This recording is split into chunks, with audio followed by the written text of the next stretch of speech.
Copyright web novel. Chapter 1, 1. A nuclear supercar right from the start.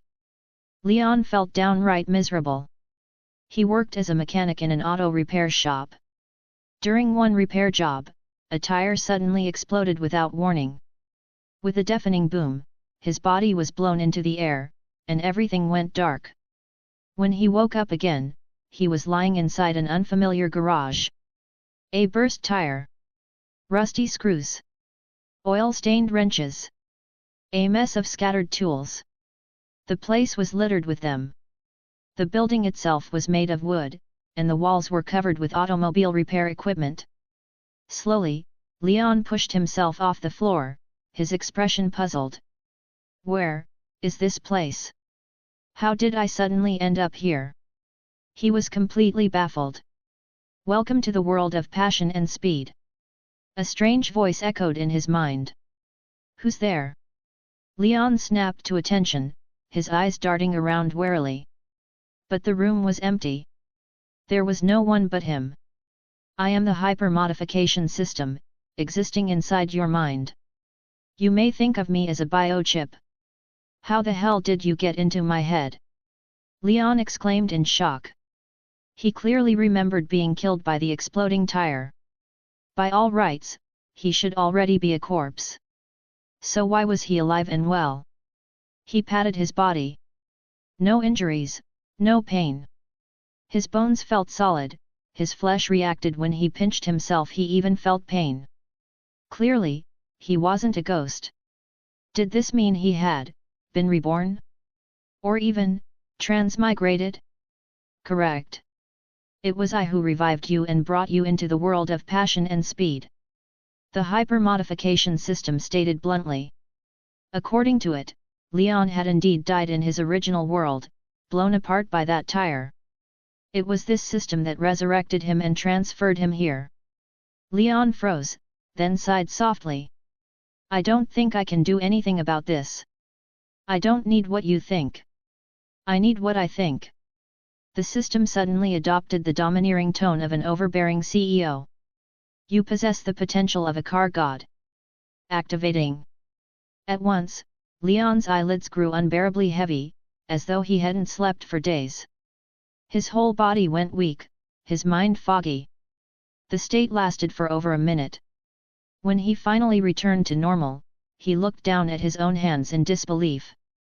It was as if he had transformed into a true car god. Every component of an automobile was now crystal clear in his mind. Engines, brands, flaws, advantages, he understood them all at a glance. Modding cars, building cars, child's play. As for racing techniques, trivial. He really had changed. Congratulations, you have awakened the car god bloodline. Newbie gift pack unlocked, level +1, one nuclear-powered supercar. As the voice faded, a sleek supercar appeared in the center of the garage.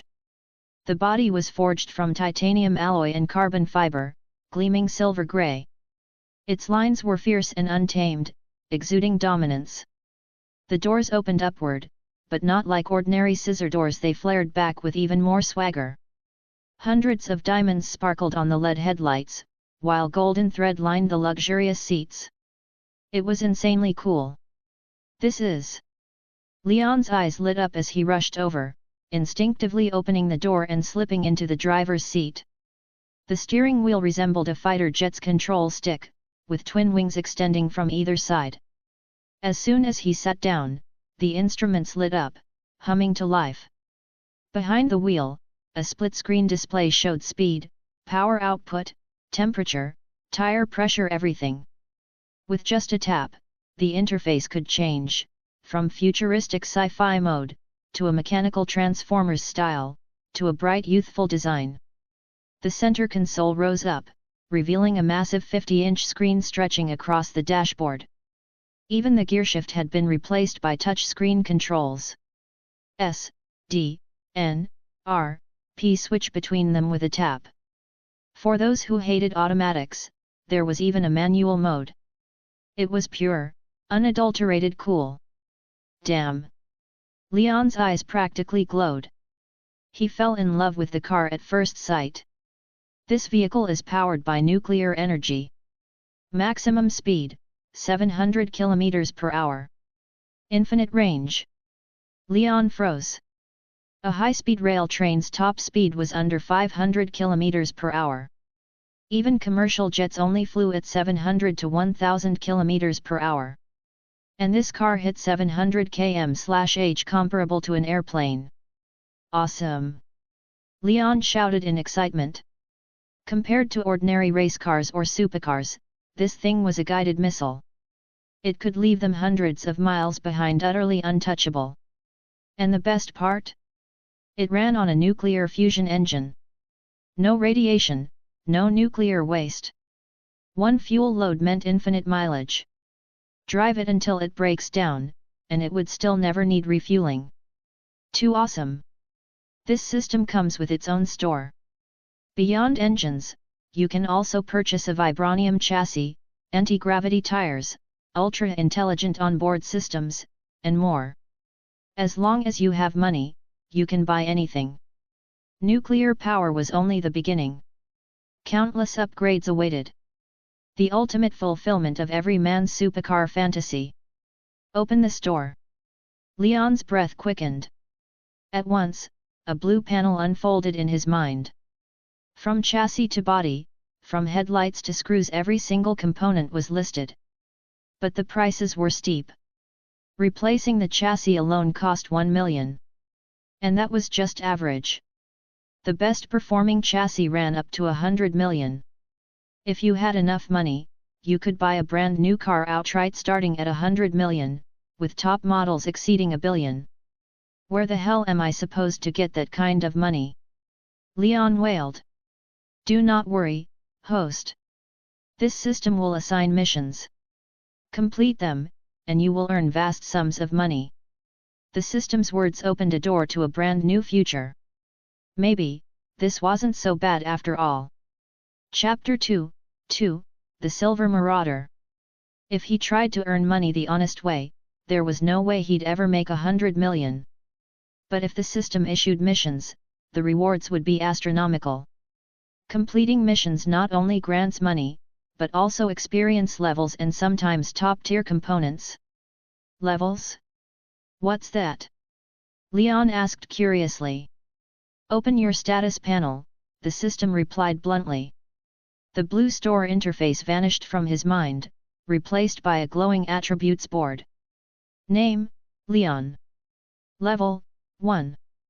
Strength plus 115. Speed plus 110. Marksmanship plus 104. Combat plus 102. The list went on and on, over 100 entries, covering everything from physical fitness to overall health. It was more detailed than a full medical examination. Each mission completed raises your level by at least 1. Every level up increases all attributes by 100. As a bonus from your newbie gift pack, all attributes have already been boosted by 100. In an instant, every attribute on his panel jumped by 100 points. His level became level 1. If he just reached level 10, he'd be unstoppable in this world. A sharpshooter who never missed. A man who could run as fast as a sports car. The raw strength to lift an armored vehicle with his bare hands. Things that ordinary people would think impossible, he could accomplish with ease. 10 missions? Piece of cake. Leon's blood boiled with anticipation. He could barely contain his excitement. Give me a mission already, he shouted impatiently. Mission issued, proceed to the designated location and hijack a truck. Seize the container. A new marker appeared on his dashboard navigation system, just over 100 kilometers away. Leon's eyes gleamed. Isn't this exactly how Fast and Furious begins, with hijacking a truck? The road ahead was wide and empty, perfect for a no-holds-barred race. His blood surged with adrenaline. Switch to manual mode. Leon slammed the gas pedal. The engine roared like a wild beast. The center console rose up, revealing a manual gearshift. Clutch, gear, accelerator. His hands and feet moved in perfect sync. Leon let out a wild cry as the car roared forward. Silver Marauder, he declared, christening the car with its new name. The supercar burst from the garage in a thunderous roar, like a marauder ready to smash through everything in its path. Yoo-hoo! At 700 km per hour, the car streaked across the road like a silver bolt of lightning, leaving behind a violent storm in its wake. As it tore past a nearby village, the locals were stunned. They didn't even see it clearly, just a flash of silver, there and gone in an instant. What was that just now? So fast! Those were tire marks. It had to be a car. No way! There's no car in the world that fast. Shocked, the villagers stared at the smoking tire tracks scorched into the ground. At one sharp turn, a black skid mark cut across the corner, trailing smoke. He didn't even slow down. He drifted the corner at full speed. Car god? The villagers trembled. In all the surrounding counties, who could drift that cleanly, without even slowing down? Could their tiny village actually be home to a car god? The thought alone was staggering. Leon, however, ignored the awestruck peasants. He was too absorbed in the thrill of the ride. With the car god bloodline awakened, these roads posed no challenge. He drifted with ease, always finding the perfect racing line, never once touching the brakes. The car felt like an extension of his body, downshifting, upshifting, pedal to the floor. Every move was razor sharp. A stable 700 km per hour, maxing out without pause. No need to worry about fuel. Just pure exhilaration. Following the navigation marker, he soon spotted his target. Up ahead was a massive truck hauling a loaded shipping container. And trailing behind it 3 Hennessy Venom F5 supercars. Each one was powered by a 6.6L twin-turbocharged V8 engine. Top speed, 480 km per hour. Maximum output, 1,817 horsepower. Peak torque, 1,762 Nm. Their undercarriages glowed with flashing yellow lights, their bodies sleek and aggressive. The 3 cars split formation. One raced ahead to block the truck's path, while the other 2 pulled up to its sides. Suddenly, harpoon guns fired from the supercars, piercing through the container's steel shell and hooking firmly into place. Haha, too easy. $5 million worth of goods about to be ours. Those suckers never stood a chance. We're invincible. Champagne tonight. The men inside the cars whooped and cheered. They had pulled this trick many times, hooked the container, and the job was basically done. The lead driver, a bald man with bulging muscles like a tank, was called Dominic. Stay sharp, don't get careless, Dominic warned. He drew a pistol and leveled it at the truck driver's cab. The truck driver, a middle-aged man, had already sensed doom when the 3 supercars surrounded him. Now, seeing the gun, he panicked. His face went pale as death, and he slammed the brakes. Tires screeched. Smoke billowed. They had him. Dominic grinned triumphantly and began slowing his own car. Just as he was about to step out, a terrifying roar thundered from behind. It was like a golden dragon soaring into the sky, claws and fangs bared, racing straight toward them with a deafening bellow. This sound. Dominic's face changed drastically. With his knowledge of cars, he was certain this engine note didn't belong to any existing machine. What the hell kind of engine was this? Chapter 3, A Shocking Entrance. Ordinary engine sounds carried a deep, heavy rumble. The pricier the car, the deeper that roar became. But this sound was different, unlike anything Dominic had ever heard. It pulsed with violent energy, explosive enough to shatter the air itself. A sound that promised to tear everything apart. A sound no one could resist. FK, what the hell is that? My soul just trembled. Feels like something monstrous is coming straight at us. Boss, should we get out and block him? The car was in chaos, filled with panic and unease.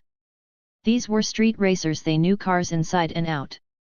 They could tell what kind of engine made what kind of sound. But this? They swore they had never heard anything like this in their lives.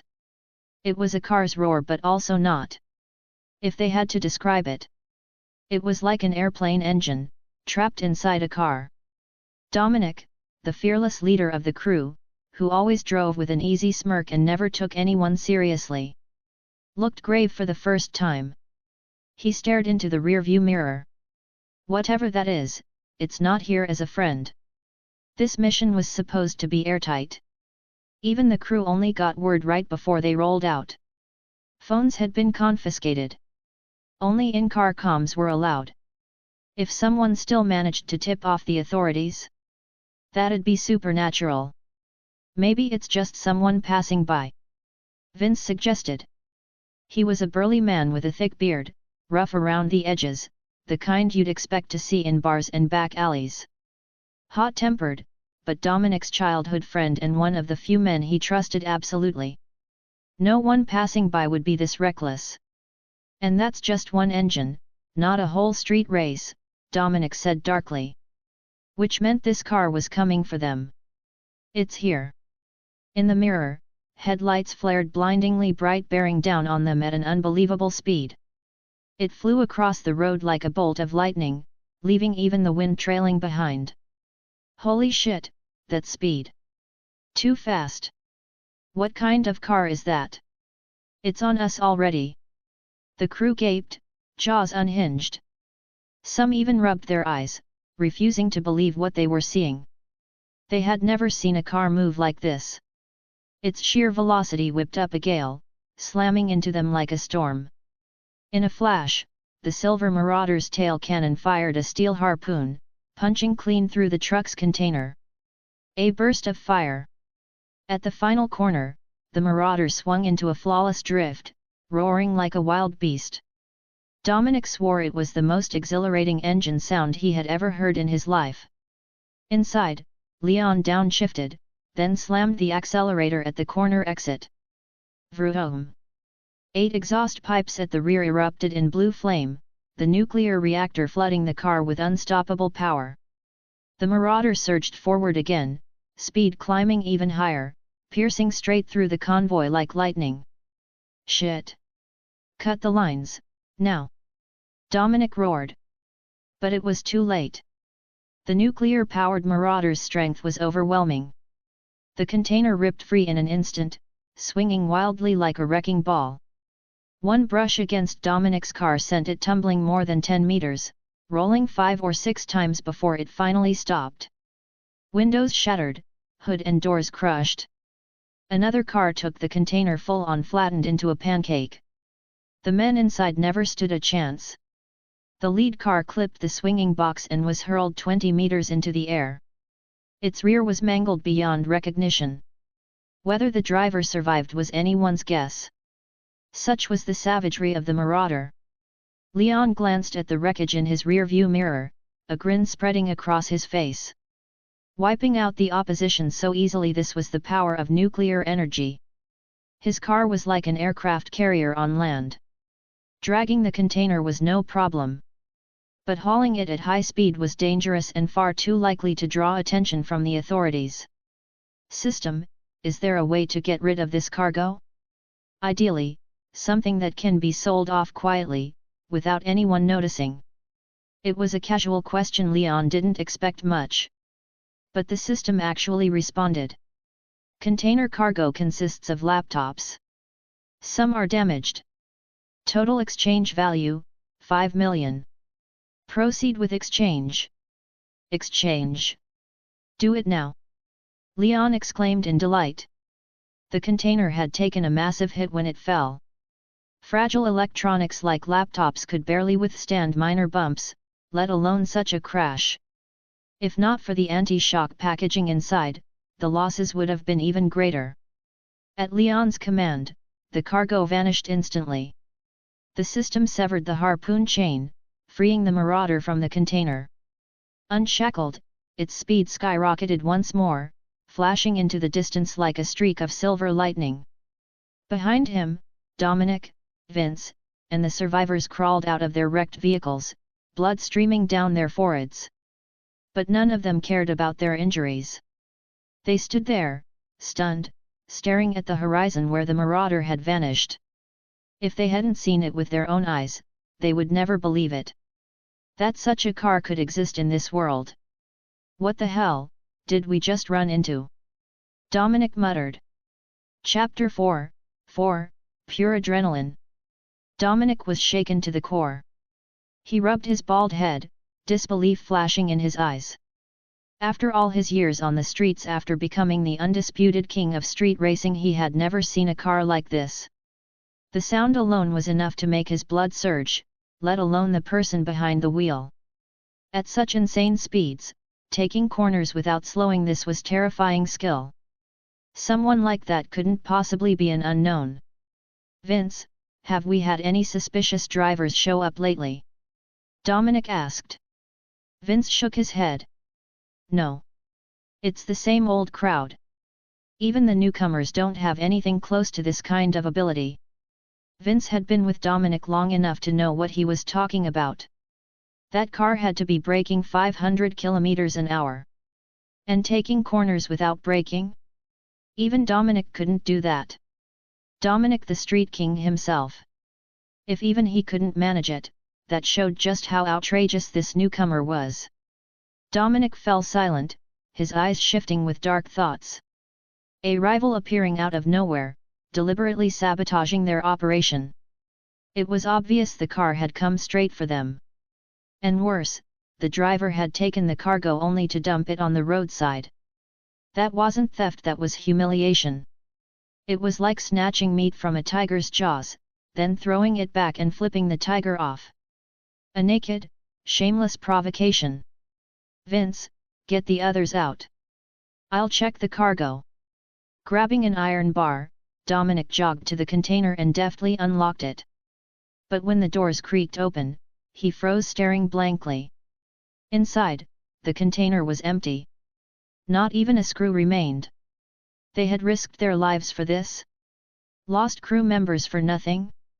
FK! Dominic roared, slamming the iron bar to the ground. Never had he encountered something this bizarre. First the lightning-fast car, then the vanishing cargo. The whole thing stank of mystery. His intel had said the truck was fully loaded. But now, it looked like the information was a setup. Dominic was about to lose his mind. Ha ha ha, hell yeah! Leon burst out laughing, elated. It had been so long since he'd felt this alive. His blood was boiling. The silver marauder seemed to fuse with his very soul, tearing across the roads in perfect harmony. And best of all? He'd just snatched 5 million from Dominic's crew. Overnight, he was rich. Rich enough to laugh in his sleep. Take me home, Leon commanded. The marauder's central console lit up, auto-navigation calculating the route. Up ahead, a small rural road would take him straight back. In America, electronic surveillance was sparse. Especially on village roads, no cameras, no checkpoints. Speeding, overloading, it was everyday life out here. No worries about getting ticketed or losing points. That didn't exist. Eyes alight with excitement, Leon floored the gas. The marauder howled, speed climbing again. So fast, even cameras wouldn't catch its shadow. As the village entrance loomed, Leon flicked the steering wheel. At such velocity, the smallest turn became a controlled drift. Tires screamed, smoke curling as the marauder slid cleanly into the side road. Smooth as silk. No stalls, no wasted motion, the line perfect. If anyone had recorded it, jaws would drop worldwide. There weren't many drivers alive who could pull off such control. The marauder roared on, following the navigation straight home. Normally, this drive would take 2 hours. But with Leon and his nuclear beast? Less than 25 minutes. Faster than a bullet train. Hell yeah! Leon shouted as he climbed out, exhilarated. He cracked open a beer, chugging it down as heat and adrenaline surged through his veins. He wanted nothing more than to tear across America, pedal to the floor. Congratulations on completing the mission. Level up reward, plus 100 to all attributes. The system's voice rang out.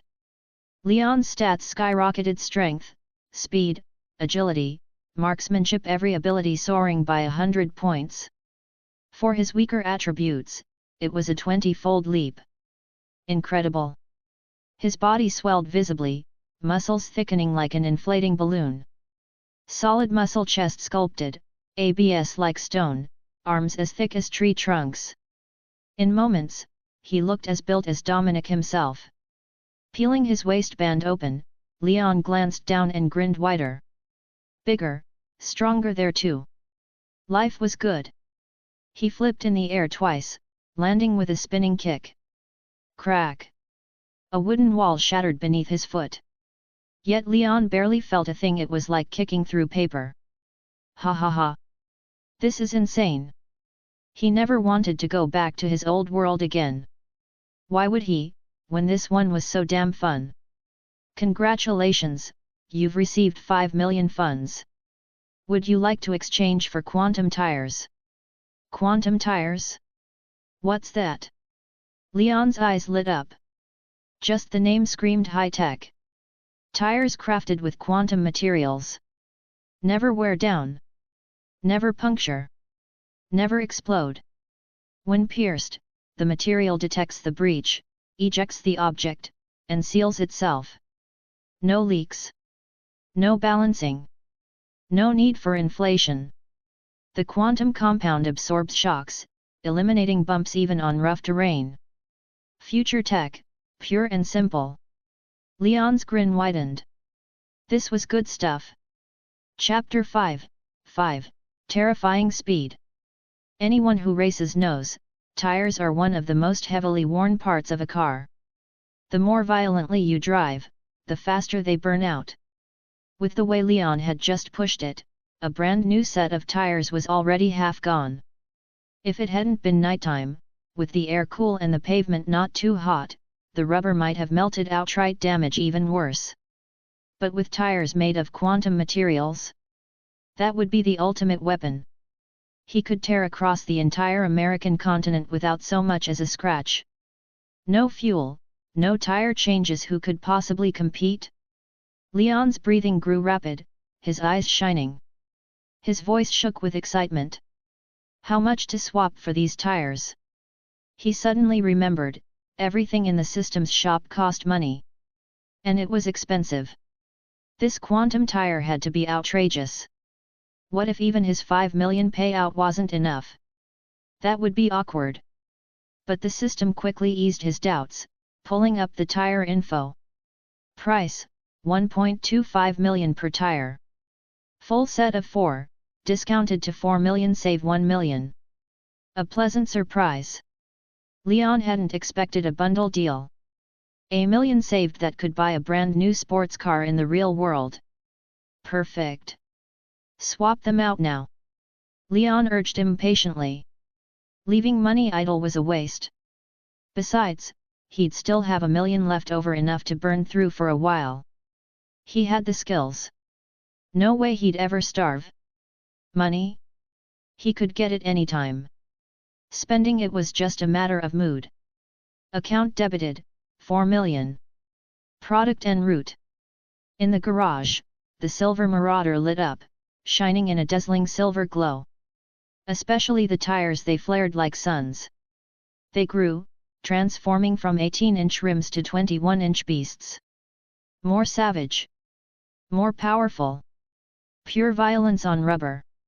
If before the car had been a slim, suited gentleman, now it was a thug who'd ripped off his shirt, muscles bulging, raw power radiating. No road could stand in its way. Upgrade complete. Tires will never wear out. Drive without concern.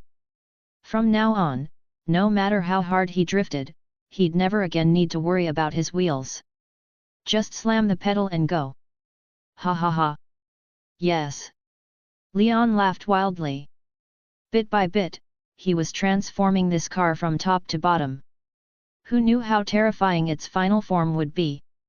Wait. Could I sell this car? Leon's thoughts shifted. A monster like this, if he put it on the market, it would cause an uproar. If it sold for $1 billion, he could buy something even newer. Sale is permitted. However, a 50% deduction fee applies to all proceeds. The system's voice hardened. If, after deductions, the account balance is below 100 million, and you do not own another system vehicle, the sale will be deemed a failure. Result: termination. 50%. And that was before taxes. Through an auction house, taxes and commissions would eat another chunk. Even if the car sold for 200 million, he'd net maybe 120. After the system's cut, he'd be left short of the required 100. Impossible. The only viable path: acquire a second car first, then sell this one. Use the proceeds to modify the new ride. Unless the Marauder could fetch $500 million, selling wasn't worth it. And who in their right mind would pay that much for a car? Almost no one. Leon thought it over and nodded. He understood. The system had put him here for one reason: racing. If he sold his car, what would he race with? Nothing. He'd be kicked from the game, replaced by someone else. And he wasn't about to give up such a chance at rebirth. So he accepted the system's rules. The next morning, Leon stirred awake, washed up, and poured himself a bowl of cereal. Cheerios grains in ring form. He splashed in some milk and sat down to eat. Bowl in hand, he flicked on the TV. Last night, a major accident occurred on the outskirts of the city. The newscaster's words pulled Leon's attention. He looked up at the screen, chewing slowly. A large truck was hijacked. Its container overturned, sparking a severe three-car collision. The footage switched to the wreck site, chaos everywhere. One car had been crushed flat, its passengers without hope. 2 others were wrecked but empty inside. The massive container lay far off, long gouge marks carved in the asphalt behind it. The crash epicenter was horrific: chunks of road torn apart, asphalt cratered in several places. The violence of it was unimaginable. Measurements show the container was dragged over 20 kilometers from the truck. Leon froze, spoon halfway to his mouth. Even he hadn't realized. Less than 2 minutes and he had covered 20 kilometers. That speed was unreal. Before, the fastest he'd ever gone was maybe 200 kilometers per hour. By that math, in 2 minutes he should cover 6 kilometers at most. But this time? 20. If anyone found out, they'd lose their minds. Chapter 6, New Mission. No one would ever believe that a car could cover 20 kilometers in just 2 minutes. A car isn't a bullet train. At such speed, it would be almost impossible to stay in control. A small twitch of the wheel could mean a rollover, car destroyed, driver dead. In their understanding, no one had ever held a car steady above 300 km per hour on a curve. And this wasn't just one curve, 20 kilometers of highway with multiple bends. So the American police at the scene were baffled. From the point of the hijack to where the container was dropped, what on earth had happened in between? Why ditch the cargo mid-run? From the traces left on the ground, the container should have been full. Why was it empty when they found it? Tossed aside like garbage in the middle of the road. So many questions. The cops couldn't piece them together. They sensed a key clue was missing, but couldn't figure it out. Reporters pressed them, but the police brushed them off with vague answers. Please wait for the final investigation results. The area had no road cameras. No patrol units either. Reconstructing what really happened would be nearly impossible. Meanwhile, Leon just chuckled. Let them rack their brains, they'd never guess his car hit 700 km per hour. Even if they did, they'd dismiss it. No one would back such a crazy claim without seeing it with their own eyes. With no juicy leads, the reporters switched to interviewing the medics. Doctor, what's the casualty report? All 4 occupants of the crushed vehicle perished. The remains are unrecognizable. And the other cars? Blood traces were found. Survivors clearly left on their own, likely sought medical care elsewhere. Just a glancing hit from the container could flip a car. A direct strike? Instant death. Those four were gone. Leon felt no guilt whatsoever. No ripple of emotion. Yes, their deaths had been caused by his actions, but in this line of work, you either accepted the risk or got out. Street hijackings defied both law and fate. Eventually, someone was bound to die. As for the survivors, would they come after him later? Hard to say. But he wasn't too worried. He was already nearly 300 kilometers from the crash site. That was a whole state away. Finding him here would be next to impossible. Whistling, Leon cleared his dishes. Just as he finished, the system chimed again. Ding! New mission released. Open a car repair shop and complete your first customer order. Reward, +1 level, +100 to all attributes, plus bonus item, super glass. Super glass? What's that? Leon's curiosity spiked. Every mission brought something new, always scratching that itch. Fixing cars? Whatever. The rewards were what mattered. If they were good enough, he'd do anything, even arson or robbery. So the thought of super glass intrigued him deeply. This is a new type of damage-tolerant metallic glass. Highly malleable, resistant to massive impacts. Blows may bend it, but never shatter it. That was super glass. Stronger than bulletproof glass. At 700 km per hour, even a minor collision unleashed colossal force. Ordinary armored glass would crack like a spider web under that kind of strain. But super glass was different. Even a head-on crash wouldn't leave a scratch. The perfect match for his suited-up street thug of a car. With this glass, he'd never have to fear pursuit again. He wondered, though, how much did it sell for in the system store? He opened the menu and searched. When the price popped up, he sucked in a breath. 10 million. He had expected tens of thousands, at most. But 10 million?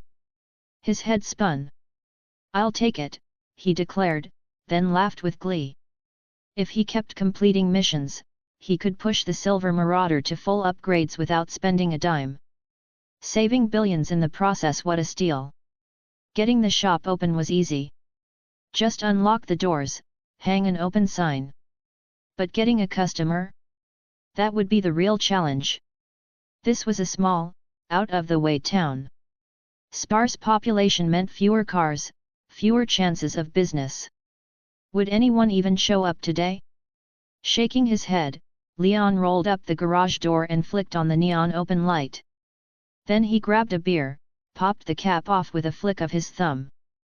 With his strength boosted by +200, it was child's play. Nice. A woman's voice. Leon froze, looking up. At some point, a red convertible had pulled up in front of the shop. A Porsche 718. He eyed the badge. A 2.5L turbo flat 4, pushing 360 horsepower. The moment you hit the gas, you'd feel that rush of acceleration. But the pushback wasn't as savage as an Audi Rs. The Rs's brute force devoured and tore at you. The Porsche, though, was refined, its low center of gravity and racer's build letting it carve through corners with perfect composure, zero body roll. Nice ride. The words weren't from Leon. They came from the woman behind the wheel. Chapter 7, Racing the Beauty. The woman before him was tall and striking. Her red heels added to her commanding presence. Anyone driving a Porsche 718 wasn't short on money. Women like that were usually born rich, or made it big as models or actresses. Those careers brought both cash and fame fast. With her figure, she had to be a model or at least have that background. Her looks weren't bad either. Thanks for the compliment. Leon accepted her praise calmly. This one's called the Silver Marauder. It's got a vicious temper. A gentle Porsche 718 like yours could never tame it. The 718 was perfect for women. It drove with a refined gentleness. But the Marauder was different. Its fury could shred a driver's very soul. Anyone unable to master it would be devoured by it instead. The result? Total wreck. Certain death. The woman smiled, her red lipstick gleaming. I'm Elena. Lifting her chin slightly, her expression turned proud. And you're wrong about one thing. I'm a racer too. There's no car I can't handle. None of you men can match me. Though Elena appeared the image of a gentle lady, she had a wild side. She wasn't a model. Not an actress either. She was a cop, a damn good one at that. Driving skills were just the basics. She was also trained in hand-to-hand combat and an expert shot. No man she had raced against had ever managed to beat her. When it comes to racing, I'm an expert, Elena said proudly. Her garage held over a dozen sports cars, all tuned for street races. And if she needed them on duty, she could take them straight out. Faster than any police cruiser. I even won the Street King title in San Francisco. You still think I can't handle it? Her eyes flickered with disdain. Leon chuckled, tilting back his head and downing the rest of his beer before tossing the bottle aside. Now this woman was interesting. He had taken her for a clueless rich girl, but she clearly had the skills to back it up. Still, talk was cheap. How about a race? Leon narrowed his eyes. If I win, you agree to a full $1 million custom mod at my shop. $1 million? Elena froze. What kind of upgrade cost that much? That was the price of a whole new car. And if you lose, she asked. I'll pay you $1 million. Leon's voice brimmed with confidence. Sure, every racer was cocky before a run. But this time was different. He had the god-tier Silver Marauder. Unless he royally screwed up, there was no suspense at all. Elena sneered. Every man thought she was easy prey before a race. But who said a Porsche 718 couldn't be wild? That arrogance had cost them all their wins. This guy would be no different. You even have $1 million? Elena asked, skeptical. This repair shop looked like a dump. If he had that kind of money, surely he would have renovated by now. 10,000 was already the upper limit in her eyes. To her, he was just another broke poser. I can cover it, Leon smirked. Question is, do you have the guts? If not, that's fine. You are a woman, after all. Understandable. Those words lit a fire in her eyes. The jab at her driving skills was unbearable. Fine.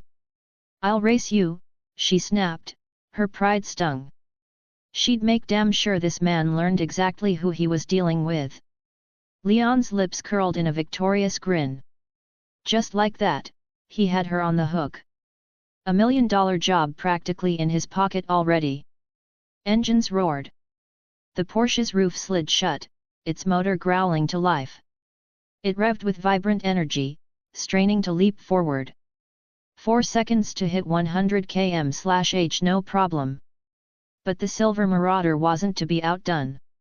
Leon's foot pressed the throttle. The engine snarled, unleashing a violent, thunderous note. The sheer force of the sound battered Elena's ears. Her expression shifted instantly. This wasn't the voice of a car. This was a beast of steel, wearing a car's skin. The Marauder's roar drowned out her Porsche completely. The race hadn't even started, and she was already at a disadvantage. The outcome was suddenly uncertain. But Elena's spirit only burned hotter. She had to see just how savage this Marauder really was. The distance to the city entrance is 180 kilometers, Leon set the rules. Finish line's the traffic light at the gate. First one there wins. Fair. This was a quiet rural town. At normal speeds, the drive to the city took 2 hours. But not for racers. They'd cut that down drastically. Elena knew these roads well. She nodded in agreement. Both rolled their windows up. Ahead, the light waited. When it turned green, it was on. 5, 4, 3, 2, 1. Go. Chapter 8, 8, Stirring up a frenzy. Elena stomped on the gas. The Porsche shot forward in a launch start, hitting 40 km per hour in just 1 second. For most drivers, cracking 30 that quickly was already something to brag about.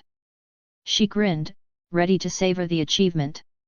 But then, in her peripheral vision, a silver shadow flashed past, disappearing in a blur of dust. Shit! That's gotta be at least 100 already. Startled, Elena squinted. Sure enough, it was Leon's car. The Silver Marauder's oversized retractable wing had deployed, custom built for him. It carried an old-school elegance, yet every curve served aerodynamic function. At speeds over 100, the wing eased open like a fighter jet spreading its wings, ready for takeoff. My God, so fast! Within seconds, all she could see was the brute's tail lights. Leon's drift through the next corner was effortless. His rear end swung wide, carving a perfect, fluid arc, more graceful than a dancer's movement. She glanced down at her own gauges. Her speed had already broken 100, climbing past 200. And yet, she still couldn't reel him in. The gap was only widening. Soon, even his tail lights would vanish. Sweat dotted her forehead. Now she finally understood why Leon had dared to challenge her. With that kind of monstrous speed, losing to him was almost inevitable. How the hell is he even controlling that beast? Forced to slow down at the next bend, she flicked the wheel, throwing the Porsche into a drift. But compared to Leon, she was worlds apart. He hadn't even touched the brakes. At most, he lifted off the throttle slightly, steering the brute with surgical precision. Perfect entry, perfect angle, perfect exit. Not a single wasted motion. The difference in skill was obvious. What a man! For the first time, excitement flickered in her eyes, an exhilarating sense of being conquered. She had to admit it, with speed that overwhelming, paired with flawless control, the race's outcome was already decided. She couldn't beat him head-on. Her only chance was a shortcut. The outskirts were flat, weathered land, crisscrossed with rough dirt trails. Cutting through them could shave the distance by more than half. Clenching her teeth, Elena yanked the wheel as soon as she cleared the town. The Porsche swung around and dove into the barren terrain, its tires biting into dry yellow clay. Dust clouds erupted like a sandstorm, blotting out the sky and her view ahead. Damn it, what's in his engine? That sound, there's no way it's normal. The trail was brutally uneven. She had to wrestle the steering wheel with both hands just to stay on course. Still, curiosity gnawed at her. What kind of powertrain was Leon hiding under that hood? Jaw set, she floored it harder. The Porsche roared, exhaust spitting waves of searing heat. The smoke behind her thickened even more. On the highway, Leon's Silver Marauder had already left her far behind. Through the rearview mirror, he noticed the rising dust clouds. He chuckled knowingly. So, she took the shortcut. Figures. He didn't know the local terrain like she did. But it didn't matter. Shortcuts are useless if the surface won't let you keep speed. She'll only waste time. Sure, dirt roads could cut distance. But for anyone in a rush, they were worse than worthless. Narrow, uneven, littered with bumps and holes. The car would rattle like it was falling apart.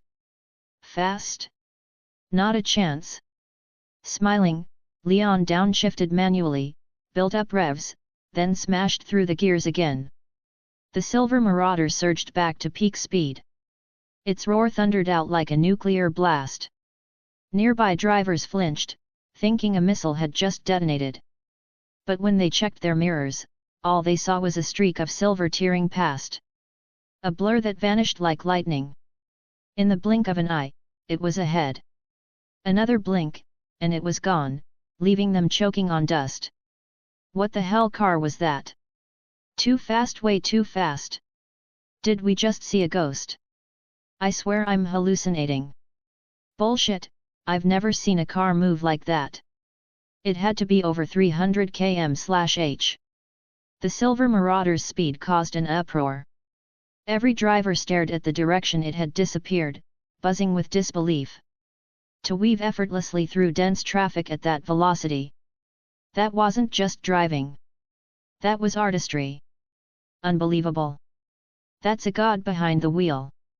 Damn it, I didn't get a photo. My phone camera couldn't even lock on before it vanished. That's what real speed looks like. The frenzy had only just begun. Chapter 9, God-tier driving. Leon gripped the wheel of the silver marauder, threading it through the endless stream of traffic. Every pass was precise, no scrapes, no collisions. The kind of driving that left people speechless. Not even the heavy congestion could dim the car's brilliance. The marauder tore through the city like a jewel gleaming in the sand, impossible to ignore. Other drivers panicked, swerving to clear its path, but their reactions were always a beat too slow. By the time they twitched the wheel, the silver beast was already past, slipping between semis, cutting through narrow gaps, vanishing in a blur. It was a speed no ordinary car should have been capable of. "Mom! Look, a plane is driving on the ground," a kid shouted, pointing out the window.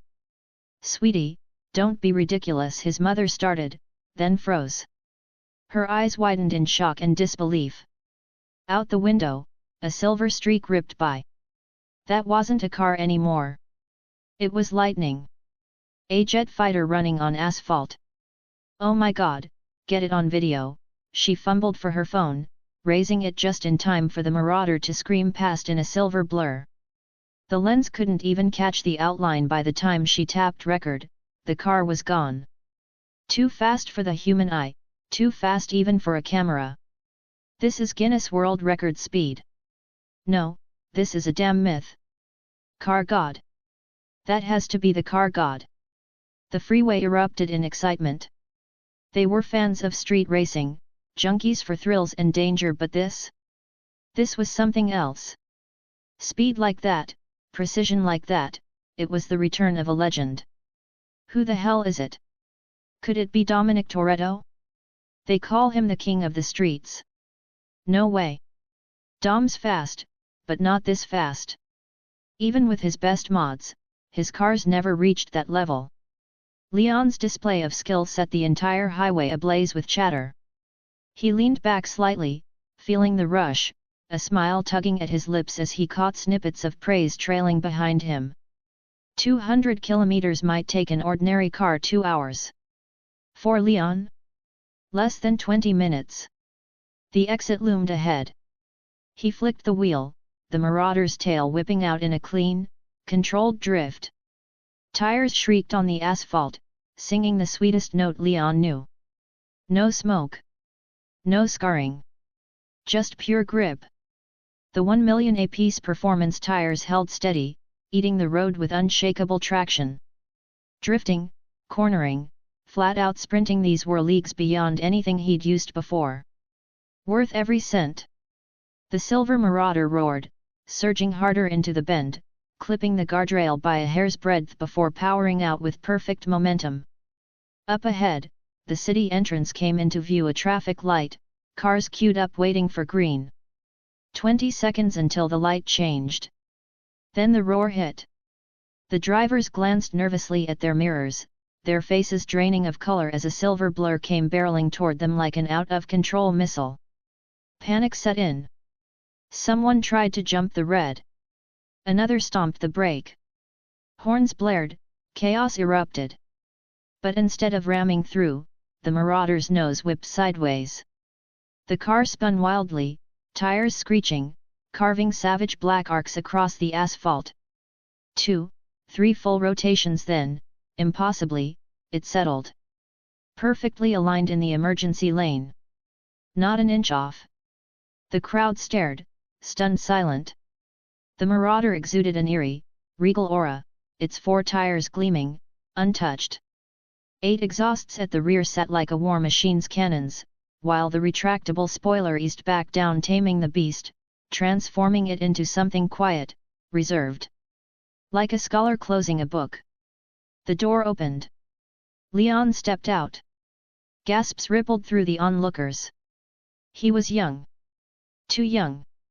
They'd expected some grizzled veteran, a scarred racer with stubble and age in his eyes.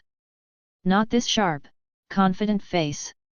Holy shit, he's a kid. That car isn't ordinary and neither is he. Hot damn. The car's gorgeous, but the driver's even better. I'd risk it all just to get his number. Girls shrieked, phones raised, their cheers rolling like a wave. To them, Leon wasn't just a driver. He was an icon already, speed, skill, and looks, all in one package. Leon lit a cigarette, the flare of the lighter catching their eyes again. The screams got louder, a new wave of shrieks and squeals. The light turned green, the line of cars rolled forward reluctantly, drivers craning for one last look. Leon exhaled a plume of smoke, amused, and didn't think much of it. He checked his watch. Barely 20 minutes had passed. Even if Elena floored her Porsche at 200 the whole way, she'd need at least an hour. He had time. Plenty of it. Flicking the butt aside, Leon slid back into the air-conditioned cockpit of the Marauder. Traffic streamed past, and heads turned again and again at the sight of his ride. The hell, kid, what's that car worth? A cocky voice cut through the noise. Chapter 10, The Price of Showing Off. Leon slowly opened his eyes and turned to the voice outside the window. The guy was yellow-skinned, black-haired, clearly Asian in physique and features. Maybe a local Asian American, maybe an immigrant. Either way, the type who got a little money and thought he ruled the streets. Behind him stood 6 lackeys. 2 muscle cars were parked behind the silver Marauder, blocking it in. Ha! With clowns like this, trying to buy my Marauder? More like trying to jack it. Leon kept a straight face, lowered the electric window, and said lazily. And who the hell are you supposed to be, dumbass? The man's face twisted. The insult cut deep. FK. You listen up. Name's Johnny Tran, he spat, eyes flashing with malice. Sell me this ride for 50 grand, and I'll forget what you just said. The menace in his voice was clear. Johnny Tran, head of a notorious street racing and car theft crew. This was his turf. He'd lost a big race to Dominic Toretto before, and ever since, he'd been hell-bent on revenge. In his mind, he didn't lose because Dom was the better driver, only because Dom's car was stronger. Tran wanted a machine that could beat Dom's Dodge Charger, the legendary American muscle beast. The Charger had gone through generations, from the classic 69 two-door to the later 4-door versions. With mods, it could pump out 425 horsepower and even more if tuned right. A monster that could tow safes through the streets and laugh about it. And it belonged only to Dom. Johnny Tran was desperate for a car that could match or beat it. Muscle cars were usually the best candidates: cheap base, raw horsepower, endless upgrade potential. Today, he was supposed to be scouting for one. Instead, fate threw him face to face with the silver Marauder. An exotic, futuristic beast in silver. And the driver? Some young guy. Easy prey, Tran thought. So he swaggered over, flanked by his goons. And that's how this little standoff began. When Leon heard Johnny offer a measly $50,000, he almost laughed himself to death. He sneered, voice dripping with contempt. You really think your broke-ass offer is funny? You're just advertising your own poverty, dumbass. For trash like this, Leon wished he could slap them twice on principle. 50 grand? You think you're hot SHT with that? Please asterisk. He shook his head. Idiots with no strength, no brains, just attitude. Johnny's face twisted with rage. You little sh*t, believe me, I'll put you down right now.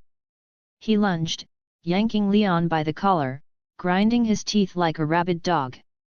Around him, 5 lackeys circled closer, grinning viciously. Hand over the ride, punk. You don't deserve to drive something like this. Trash like you should stick to bicycles. Don't give it up, and you're dead. Their taunts rained down, arrogant and sharp. Leon narrowed his eyes, sweeping his gaze across each face, burning them into memory. Fine. You'll all pay for this. Johnny, mistaking Leon's calm for fear, threw his head back and laughed. Ha! Trash will always be trash. What are you gonna do? Spit? Pfft. He raised a hand to slap Leon across the face. But Leon's arm snapped up like lightning, his fingers clamping down on Johnny's wrist like an iron vice. Johnny froze. His eyes widened in shock. He tried to yank free, but Leon's grip was unbreakable. You dare fight back? Johnny snarled, panic flickering in his eyes. The circle of lackeys tightened. Their hands drifted toward their belts. The air grew tense. Leon's eyes narrowed further, his tone like a blade. Try me. He squeezed. Bones cracked audibly. Johnny howled, his face contorted in agony. Sweat streamed down, his skin turning pale, lips trembling. His knees buckled. Let go. Let go. Leon's smirk was ice cold. Pathetic. Ants daring to roar before a god. Their strength? Barely 50. Against me? A joke. Step back, Leon said evenly, his voice laced with menace. Or your boss here loses his hand, and his life. The lackeys froze, eyes darting to each other. None dared move first. Don't just stand there, you idiots! Johnny screamed, half delirious with pain. Pull your guns, you morons! Shoot him! The henchmen stiffened. Yes, they had guns. But staring at Leon's unshakable calm, none dared be the first to draw. Chapter 11, No one walks away alive. In the U.S., gun ownership isn't exactly rare. There are roughly 270 million firearms in civilian hands, almost one for every person. That kind of unchecked proliferation leads to frequent shootings. Every year, about 30,000 people die from gunfire, and over 100,000 are shot. Half of those deaths are suicides. On average, nearly 100 people die from bullets every day. One after another, Johnny Tran's crew pulled up their shirts, yanking pistols from their waistbands, surrounding Leon with a dozen dark muzzles. Johnny sneered, regaining his swagger now that his boys had their weapons aimed. Trash! Let me spell it out for you. Let go of me, or you're a dead man. To him, a gun was victory. Point a weapon, win by default. Leon narrowed his eyes. His gaze dropped to Johnny's waistline. The bulge there wasn't fat. It was a pistol. In a blur, Leon's hand shot forward. He ripped the gun free and pressed the barrel to Johnny's temple, dragging him back against the car and pinning him like a hostage. Move, and your boss dies, Leon said coldly. The sudden reversal stunned Johnny's crew. They'd expected him to cower or surrender, not seize the upper hand. The standoff froze in place. Johnny himself trembled, face pale. The muzzle at his head drained all his bravado. Hey, brother, let's talk this out, he stammered, his voice cracking. Just moments ago he'd been all arrogance and fire. Now his knees buckled, and he collapsed, hands raised high. Leon's eyes filled with contempt. So this is the big bad Johnny Tran? The guy who wanted to challenge Dominic Toretto? Pathetic. Seeing their boss kneeling and sniveling, Johnny's lieutenants looked around at each other in shock. The man they'd followed, feared on the streets, reduced to a coward groveling on the pavement. If word of this got out, his reputation was finished. Think kneeling saves you? Leon's lips curled. Without hesitation, he squeezed the trigger. Bang! Bang! Bang! Gunfire ripped through the air. Screams followed. One after another, 5 of Johnny's men collapsed, clutching shattered shoulders. Leon's marksmanship was razor-sharp, now over level 100 in firearms skill. At this range, he couldn't miss. The surviving crew writhed on the ground, howling. Johnny's face turned chalk white. His body convulsed, the stench of urine filling the air as he lost control completely. Leon kicked him hard in the back, sending him sprawling. Then he pivoted, firing mercilessly at the still-breathing thugs. Each bullet punched through a forehead. Blood spattered the pavement. In under a minute, 6 men lay dead. The street erupted in chaos, bystanders screaming, cars running red lights to flee, people scattering in terror. Johnny broke down completely, sobbing into the concrete, snot and tears mixing with the blood around him. "This," Leon said icily, "is the price of crossing me. Tell the devil in hell I sent you." He pulled the trigger again. The first shot shattered Johnny's arm, making him scream and writhe in agony. Blood gushed, soaking his clothes. Leon's chest heaved with dark satisfaction. This thug had strutted and barked at him minutes ago. Now he was nothing but a broken animal. Finally, as sirens wailed in the distance, the wailing of LAPD units rushing in, Leon leveled the pistol at Johnny's head. "Even the cops can't save you now." Crack! The bullet tore through Johnny Tran's skull. The feared gang leader from the Fast and the Furious, snuffed out in a heartbeat. Leon tossed the gun aside, calm as ever. He slid into the driver's seat of the Silver Marauder, fired it up, and floored the throttle. The car spun in a perfect drift, tires screaming, before blasting out of the city and toward the wilderness. Out here, there were no cameras, no ID checkpoints, no digital trail. To the system, he was a ghost. Untraceable. Untouchable. A smirk tugged his lips as he veered off-road, the Silver Marauder kicking up dust across the desert flats. An hour later, Elena finally arrived at the city's entrance, only to find the streets locked down, traffic choking at a standstill. "What happened here?" she muttered, frowning as her car crawled forward. Chapter 12, Elena's shock. Normally, this stretch of road never backed up.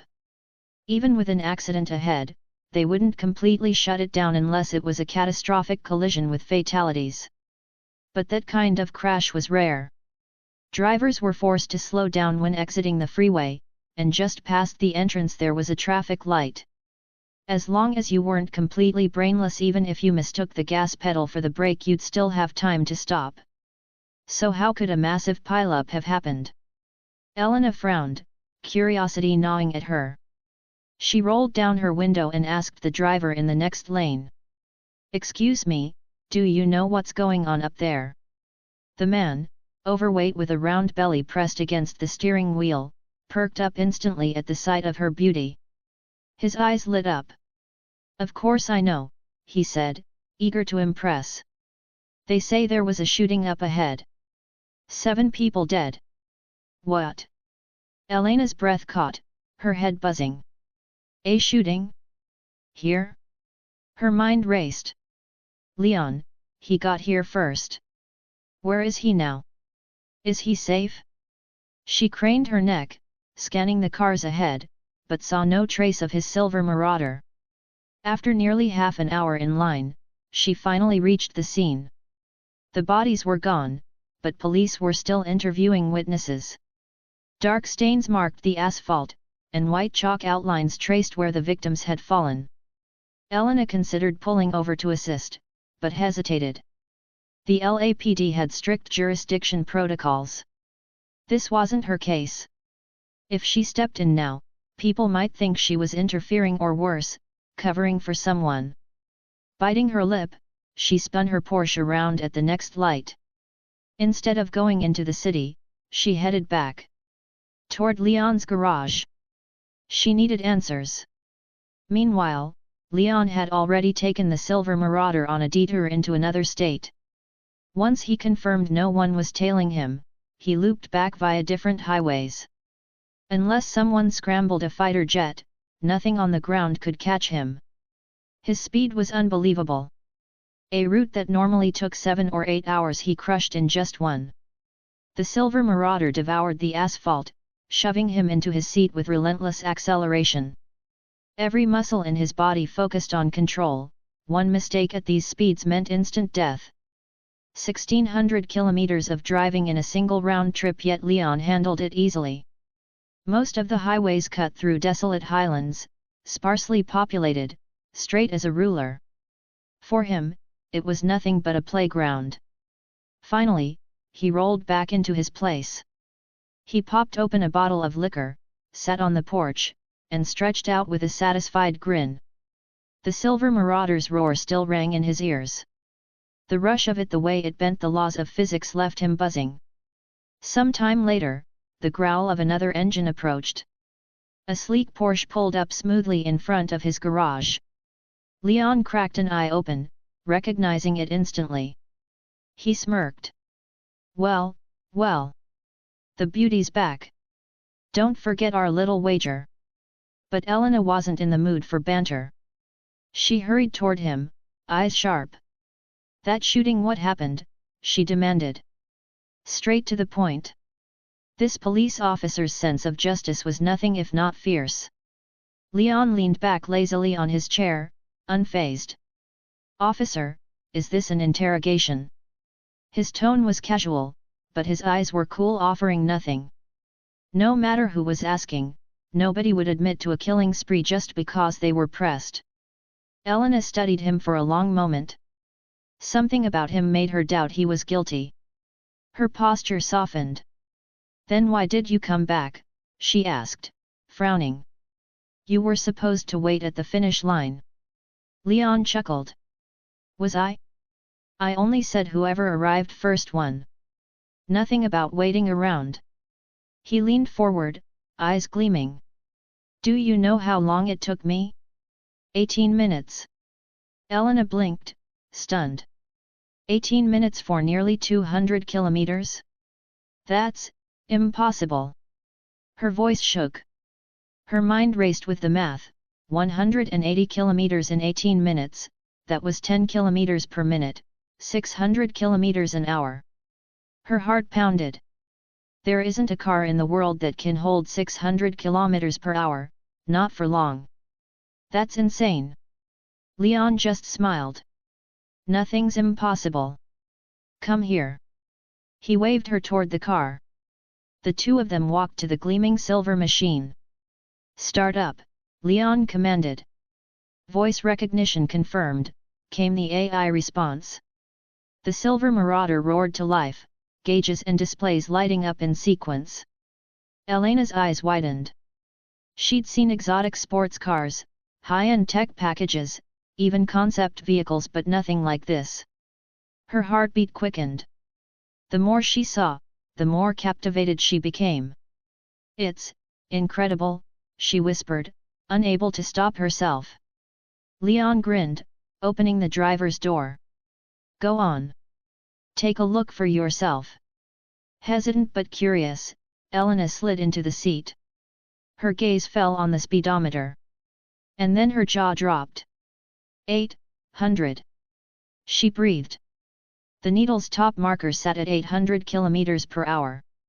Her mind reeled. This isn't a car. It's a jet fighter on wheels.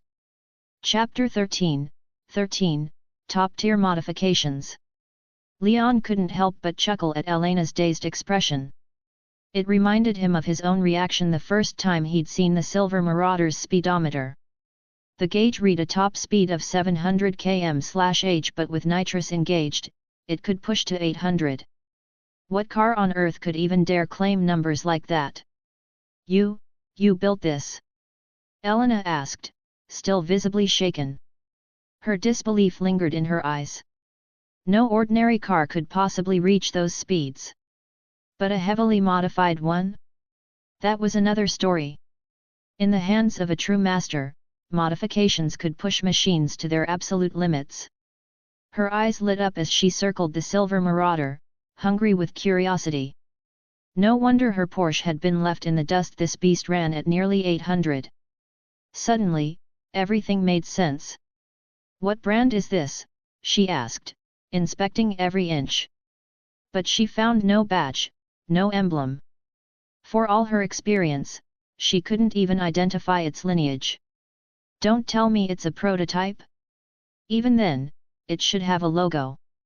She muttered. Leon smirked. Private build. Doesn't belong to any company. Piece together enough parts, and you've got yourself a car. It was pure nonsense, but Elena believed it. In a country that thrived on freedom and ingenuity, there were plenty of gearheads who scavenged junkyards, hauled parts home, and assembled something of their own. For them, the satisfaction wasn't in buying, it was in building. You're incredible, she admitted, eyes filled with admiration. At first, she'd thought he was all swagger and empty words. But the more she saw, the more she realized Leon wasn't just talk. He was different. Extraordinary ideas, extraordinary knowledge, and an extraordinary presence that drew her in. Almost without thinking, she asked. Your engine, how did you mod it? Could you help me mod mine? Leon's smile widened. Sure. As long as you can pay. Her eyes sparkled with excitement. How much? $1 million. Leon laughed. $1 million for a nuclear-powered supercar engine?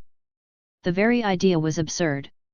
Even world-class engineers with limitless funding couldn't crack nuclear propulsion without stumbling over radiation shielding and waste disposal. Shaking his head, he raised one finger. Elena hesitated. 10 million. Still too small. His voice dropped, calm but firm. 100 million. Elena froze, her mouth falling open. 100 million, for an engine? That was the price of an entire hypercar like the Koenigsegg 1:1, once hailed as the world's fastest. That monster had a 5.0L twin-turbo V8, max output nearly 1000 kilowatts, torque of 1371 Nm. Paired with a 7-speed dual-clutch transmission, it topped out at 450 km per hour. It even shattered Bugatti's record 0 to 400 km per hour in just 20 seconds, compared to the Veyron's 45. For years, the 1:1 had been the undisputed king. Yet here stood the Silver Marauder, eclipsing it with ease. But Leon wanted the price of another car entirely just for the engine. Of course, he left out the truth, the Silver Marauder's heart wasn't turbocharged or hybrid, it was nuclear-powered. In his systems shop, the engine alone cost 50 million. But to keep the tech exclusive, to protect his edge, he quoted double. If Elena wanted in, he'd walk away with a fortune. She winced. Can't you cut me a deal? 500,000. Leon nearly spat out his drink. From 100 million down to 500,000? That wasn't a discount, it was robbery. Not happening, he said flatly.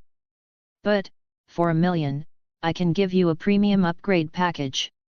Elena pouted, cheeks puffed in frustration. $1 million was still a lot, but she had promised. A bet was a bet. And deep down, she already believed him. Whatever went down in the city, those killings, she was starting to accept it wasn't Leon's doing. What's in this package? She asked reluctantly. Leon leaned back and started listing. Top-grade engine oil and filters good for 100,000 kilometers or 10 years, no replacements needed. High-performance tires last 500,000 kilometers, maybe 20 years. Brakes, battery, spark plugs all top tier, all long life. 50,000 miles of peace of mind. Elena blinked, stunned. Every item he named was best of the best. Top-shelf gear, all of it. Leon finished with a sly grin. Chapter 14, Super Nitrous Boost. When it comes from the system, it's always premium quality. Leon already had the Silver Marauder, and with its indestructible tires, he wasn't impressed by the usual maintenance packages anymore. But Elena was a different story. For her, what Leon had just offered was unheard of. A good set of performance tires might last 100,000 kilometers. Cheaper ones? Maybe 60,000.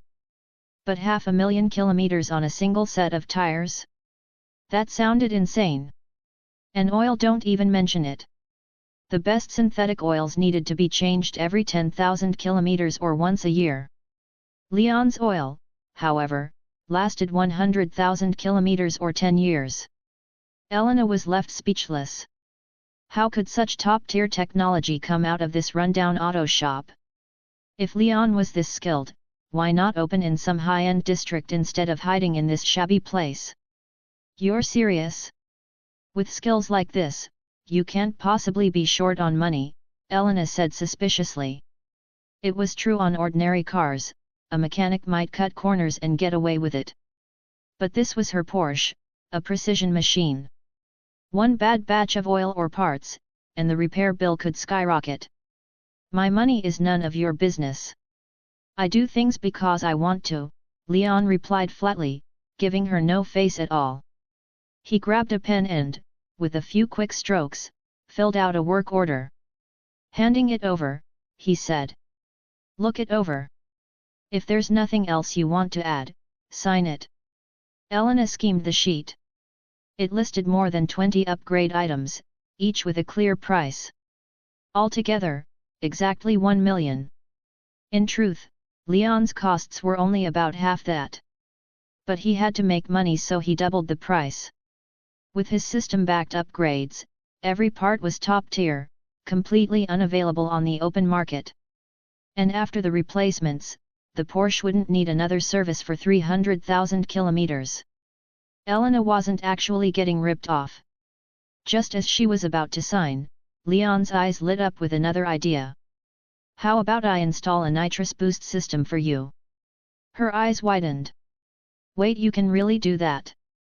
Elena had always dreamed of nitrous. She had even tried to track down mechanics who could do it, but good ones were rare. Nitrous tuning required extreme precision. The higher the efficiency, the faster the boost. She had heard of some tuners, but most were amateurs. She had never found someone she could trust. But Leon, he had beaten her fair and square on the street. And his knowledge felt different. If he said he could do it, then his nitrous system had to be the best. Nitrous wasn't exactly alien technology. Like turbochargers, it had roots in aircraft engineering. In fact, back in World War II, German fighter planes used nitrous oxide injection to push engines past their limits for short bursts. After the war, the same tech found its way into drag racing cars. Of course, no one in their right mind used nitrous on tight corners. Do that, and you'd spin out in an instant. Leon smirked. Another 500,000, and I'll set it up. 0 to 100 in 1 second flat. 0 to 300 in 2 seconds. Wow! Elena gasped, her heart racing at the thought. 2 seconds to hit 300 kilometers per hour? That wasn't just racing, that was like taking off into the sky. Off the line, she'd leave her opponents eating dust before they could even blink. That kind of edge was worth every penny. Wait, won't it run out fast? She asked, suddenly worried about nitrous bottles being used up. Leon raised an eyebrow. Add another 500,000, and I'll install an auto-recharge system. It'll convert nitrogen from the air itself, no need to ever swap bottles. From a 1 million service bill, he had sold her into a $2 million package. If she went through with this, he'd pocket a clean $1 million profit in a single day. Not a bad haul. Do it. Install it right now. Elena said, practically trembling with excitement as she grabbed the pen and signed her name. 2 million for cutting-edge upgrades? It was worth it. For a racer like her, this was the ultimate temptation, and she wasn't about to pass it up.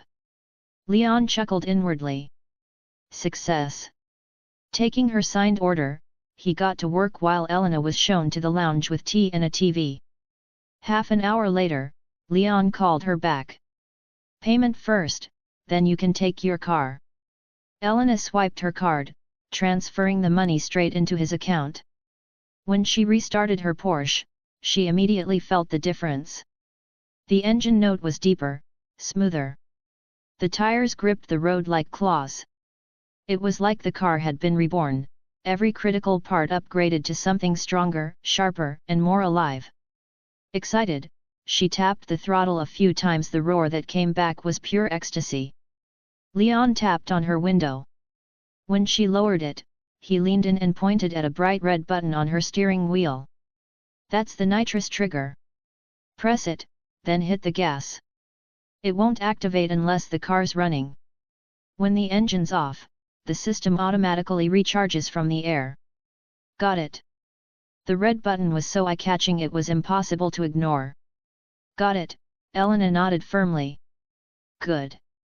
Just be careful, Leon said, patting the door. Elena rolled out onto the road and pulled up to a red light. When it flipped green. Roar! Her Porsche exploded forward with a terrifying howl. Flames spat from the tailpipes as the nitrous kicked in. The force slammed her into the seat, her heart racing, her face a mix of fear and wild excitement. 0 to 300 in 2 seconds flat. It was like being torn from the ground and hurled into the sky. Thrilling. Addictive. Better than any roller coaster. Elena screamed with exhilaration. F***ck yet. Chapter 15, Ultrasonic Wipers. Leon watched Elena drive away, a smile on his face. He was more than satisfied with that upgrade job. Her Porsche wasn't slow to begin with, top speed around 288 km per hour. With nitrous, she could definitely break 350. The only question was, did this girl have the skills to handle it? If she lost control on a corner, Leon wasn't about to take the blame. He scrubbed the oil off his hands, closed shop, and started making dinner. Ding! Mission complete. Level up to 3. All attributes plus 100. Reward, Super Glass installed. The system's voice rang out, more pleasing than ever. Leon spun around just in time to see his silver brute glow brilliantly. This time, every piece of glass lit up, not just the windshields, but the headlights, mirrors, gauge cover, any surface that was glass had been replaced. Perfect. Leon's grin widened. Now he didn't have to worry about bullets. This new glass was not only bulletproof but blast resistant, and if it cracked, it could auto-repair. Speed and safety, both maxed out. He could barely wait for the next upgrade. Ding!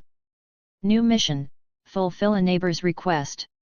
Reward, plus 1 level, ultrasonic water repellent system.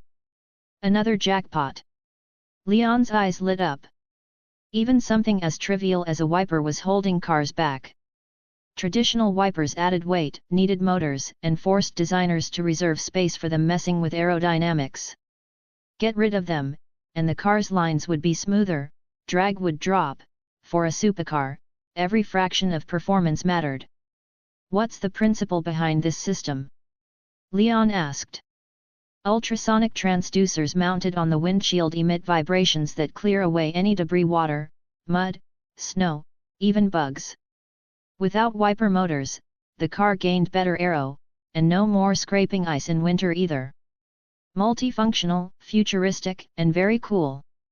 Leon couldn't help but get hyped. Who would have thought such a tiny part like a wiper could open up so much potential? He wanted that reward now. Still buzzing, he hummed while cooking steak, then cleaned up and wondered, when will the neighbor's request trigger? Right on cue, knock knock. Coming. Leon's pulse quickened. He strolled to the door, opened it and froze. Standing outside was a stunning blonde in a tight outfit that showed off her figure. Fair skin, golden hair, curves that screamed trouble. She brightened instantly at the sight of him. You are? Leon asked cautiously. I'm your neighbor Pasha. Ah, hello. Leon shook her hand politely. What brings you here? Well, my friend's arriving tonight, but my dad's not home. He only left me the family car. She hesitated, clearly embarrassed. In this small, run-down town, most families couldn't afford anything flashy. Compared to the monster in Leon's garage, her car must have felt pathetic. Finally, she came out with it, "I can't drive. Could you, maybe give me a ride into the city to pick her up?" That was it. Just a lift? Did the system really plan to hand out high-tech upgrades for something that simple? Leon frowned, suspicious. "Your friend, what does she do?" "She just graduated with a degree in auto repair and modification. She's job hunting, and came to visit me." "Oh, her name's Letty," Pasha added casually. Leon froze. Letty? His expression turned strange. If he remembered right, wasn't Letty supposed to be Dominic Toretto's girl? Is the system seriously pushing me to steal Dom's woman? Doesn't she have a boyfriend? Can't he pick her up? Leon pressed, wary. If Dom showed up, things would get messy. After all, Leon had hijacked their cargo before, and even taken out Dom's crew. If Dom recognized his car, fists would fly, maybe even bullets. But Pasha blinked in surprise. "Boyfriend? No, she's single. Totally unattached." "Wait. So this was before she met Dom?" Leon's grin slowly spread. "What if I really do take Dom's girl first? That would be exhilarating." Chapter 16, Bugatti Chiron. For a transmigrator like Leon, there was a certain thrill in putting a green hat on someone stealing another man's woman. He grinned slyly. He had already robbed Dominic of his shipment, that grudge was set. So what if he stole a woman too? Besides, at this point, Letty wasn't even with Dominic yet. "Why not just have your friend take the bus back?" Leon asked, glancing at the clock. It wasn't even 7 yet. Pasha looked at him strangely, almost confused. "At this hour? There are no buses that come out here anymore," she explained patiently. Cars in America were dirt cheap. Basically every household owned one. That meant very few people relied on buses. Especially in a small town with little demand, buses stopped running early. Everyone drove. And at night? Streets weren't safe.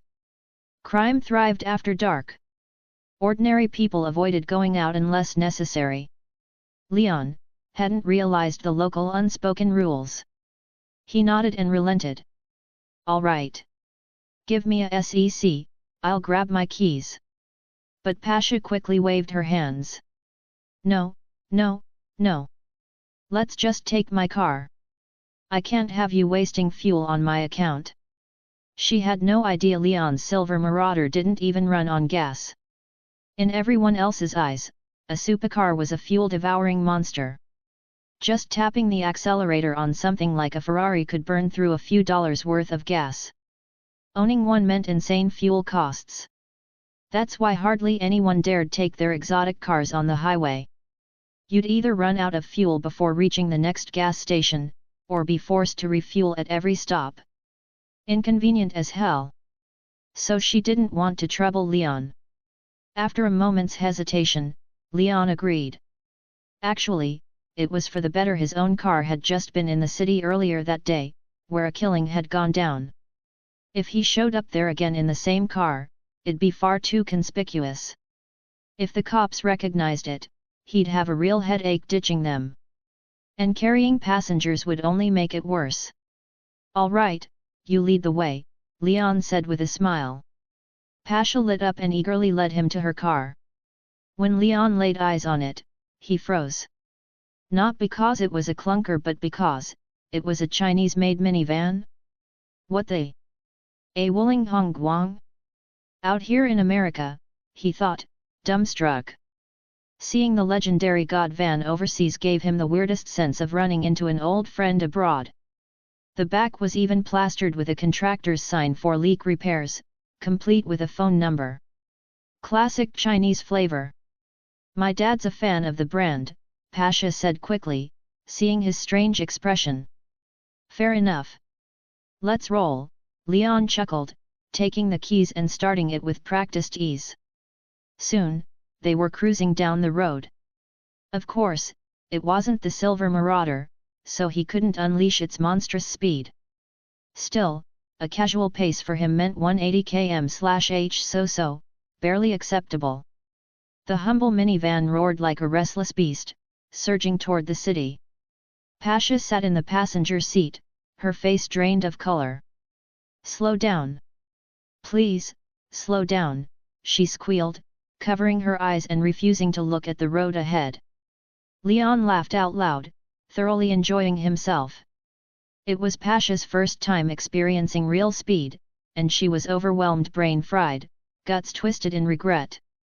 If she'd known he drove like this, she never would have asked him. This isn't driving, this is suicide, she screamed. Ah! There's a car ahead, slow down. Her shrieks filled the road the whole way. Meanwhile, O'Neill, Las Vegas's top street racer, was tearing up the highway. He was a man who traveled state to state, challenging and defeating local champions. His record spoke for itself, his fame spreading wider by the day. People were already whispering that he might claim the title of West Coast Car God, a name spoken alongside Dominic Toretto's.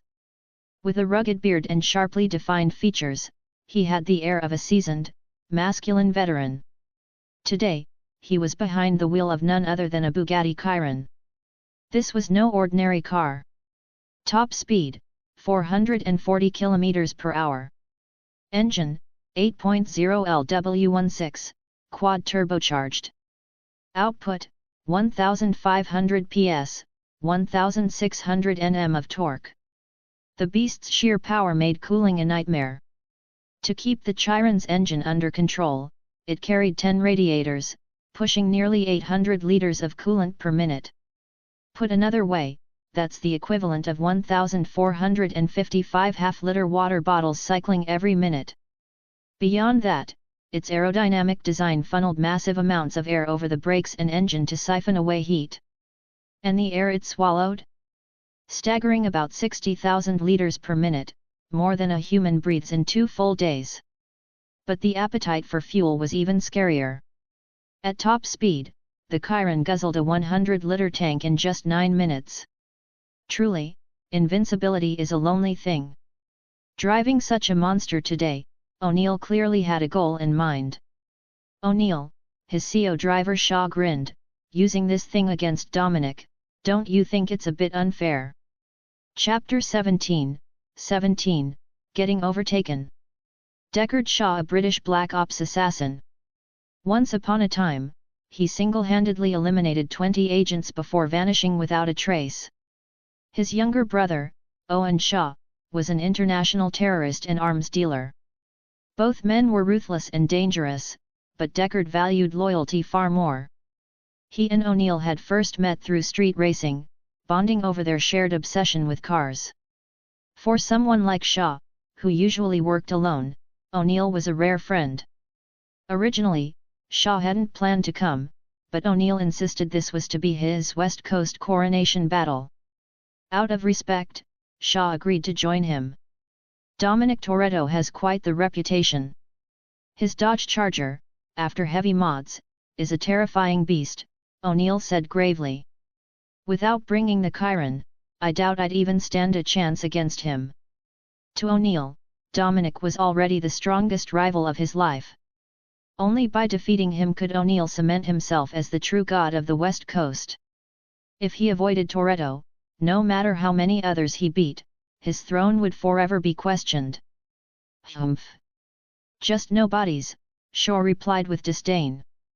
He wasn't trying to flatter O'Neill, he meant it. In his eyes, O'Neill's driving skill was among the very best. If it came down to pure racing, Shaw knew he himself couldn't compete. He didn't know Dominic personally, but O'Neill's strength he had witnessed. Every race he entered, he won. Undefeated. The cars he'd won in bets filled his garage to bursting easily, more than 100. With that kind of skill, plus an unbeatable machine like the Chiron, How could Dominic possibly win? Shaw scoffed, finding O'Neill's determination to prove himself almost unnecessary. Still, we can't underestimate him, O'Neill muttered, eyes narrowing. Then suddenly the roar of an engine thundered behind them. The unmistakable sound of a street racer pushing to the limit. The two men instinctively checked the rear-view mirror. There, weaving flawlessly through heavy traffic, was a squat, ugly minivan. The sight was surreal. Like watching a clumsy, overweight woman perform a perfect ballet. Ugly on the outside, but within it burned a soul of pure artistry. And whoever was driving this level of skill had no business being trapped inside a van. O'Neill's eyes widened in shock. This was the first time he'd ever seen someone push a minivan to such extremes. Even he couldn't wring that kind of performance out of one. Especially not on a crowded highway. Even Shaw was rattled. 20 years as an agent, and never had he seen driving like this. A van, hitting racing speeds, cutting through dense traffic like it was nothing. Hollywood itself wouldn't dare write something this absurd. The van was closing in fast on the Chiron. Shaw glanced at the speedometer, his jaw dropped so wide a whole egg could fit. The Bugatti was already at 150 km per hour, cruising comfortably. Yet the van was catching up. Meaning, it was going even faster. A minivan, over 150? That shouldn't even be possible. Anyone who's driven knows, the lighter the car, the more it floats at high speeds. Vans are among the lightweights. At 150, they'd already be twitchy and unstable. A slight touch of the wheel could send it skidding. And yet this thing was flying past 150 without breaking stride. Is he trying to kill himself? Shaw sneered. At that speed, no van could last 100 kilometers. It would either lose control, crash, or flip. Survival? Impossible. The traffic's heavy here. He's going too fast, O'Neill said, contempt flashing in his eyes. Some drivers just loved showing off, thinking they were gods behind the wheel. In O'Neill's eyes, it was childish, a death wish. Ahead, the road bent into a long, sweeping curve. Perfect. Let's see what this fool does now. O'Neill's gaze hardened. He steered slightly inward, tightening his line, deliberately cutting off the van's chance to pass. He wasn't about to let anyone overtake him. In O'Neill's world, there was one rule: he passes others. No one passes him. Try showing off in front of me? You'll die for it, O'Neill smirked coldly. Out here in this backwater stretch of highway, there were no superstar drivers. Impossible. He was sure the van would back off. But instead, the driver flicked the wheel. The van snapped into a controlled drift, swinging its tail out in a perfect arc. With pinpoint precision, it threaded through the narrow gap between two cars. Then, like a magic trick, the van swung wide around O'Neill's Bugatti, sliding cleanly past. What the hell? O'Neill's face contorted, eyes locked in disbelief at the van's tail disappearing ahead. What kind of godlike driving was this? He tried to catch the plate, but the van was too fast. All he could make out was the Chinese writing plastered on the back, building leak repairs. Oh, shit! I'm going after him. O'Neill's face flushed green with fury. Who the hell was that driver? Who dared to overtake his Chiron? Chapter 18, An accident occurs. Leon sat comfortably in the driver's seat, looking completely at ease. Meanwhile, Pasha was so terrified her legs had gone weak. Her screams were already hoarse, and her bloodshot eyes radiated pure panic. Leon had just pulled off a drift to overtake a supercar, and his mood was still light. From the looks of it, that car had been a Bugatti Chiron. Not bad at all for this so-called van, it could even beat a hypercar. The handling felt pretty solid. Relax, nothing will happen while I'm here, Leon said with a suppressed grin, trying to comfort Pasha. But the speed didn't drop. Pasha kept trembling, too scared to even reply. From behind came a furious engine roar. Leon glanced back. It was the Bugatti Chiron he had just passed. Clearly, its driver wasn't willing to accept being overtaken by a van and was pushing hard to catch up. "Ha, let's see what you've really got," Leon smirked. He downshifted, floored the throttle, and forced the van's engine to dig even deeper. The van leapt forward, speed climbing fast past 200 km per hour. The engine trembled at its absolute limit, but Leon pulled ahead again. The Bugatti tried to accelerate too, but this was a winding section of road. The car's sheer weight became a liability. It had to slow down for the corners or risk losing control. Within seconds, it nearly clipped the guardrail. Drifting? Forget it, a Chiron wasn't built for that. And even though the road wasn't crowded, there were still some vehicles around. At such extreme speeds, each car became a dangerous obstacle. One wrong move could mean disaster. In the end, the Bugatti driver O'Neill could only watch the van disappear into the distance. Slamming the steering wheel in frustration, he fumed. "Damn it! I lost before I even had the chance to race, beaten by a van." For O'Neill, it was humiliation beyond words. Who the hell was that guy? He growled through clenched teeth. Beside him, Shaw sat in stunned silence. Both men were shaken. They had expected a rookie, but instead ran into a king-level driver. Meanwhile, Leon smoothly drifted through another curve. Checking his mirror, he saw no sign of the Bugatti anymore. Just as he predicted, with its bulk, the Chiron had no choice but to brake into corners. Without advanced drifting skills, nobody could clear those turns perfectly. And with traffic still on the road, O'Neill dared not push it recklessly. On a winding course like this, the van held the upper hand. Leon laughed heartily and kept his foot heavy on the gas, heading toward Los Angeles. 2 hours later, the van finally rolled into the city. Leon followed Pasha's directions to their destination. At the roadside stood a stunning young woman. Her figure was flawless, curves accentuated in all the right places.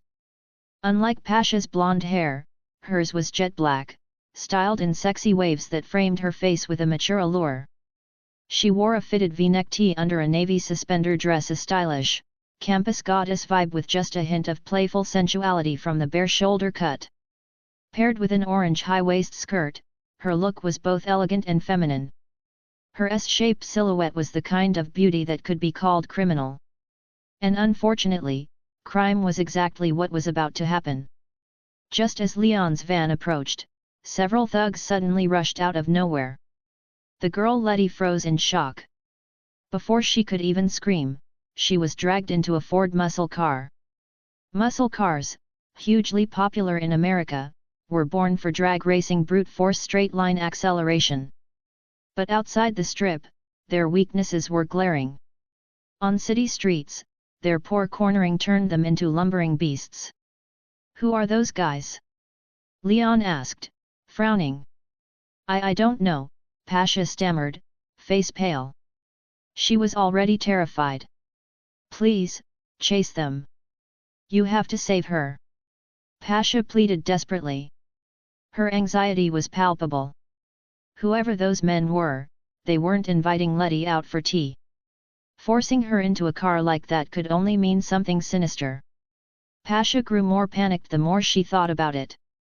"Muscle cars don't handle well in the city. This is our chance," Leon analyzed calmly. "Hold on tight," he warned, before stomping on the accelerator. The van unleashed a bestial roar, slamming Pasha back into her seat with violent G-force. Her face went pale, but for Letty's sake she pushed her fear aside, eyes locked on the fleeing Ford, urging Leon to go faster. Her loyalty to Letty was clear. Leon's driving skills were no joke. Within moments he had closed the gap. A car that can't even brake 200 km per hour dares to show off? Trash, he sneered. The Ford's driver gawked in disbelief. He stared at the speedometer, then at the van in the mirror. His worldview was crumbling. Inside the Ford, several thugs pinned down the struggling Letty.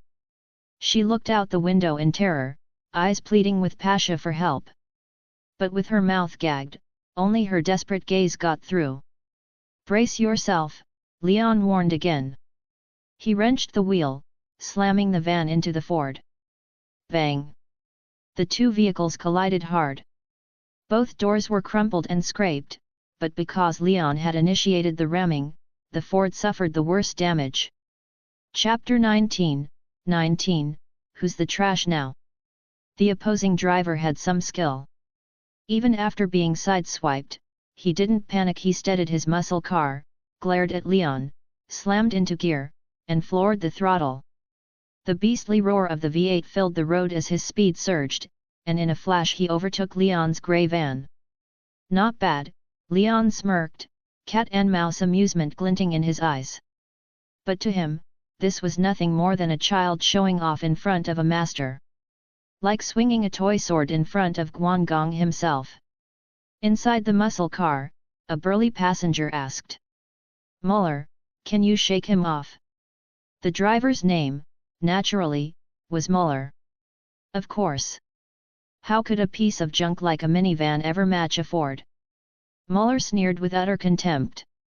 To him, the very thought was laughable. No one had ever beaten a Ford with a van. Ever. It wasn't even worthy to be called an opponent. Muller lifted his chin, basking in confidence. He was already a well-known local street racer, with plenty of wins and plenty of stolen cars in his collection. Against a van? That was beneath him. "Hold tight. Watch this!" Muller shouted, giddy with adrenaline. He stomped the brakes, yanked the wheel, and drifted through the corner. It wasn't like Leon's drifts, which had the grace of pure art. And truth be told, muscle cars were never made for corners. They were built for straight-line brutality. Every muscle car shared the same weakness: stiff, clumsy cornering. Slowing down was inevitable. As Muller cleared the bend, he glanced in the mirror. No sign of the van. He grinned smugly. "Trash. And here I thought he had something. Worthless." "Nice work," the burly man Jack exhaled in relief. "I'll report this to the boss. You'll get praise for sure." Muller was one of the boss's hand-picked drivers. Said to be top tier, flawless for this job. Jack had doubted it, but now, he was convinced. A driver could make or break an operation. And Muller? He could handle even the stickiest tail. "Ha! Thanks, Jack. Just watch me," Muller laughed, ego swelling. In his head, he was already the fastest racer in Los Angeles. But just as he floored the throttle again, from a side road, a grey minivan blasted out. Its nose smashed straight into the Ford. Bang! The impact was brutal. The Ford lost all control, tumbling end over end 5 times, skidding for over 10 meters before finally screeching to a halt, wheels pointing helplessly skyward. Other cars weren't so lucky. Several were wrecked in the chaos, twisted metal and broken glass littering the road. The sudden crash stunned everyone nearby.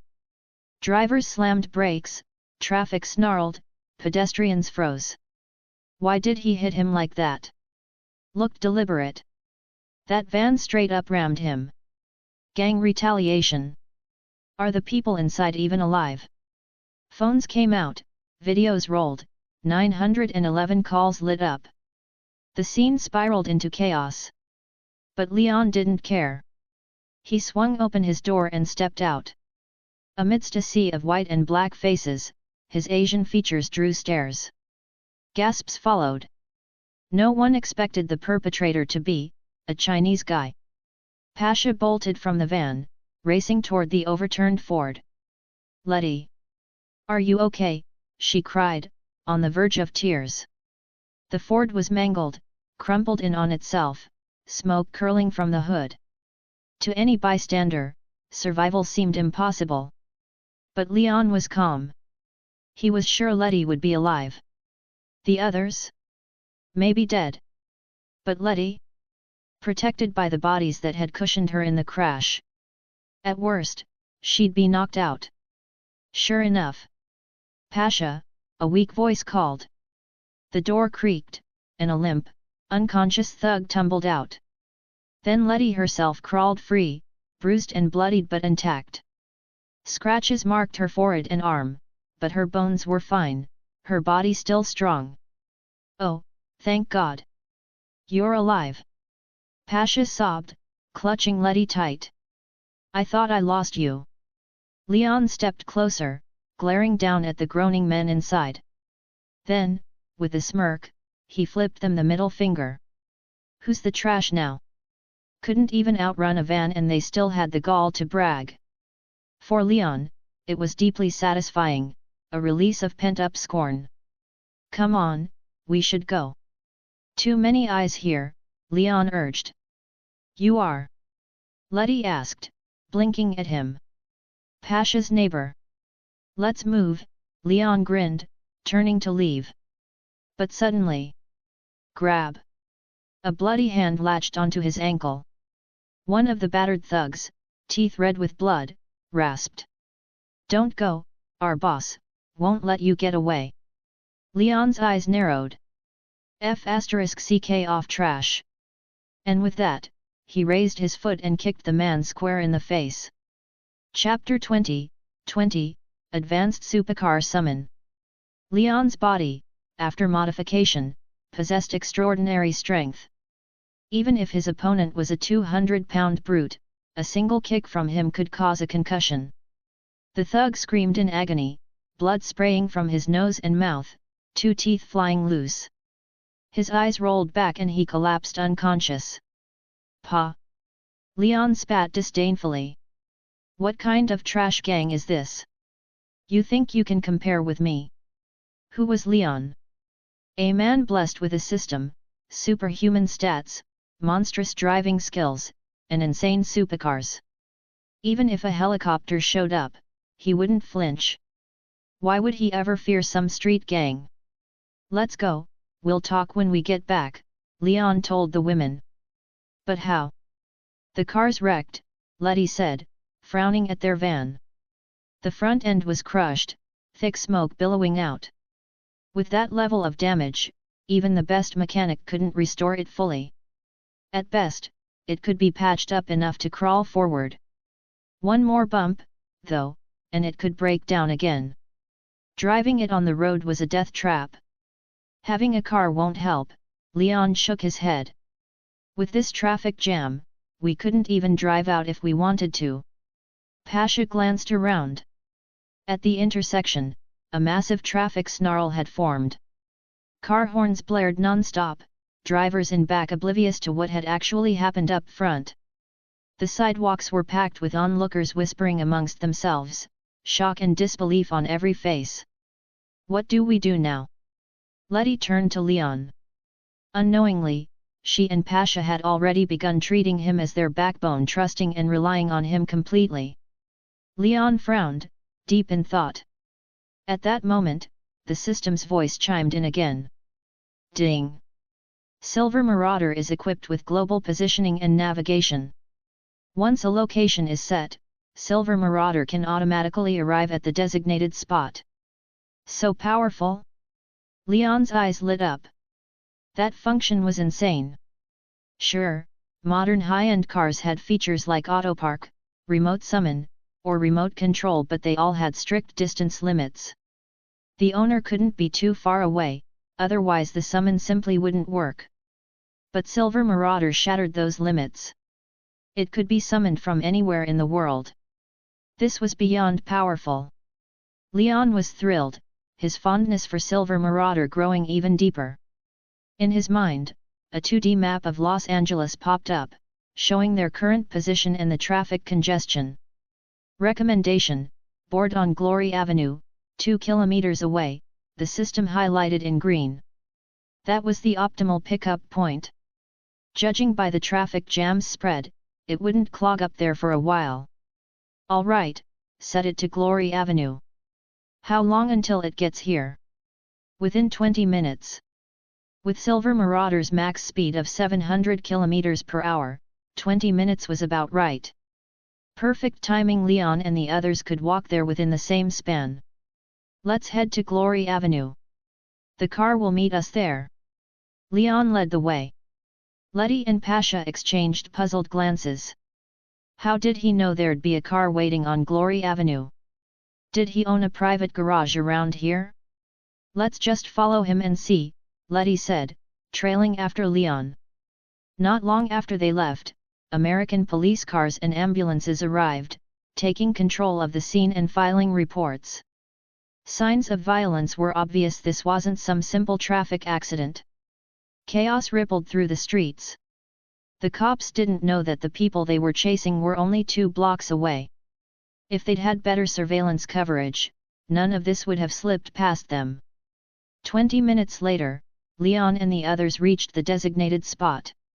There it was, Silver Marauder, surrounded by a huge crowd. Dozens of onlookers had their phones out, snapping pictures furiously. Did you see that? It drove here on its own. A driverless supercar? That's insane. I think that's the legendary summon car feature. What brand is this thing? The design is sick. Silver Marauder's arrival had stunned the entire street. People formed layer upon layer around it, packed tight, barely leaving breathing room. Passers-by couldn't help but stop and stare, captivated by the car's aura. This car's owner, I'll pay 50 million for it, shouted some fool, smugly assuming that was a fortune. As if such a pitiful sum could ever buy Silver Marauder. Utter delusion. Step aside, this car's mine, Leon said as he pushed through the crowd, holding Letty and Pasha's hands as they slipped into the ring. The crowd froze in shock. The owner had shown himself. Everyone's eyes turned toward him, a handsome Asian guy, holding hands with 2 gorgeous women, striding confidently up to the car. Lucky bastard, people muttered, envy burning in their eyes. Normally, just catching a glimpse of a beauty like that would be brag-worthy for a month. And this guy had 2 of them at once? How were they supposed to stay calm? Beep beep. Leon pressed his fingerprint unlock. Silver Marauder's doors swung upward automatically. Even better, it detected the number and positions of passengers, opening 3 doors at once. Too damn cool. Chapter 21, Extreme Speed Frenzy. The Silver Marauder was already shocking enough. But when Leon stepped out, the crowd went wild. The car was stunning its owner, even more so. Young, handsome, and carrying himself with effortless confidence. A guy like this had to come from serious money. Letty was dumbstruck, staring blankly at the Silver Marauder as if frozen. Pasha couldn't believe her neighbor had been hiding this kind of wealth. She thought he was driving some ordinary car. Who would have imagined a supercar like this? And not just any supercar, this beast was worth at least 10 million. Even Pasha herself was stunned. Wasn't this car parked back in the garage? How did it show up here? Did he have 2 identical supercars? Or were hypercars now buy one get one free at the mall? Her head spun. What are you spacing out for? Get in, Leon urged from the driver's seat. Oh right. The 2 snapped out of their daze and scrambled into the car. As soon as they sat down, the doors closed automatically with an elegant hum. So cool. Letty sighed in awe. She couldn't help but imagine owning one herself. Inside, the leather seats were luxuriously soft.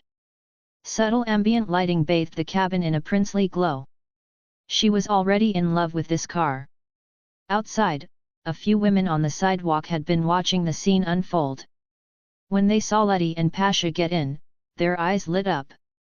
There was still room in the car. If they could charm the owner, maybe they'd get a ride too. Or even score a payday. They batted their lashes, shot sultry looks, even walked up to flirt with Leon, trying to catch his attention with exaggerated gestures. Leon only smiled faintly, then shifted into gear and floored the accelerator. The Silver Marauder roared to life, its thunderous engine note shaking the crowd. Startled onlookers stumbled back, parting instinctively to open a path. Now that he'd swapped out the busted van, Leon was about to unleash his true terror. Pasha had thought she'd already experienced his full speed when he drove the van. No way he could be faster than that, right? How wrong she was. Leon slammed the pedal, dropped the clutch, and the silver Marauder rocketed forward. Launch control, nitrous injection, everything was engaged. 8 exhaust pipes spewed blue flames as the hypercar leapt ahead with brutal acceleration. The G-forces slammed them back into their seats. Even Letty, who lived for street racing, went pale with shock. This was still the city. He was really driving this fast here. Slow down. Slow down. The city isn't the countryside, there are cars everywhere. Letty cried, clutching her shirt, her lips losing all color. Buildings blurred past in streaks of light. Letty dared a glance at the speedometer, at least 200 kilometers per hour. Holy shit, 200? Are you insane? She screamed. In the city, this speed was madness. If he took this thing to open roads, would he be hitting 3, 4, maybe 500? She felt like she was going insane herself. Pasha shrieked in the back seat, hugging the headrest with her eyes squeezed shut. Every time Leon drove, she felt like her soul was about to fly out of her body, not because he was clumsy, but because he was too fast. Few people could stomach this kind of velocity. Leon laughed heartily, exhilarated. Once they reached the outskirts, wider roads, fewer cars, he pushed the silver Marauder even further. Braking past 300. 400. 500, edging toward 700 kilometers per hour. Too fast. Letty's eyes widened in disbelief. She couldn't even see the road anymore. Everything outside was just a blur, impossible to track. And yet Leon handled the car effortlessly, dodging, weaving, drifting through turns like he already knew the road ahead by heart. His driving gift was beyond comprehension. Under Leon's breakneck pace, what should have been a 2-hour drive was slashed down to just 20 minutes. The moment they stopped, Pasha bolted out of the car and immediately doubled over, throwing up. The endless drifts, the sudden turns, the sharp evasions, it had churned her insides upside down. Letty didn't fare much better. Her legs trembled as she climbed out, knees buckling as if she might collapse. Her eyes were vacant, like her soul hadn't caught up yet. This was the fastest car ride of her life. Faster and scarier than any roller coaster, an experience she'd never forget. She figured she'd be spinning in her dreams tonight. You two okay? Leon asked with a teasing grin. I'll live, Letty forced out between clenched teeth, though she was on the verge of vomiting herself. Then she noticed something and gasped, pointing at the silver Marauder. Your car, it's rolling away. You forgot the handbrake. Leon glanced back, perfectly calm. Relax. It's just parking itself back into the garage. Letty froze, stunned. No wonder this was a top-tier hypercar. Automatic parking, remote summons, who knew what other features it still had hidden. The more she learned, the more unbelievable it became. Before their eyes, the silver Marauder slid smoothly into its garage bay, the door closing behind it. Ding! Task complete. Mission rank up level +1. All attributes +100. Reward, ultrasonic drainage system. Another mission down. Leon grinned in satisfaction. He was now level 4. His attributes had reached 400 across the board. His muscles were denser, his body tougher, he was nearly unstoppable. Even if he went toe-to-toe with Agent Hobbs, the Rock himself, he wouldn't be at a disadvantage. Chapter 22, Shockwave. The past couple of days in Los Santos had been anything but calm. Something was in the air, people could sense it. Summer's heat was fading, but a stormy autumn was on the horizon. First, a hijacked truck left a pile of bodies crushed. Then came a brutal shooting, 5, 6 people dead. And not long after, a massive pile-up downtown, the driver fleeing the scene. And now today, one tweet lit the West Coast on fire. It came from O'Neill, a well-known West Coast street racer. He wrote, "Last night I lost to a van. I was driving a Bugatti Chiron, but he drifted the corner using pure inertia. His car was insanely fast. The only thing I saw clearly was some repair sign on the side. If anyone knows who he is, tell him I'll be waiting Saturday on Violence Street." One tweet 10,000 ripples. O'Neill was no nobody. On the West Coast, he was already called the god of the streets. 3-time back-to-back champion of the underground circuit. Rumors even said he was about to challenge Dominic Toretto himself. If he won, he'd claim the throne, officially becoming West Coast's #1. But now? The so-called god hadn't lost to a Ferrari, a Porsche, or another supercar. He lost to a van. What kind of joke is this? Is this April Fool's Day, or did I just wake up from a coma? A Bugatti Chiron losing to a minivan? What kind of meme is this? Who the hell was driving that thing? The internet exploded. No one believed it. The Bugatti Chiron was untouchable. How could it lose to a van? It had to be a prank. If vans could go that fast, why would anyone even buy muscle cars or hypercars? Facing the doubt, O'Neill dropped the dashcam footage. On screen, his Bugatti was already flying, threading through traffic with ease, proving his skill. But then out of nowhere a van shot into frame. Netizens froze, then immediately slammed pause. Just like O'Neill claimed, the van was insanely fast. On its side, faded Chinese characters and the words "leak repair." If not for the pause button, no one would have even caught the letters. This thing was moving at a blur. And it wasn't just speed, the trajectory showed it was drifting, snaking through impossible gaps. What kind of move is that? This isn't driving, this is movie CGI. Continuous S-curve drifts. On public roads. With traffic in the way. It wasn't human. Holy crap. 666. The chat blew up. People spammed likes and disbelief. Some sharp-eyed viewers recognized the plates, it was the same van from the massive downtown crash. The city accident? That's this van. Ha! Overspeeding, then crashed cause he couldn't handle it. Garbage driver. No, wait, I heard he was trying to stop a kidnapping. Crashed to save someone. Debate raged, and curiosity grew. Whoever could beat O'Neill had to be a legend. So why was this guy completely unknown? Maybe he was new in town. Or maybe he'd come over from the East Coast. With so many people in the world, it wasn't impossible. Elsewhere. Dominic Toretto sat watching the news, jaw tight. The screen replayed footage of the Los Santos crash, the van slamming into a Ford muscle car, sending it tumbling into wreckage. "DOM, someone's challenging you." Brian O'Connor walked in, letter in hand, that trademark smirk on his face. Not as massive as DOM, but no less charismatic. "Who?" DOM asked, taking the letter. "O'Neill. He's here in Los Santos." DOM paused. Then smiled faintly. "So, he finally came for me." Both he and O'Neill had long been called the strongest racers on the West Coast. It was inevitable they were destined to clash. Even if O'Neill hadn't come, DOM would have gone to him eventually. Two tigers couldn't share the same mountain. But Brian shook his head, showing his phone. "That's not all. He's already run into trouble." On screen O'Neill's viral tweet. He'd been beaten by a van. No way.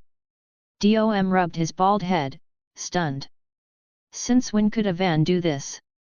Curious, he tapped the video. When he saw the van drift past at impossible speed, his eyes widened.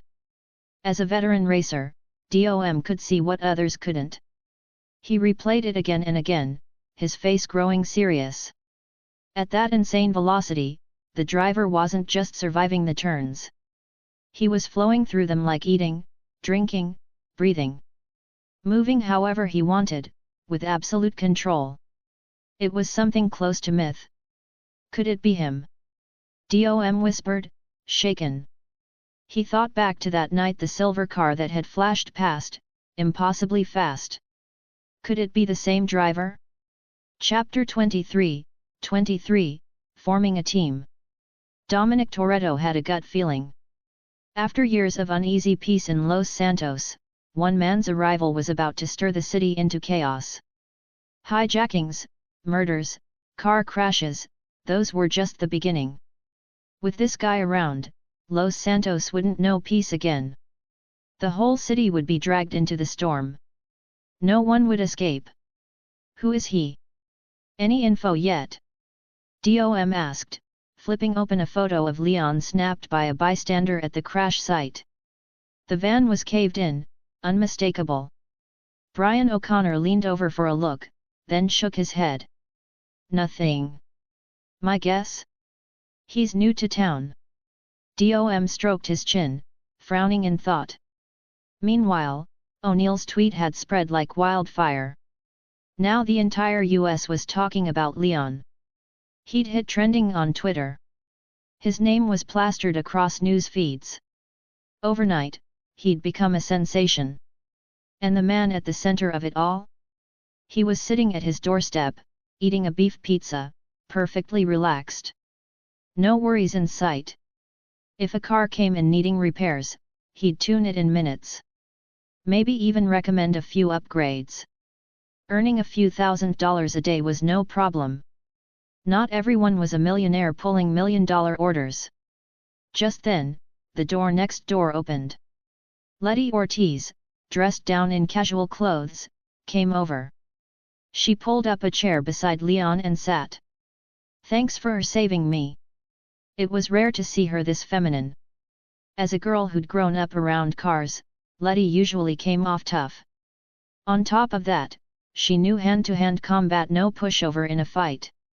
If it hadn't been for the surprise ambush the other day, she never would have been caught off guard. Why were they after you? Leon asked, glancing over. I ruined their deal. Leon blinked. He hadn't expected her to be that blunt. Letty explained. They're part of a car smuggling ring. They also run loan sharking schemes. A friend of mine got caught in their trap, took a loan to buy a car, couldn't pay it back. I busted in, got my friend out. Now they're after me. Her tone was calm. Yesterday's chaos had been a lesson. Next time, she'd be ready, armed, cautious, never caught unprepared again. Leon nodded. Then be careful in the city. Keep your guard up. Actually, Letty hesitated, clearly nervous. I don't want to go back into the city for work. I want to stay with you. I want to join your crew. Leon froze. The request came so suddenly it caught him off guard. Just then. Ding! Team system unlocked. Members share upgrade benefits. Each time the host levels up, teammates receive half of the stat increase. In return, the host gains 50% of their boost as well. In short, if Leon leveled up, Letty would gain plus 50 to all stats. And Leon would get half of that back plus 25 more. That meant every level up now gave him plus 125 total. The bigger the crew, the higher the numbers. With 4 members, that's plus 100 extra. With 40? That's plus 4,000. Leon was stunned. This system really had hidden functions, and forming a team only meant more gains. Are you sure about this? He pointed at his modest garage. I'm just a mechanic. You really want to work with me? Maybe you can fool others, but not me. Letty's voice was firm. Oh? How so? On the surface it's a repair shop, but you're different. You own a one-of-a-kind supercar. You've built custom engines. Your skills are insane. Her eyes lit up as she spoke, passion growing. I want to join you. Following someone this good is the only way to get stronger. She was no ordinary grease monkey. She could tell engines apart by sound alone.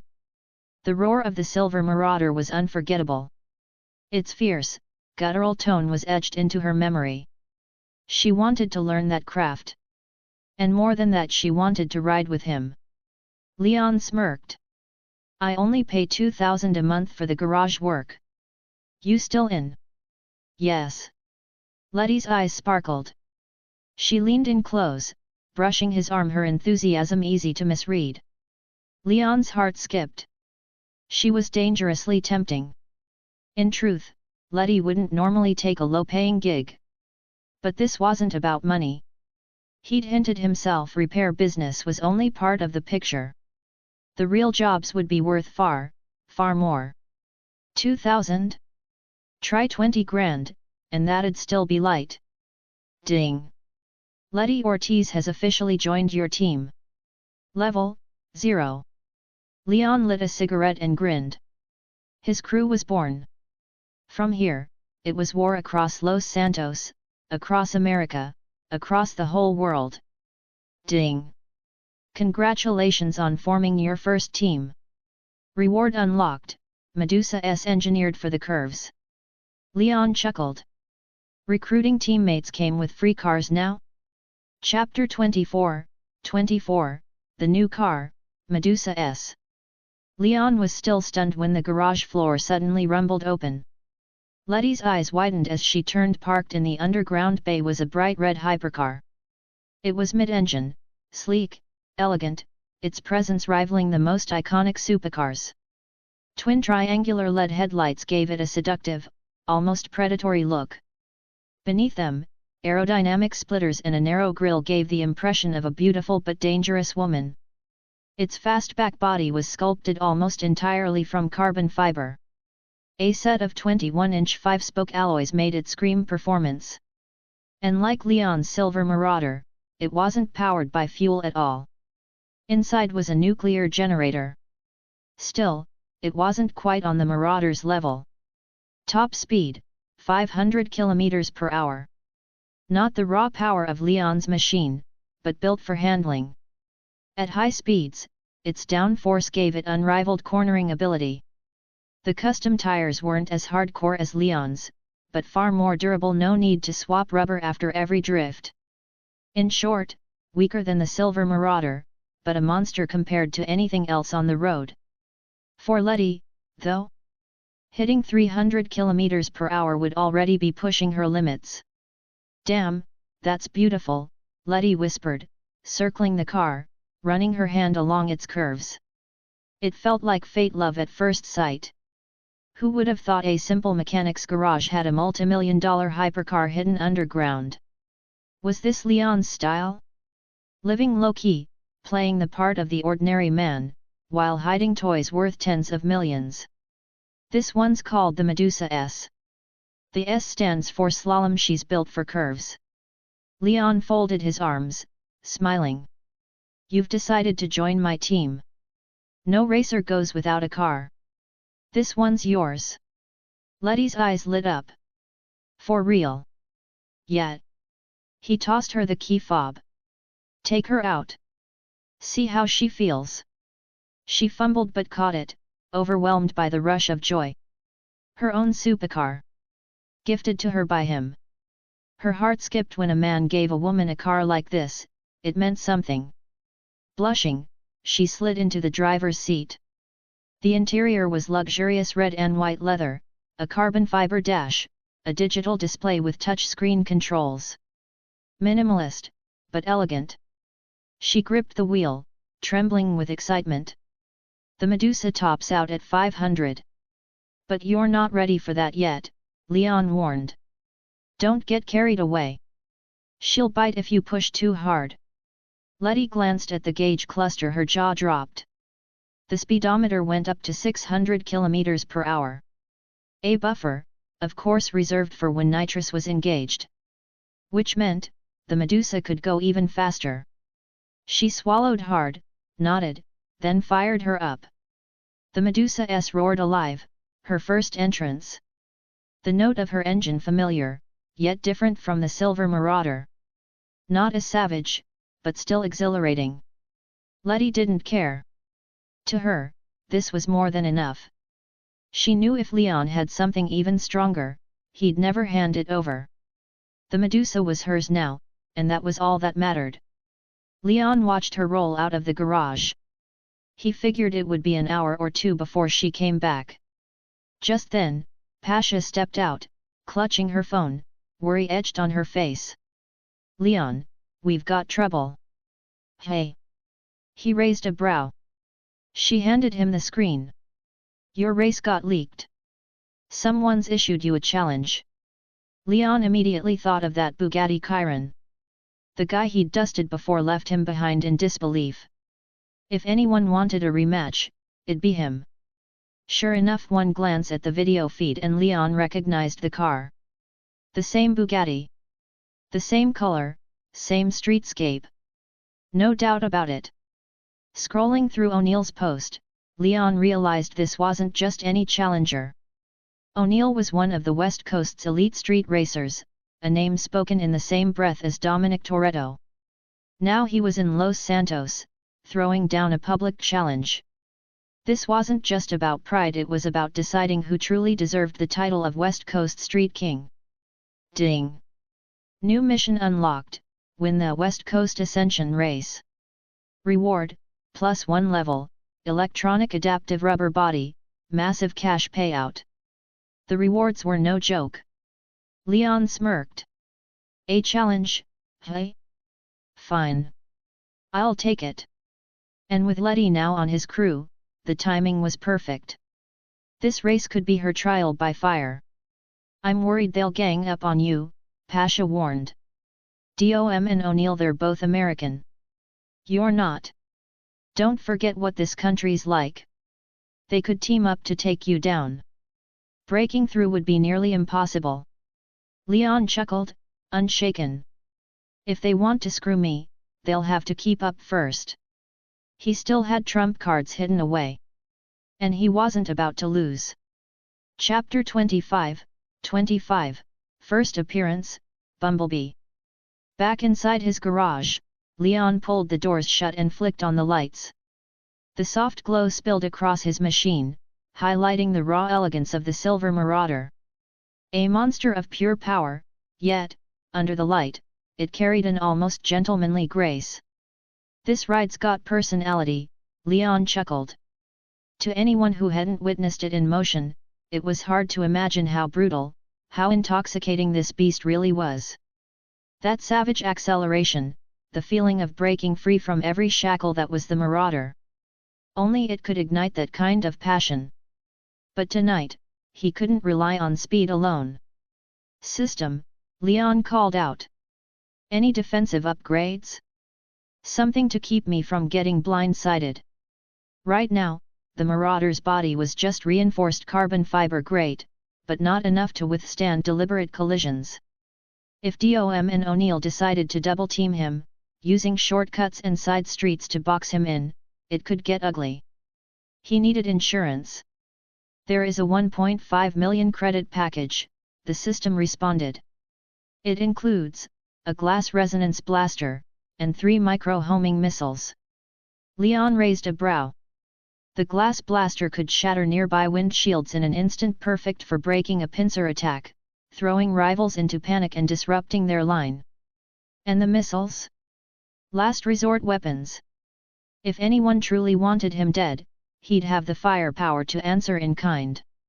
With those two tools, even Dom and O'Neill working together wouldn't scare him.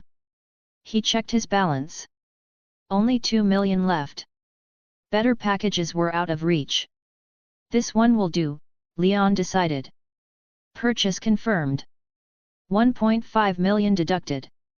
The Silver Marauder glowed bright white as the upgrade sequence began, the system rewriting its bodywork with hidden weapons. Time passed quickly. Soon, Saturday night arrived. And Violence District was alive like never before. At O'Neill's call, nearly every renowned West Coast racer showed up. Supercars, muscle cars, exotics, even custom tuners all flocked into the chaotic zone. Here, There were no official rules.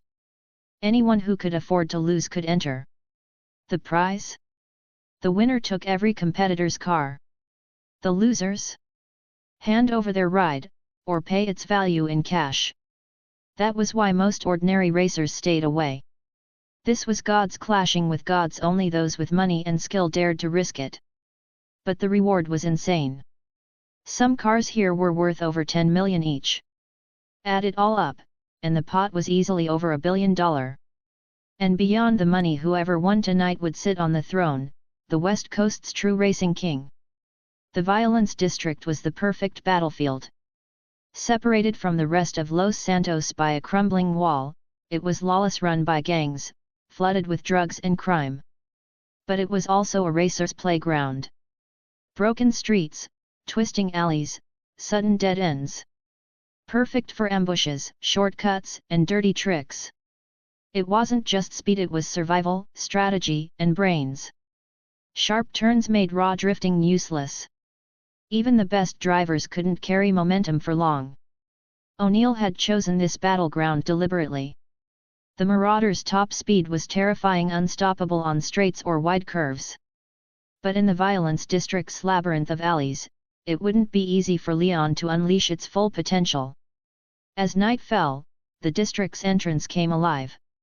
Thanks to O'Neill's wealth and influence, the gangs running the place had agreed to host the race. For one night, all crime stopped. Dealers, thugs, even petty crooks, everyone gathered for the spectacle. Music blasted at the gates. The crowd moved to the beat, dancing, cheering, drinking. And then, vroom! Engines roared. The first challenger rolled up. A Chevrolet Camaro. Not just any Camaro, this one had the nickname everyone knew from the movies, Bumblebee. The people erupted. The Camaro was the dream of every working-class kid. For under $300,000, you got 2.3T turbo power, classic American muscle lines, and a ride guaranteed to turn heads. A chick magnet. A street king in its own right. Its V-shaped grille, raised hood, squared-off headlights flowing into the intake, it screamed aggression. The rear bumper stretched wide, with asymmetrical fog lights giving it a unique edge. 20-inch alloys filled the wheel arches perfectly. Damn! So cool! First car out is Bumblebee? What else is coming? The dancers froze, the crowd pressing forward, buzzing with excitement. If this was the opener, the rest of the lineup was going to be insane. Chapter 26, Feast of Supercars. O'Neill's reputation was unmatched. With just a single shout, he drew out every major name on the West Coast. After Bumblebee's Camaro rolled in, even wilder machines followed one after another. First up, the car of choice for James Bond himself. Aston Martin DB11. Finished in a matte glass blue, its flowing waistline and floating roofline exuded pure elegance and power. Its rear LED tail lights glowed like a vision from the future. Under the hood roared a brand new 5.2L twin-turbo V12, pushing out 600 horsepower and topping out at 322 km per hour. Then came something out of Men in Black. A 2020 Lexus RCF Track Edition.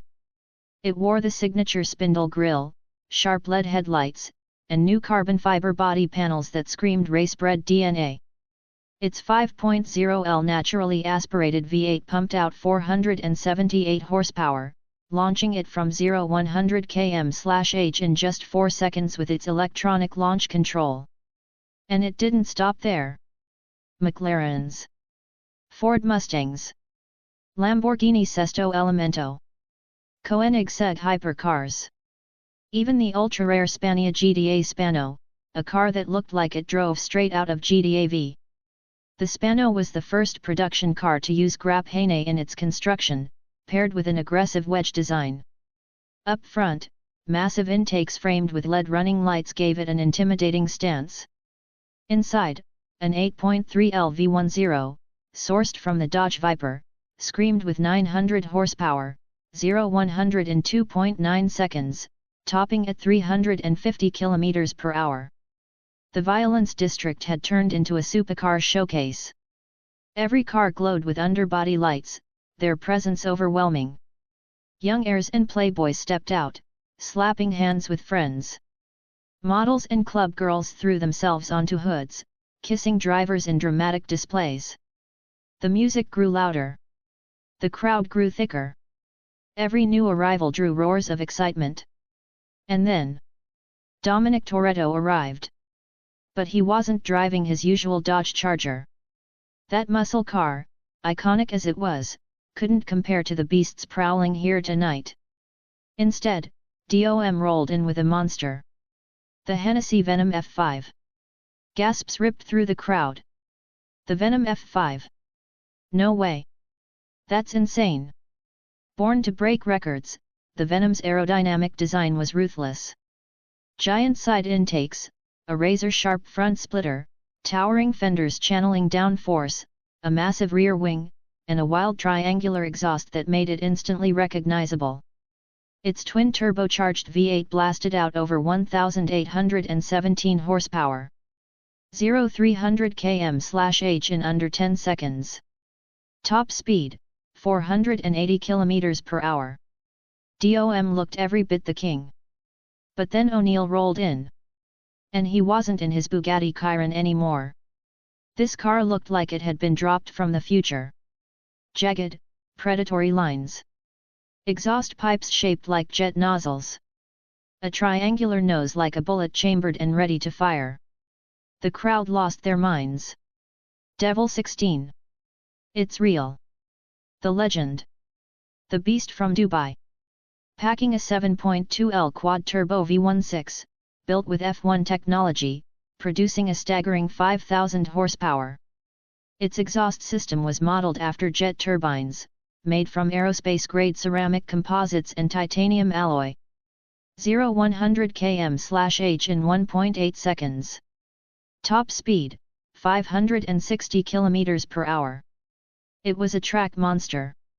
The moment it appeared, every other supercar looked dull. The Devil radiated pure dominance. A car that belonged in myth, not reality. Too strong.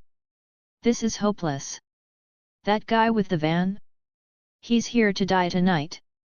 Ha ha ha, he's done. Total trash. If he somehow wins, I'll patch his roof myself. Laughter rolled through the crowd, sneering at Leon. To them, it was a joke. Against monsters like these, what chance did a delivery van have? Even at his best, Leon's van could maybe scrape 200 km per hour. That wasn't racing speed, that was warm-up pace. In contrast, O'Neill's Devil could hit 500 plus with ease. And the final stage of tonight's race? A 10-kilometer straight-line sprint. Pure top speed. No tricks. No shortcuts. Just raw machine versus raw machine. On that road, the slower car had no chance. O'Neill was already holding all the cards.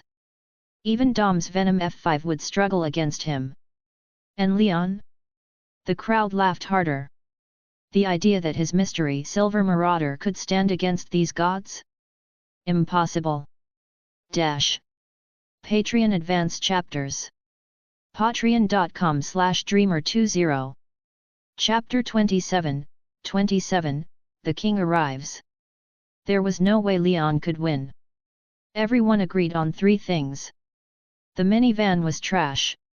O'Neill would be the champion tonight. The Devil 16's appearance sealed the deal. When O'Neill's monstrous Devil 16 rolled in, the crowd erupted. The cheers nearly drowned out the music. Girls abandoned the guys they came with, rushing wildly toward O'Neill. Just a glance from him tonight would make them feel blessed. O'Neill leaned casually against his car, cigarette between his lips, smiling like a man who already owned the night. The D16 wasn't just a car, it was a spotlight. Dominic walked over. They'd been rivals for years, and knew each other well. "I heard you got overtaken by a van," Dominic said coolly. "You know who that guy is?" O'Neill shot him a sideways glance. "I ran the plates. Registered to someone else." Not him. Online, the picture of Leon had already gone viral. He clearly wasn't the owner. The registration showed some greasy middle-aged uncle. But Leon? Young, sharp, and dangerous looking. Completely different vibe. Why? You interested in him too? O'Neill asked. Dominic didn't bite. He wasn't about to reveal his own suspicions, not when it could blow back on his crew if word got to the cops. Not interested. Just curious, Dominic replied with a cryptic smirk. O'Neill narrowed his eyes. Dominic's tone had weight. Scanning the lot, O'Neill muttered. Everyone here's a familiar face. Maybe that guy won't show tonight. Most of the racers were people O'Neill had run against before. Some had great skill, some had insane machines, but none had shown the kind of drifting precision that Van had in that viral clip. The face he wanted to see wasn't here. Dominic glanced into the distance. Still early. Maybe he's on his way. Right then, a strange, throaty roar cut through the night. Not one car but two. The engines howled with raw, endless power, so fierce it made people's hearts race and blood burn. The crowd froze mid-dance, turning toward the sound. Even the DJ stopped the beat. He's here. That's him. The guy O'Neill's waiting for. The street fell silent. Everyone strained to see. Headlights flared, searing the night, forcing the crowd to shield their eyes. Through their fingers, they caught glimpses of the machines approaching. First came the beast, a silver monster of a supercar. Its body gleamed like liquid steel, lines aggressive and predatory. Two blazing headlights glared like a marauder's eyes, daring the street to look away. Closer now, gasps rippled through the crowd.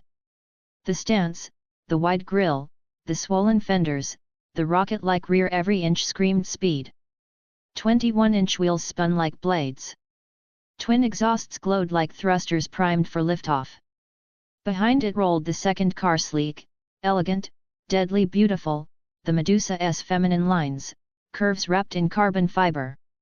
Not as savage as the silver car, but dazzling in its own right. As the two closed in on the starting grid, they didn't just stop. They drifted. Perfect, synchronized drifts circling into the parking slots with absolute precision. Smoke curled. Tires screeched. The crowd went insane. Even the Medusa's driver Letty executed the move flawlessly. A clear statement, she wasn't just along for the ride. She was a player. In Leon's head, the system chimed. Ding! New mission. Win the race. Reward, adaptive soft metal body, +1 level, and a fortune in cash. Leon's eyes lit up. This wasn't just a prize, it was a dream upgrade. The soft metal body was futuristic tech, a material that felt almost like rubber or gel, but with the strength of steel. It could flex and absorb impacts in a fraction of a second, bouncing the car clear instead of crumpling. Self-healing. Bulletproof. Explosion-proof. Practically indestructible. Way beyond any armored car. Exactly what he needed. Dominic studied the silver supercar with suspicion. The styling had changed since the night he'd seen that mysterious van. It was enough to throw him off. Besides, silver cars weren't rare. 3 others here tonight wore the same coat. But O'Neill wasn't fooled. He straightened, eyes locked on the machine. That swaggering, show-stealing entrance? That had to be him. The silver car's doors lifted upward. The crowd fell utterly silent. They held their breath, afraid even the sound might disturb the moment.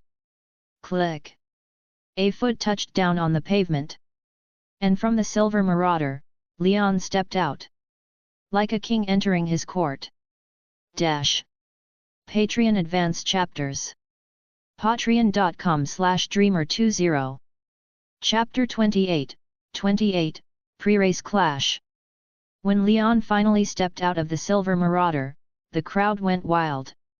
The screams and cheers rivaled those for Dominic and O'Neill, forming a tense 3-way balance of power. The people who had mocked him for showing up in a van were slapped in the face instantly. This was clearly a one-off, custom-built machine. No badges. No resemblance to any mass-produced car. A pure concept car. One of a kind. Cars like this either use materials too exotic for production, or tech that's too advanced or simply cost too much to ever hit the market. Only the ultra-rich, or the truly powerful, could commission something like this. Definitely not some greasy uncle in a minivan. The women noticed too. Some even drifted away from O'Neill's side to crowd near Leon. O'Neill's face darkened, humiliation burning in his chest. He was always the center of attention, but tonight? Leon had stolen his thunder. "Yo, who's the girl behind him?" one guy whistled. All eyes snapped to Letty, her fiery figure drawing more stares than the cars. O'Neill froze, eyes blazing with desire. "That's the kind of woman who belongs with me, not him." His jealousy deepened. But Dominic didn't even glance at Letty. His gaze stayed locked on Leon, searching for traces. Was this the same mystery driver who had stolen from his crew that night? Leon walked straight up to them. "I heard someone wanted to challenge me." His tone was mocking, as if the idea itself was a joke. O'Neill bristled. "That's right. I'm the one who called you out." He lifted his chin proudly. "The other night? Bad road conditions. You just got lucky with that piece of junk van. Tonight? We'll see who the real king of the street is." He jabbed a finger at Leon's chest. The crowd howled, hyping him up. Some no-name clown dares to overtake O'Neill? He's dead.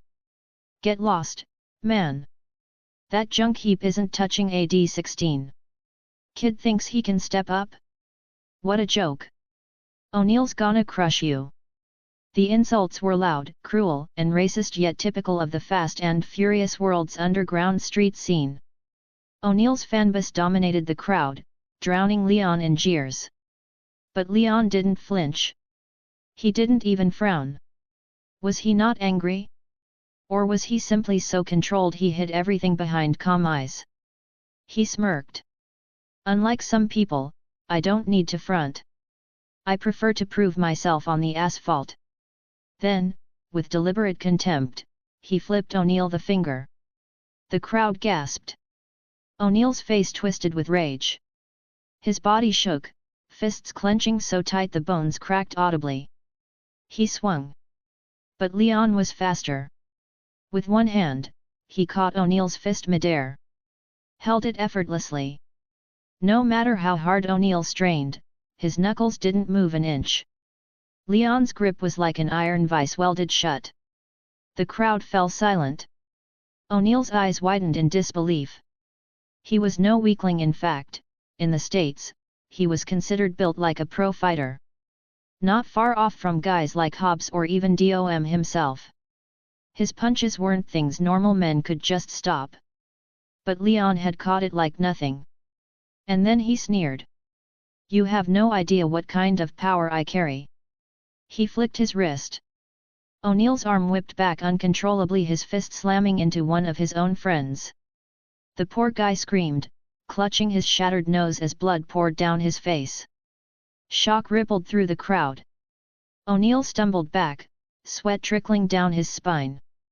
For the first time, fear crept into his eyes. What the hell is this guy? Could he be something more? Enhanced? Rumors of genetic experiments, black ops projects, it all flashed through his mind. Leon snorted. "Enough talking. Let's settle this behind the wheel. Winner takes all." Without waiting for a reply, he turned and climbed back into the Silver Marauder. Letty swept her gaze across the crowd with ice-cold disdain. Her queen-like aura, paired with her curves, made it impossible for anyone to look away. She didn't waste words, just spat one out before sliding into the Medusa's. "None of you are even close to his level. Not an insult. A fact." Engines roared to life. VRRRMMM. The Silver Marauder snarled like a caged beast, shaking with restrained fury. Letty, Leon spoke calmly over the comms, "If you can't keep up with me, just drive your own line." "Got it," she answered. She'd seen his speed before. Even with the Medusa, she couldn't match him. She could barely control it, but Leon? He was on another level entirely. Patreon Advanced Chapters. Patreon.com/Dreamer20. Chapter 29, Massive Crash Scene. The stage was set. Everyone who needed to be there had arrived. Time to race. At O'Neill's command, the drivers jumped back into their cars. The lineup order was simple: first come, first served. Arrive early, you start at the front. Show up late, you start in the back. Unfair? Maybe. But nobody complained. This was underground racing. If you were really good, you could claw back from anywhere. Dominic cast one last glance at Leon's machine, suspicion still lingering. Then he climbed into his Hennessy Venom F5, the real-life record-chasing hypercar, capable of speeds north of 480 km per hour. Even Dom wasn't sure if Leon was the same mysterious driver from that night, but he intended to find out. With the grid filled, the race starter strutted into the middle of the street.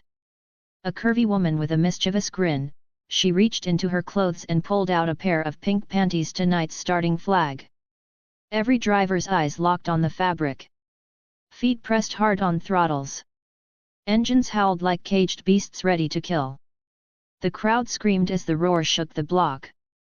So many supercars gathered in one place, collectively worth billions. It felt more like a festival of excess than a race. Tonight's finish line is the entrance to District 9, San Francisco, she called out, smiling.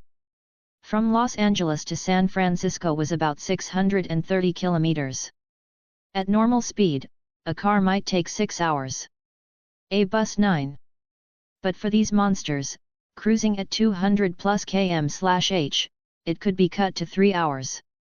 If nothing went wrong, they'd cross the finish before sunrise. Rules? There are no rules. This is street racing. Ready? She laughed, then dropped the panties. Engines exploded with fury. Dozens of cars shot forward, wheels screeching, nitrous flaring blue flames into the night. The steel floodgate burst open. Cars surged forward like unleashed beasts, snarling for blood. From above, it was a river of fire, chaotic, beautiful, and deadly. Drivers jostled for every inch, slamming the throttle to the floor. Some reached for insane speeds, 400 km/h in seconds, swerving through the smallest gaps. Crashes came fast. Rear ends, side swipes, spins. The skilled drivers caught their slides, holding the line. The less skilled? Not so lucky. One car lost control, clipped from behind, spun 3 times before smashing through a guardrail. The hood crumpled like paper, sparks showering the crowd. Damn, that almost hit me. It schemed my jeans. This is insane.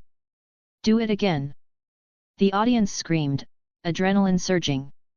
In the world of outlaw racing, wrecks weren't tragedies, they were part of the thrill. Up front, the chaos turned the leading pack into a demolition zone. Ironically, the drivers at the very back were in the safest position. That meant Leon, who had arrived late, now had the advantage. Inside the Silver Marauder, Leon smirked as he watched the pile-up ahead. Idiots! In street racing, no rules is the only rule.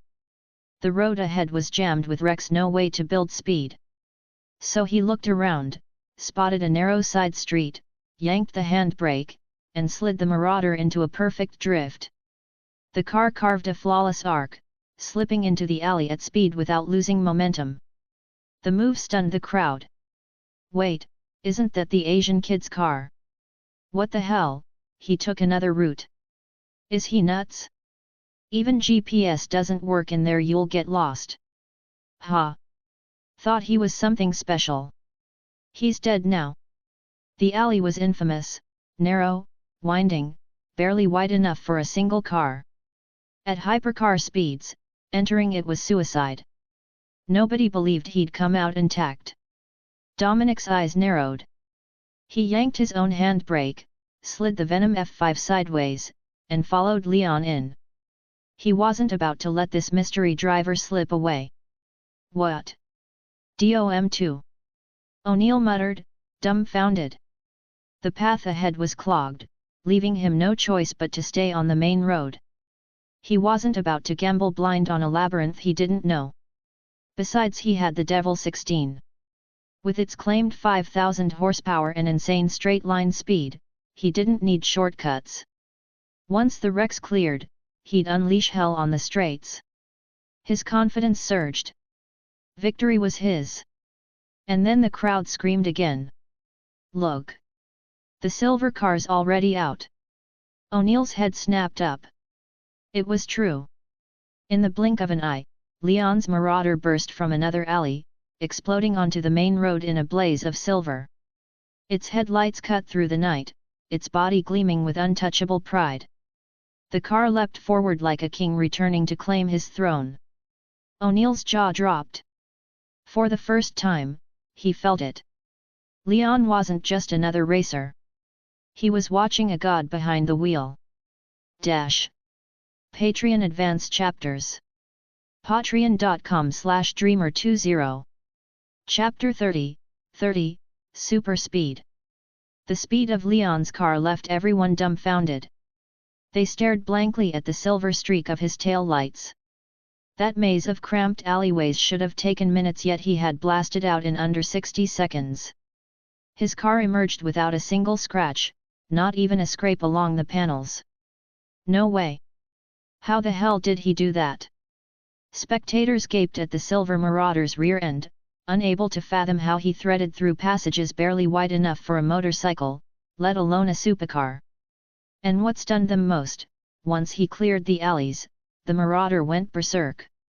It wasn't just fast, it looked like a predator gone loose, tearing down the asphalt while every other car suddenly looked like it was jogging.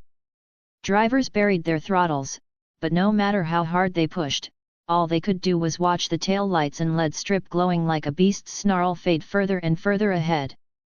The car's adaptive split rear wing deployed, automatically trimming itself with every angle of attack through corners, heightening downforce. The whole thing oozed sci-fi like a machine ripped out of Transformers. What the hell, is that a plane or a car? One racer shouted. For them, even touching 400 km/h was a miracle. Most barely cracked 200 before running out of road or nerve. But Leon, he was moving like lightning. Even Letty, running behind him in her Medusa S, was overwhelmed. No wonder he feels untouchable. Only Leon can drive like this. Watching him is like watching a movie on the big screen, every frame flawless, every shift breathtaking. She slammed down a gear, pinned the throttle. Medusa, let's fly, she cried. The car answered with a howl, arrows of fire from the exhaust as she surged past car after car. Holy sh*T. The same people who'd sneered at her just minutes ago were now wide-eyed, their disbelief shattering. The Medusa S wasn't ordinary by any stretch, it was designed for curves and bite. But paired with Letty's grit, it turned savage. Who the hell is this guy? They whispered. A car with no badge, no production lineage, an engine note unlike anything they'd ever heard. Was Leon some hidden supercar designer? Because only an engineer at the very top could conceive such a machine. And only a master driver could tame it. Some spectators began to pale. If we really mocked a builder like that, do we even deserve to sit in these cars? Even O'Neill's face had gone ashen. The realization hit him like a blow: if he lost tonight, if Leon beat him, forget about getting a Devil 16, he might never get his hands on any new hypercar. Designers don't sell to men who burn bridges. I can't lose. Not tonight. His jaw clenched so tight it ached. He buried the throttle, the Devil's 12.3-liter V16 bellowed, belching flame as it roared past 400 km/h. His friends screamed encouragement from the sidelines. Go O'Neill! Crush the van, kid! "You're the king." But to O'Neill, the cheers rang hollow. His Devil 16, capable of 560 km per hour, still couldn't close the gap. The Marauder was pulling further away.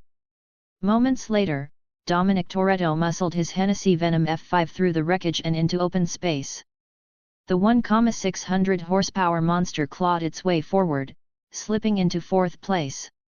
His hands were calm on the wheel, every drift measured, every line perfect. Before long he was hunting Letty's Medusa S, and with a single brutal straight line push, he surged past her into third. The leaderboard shifted.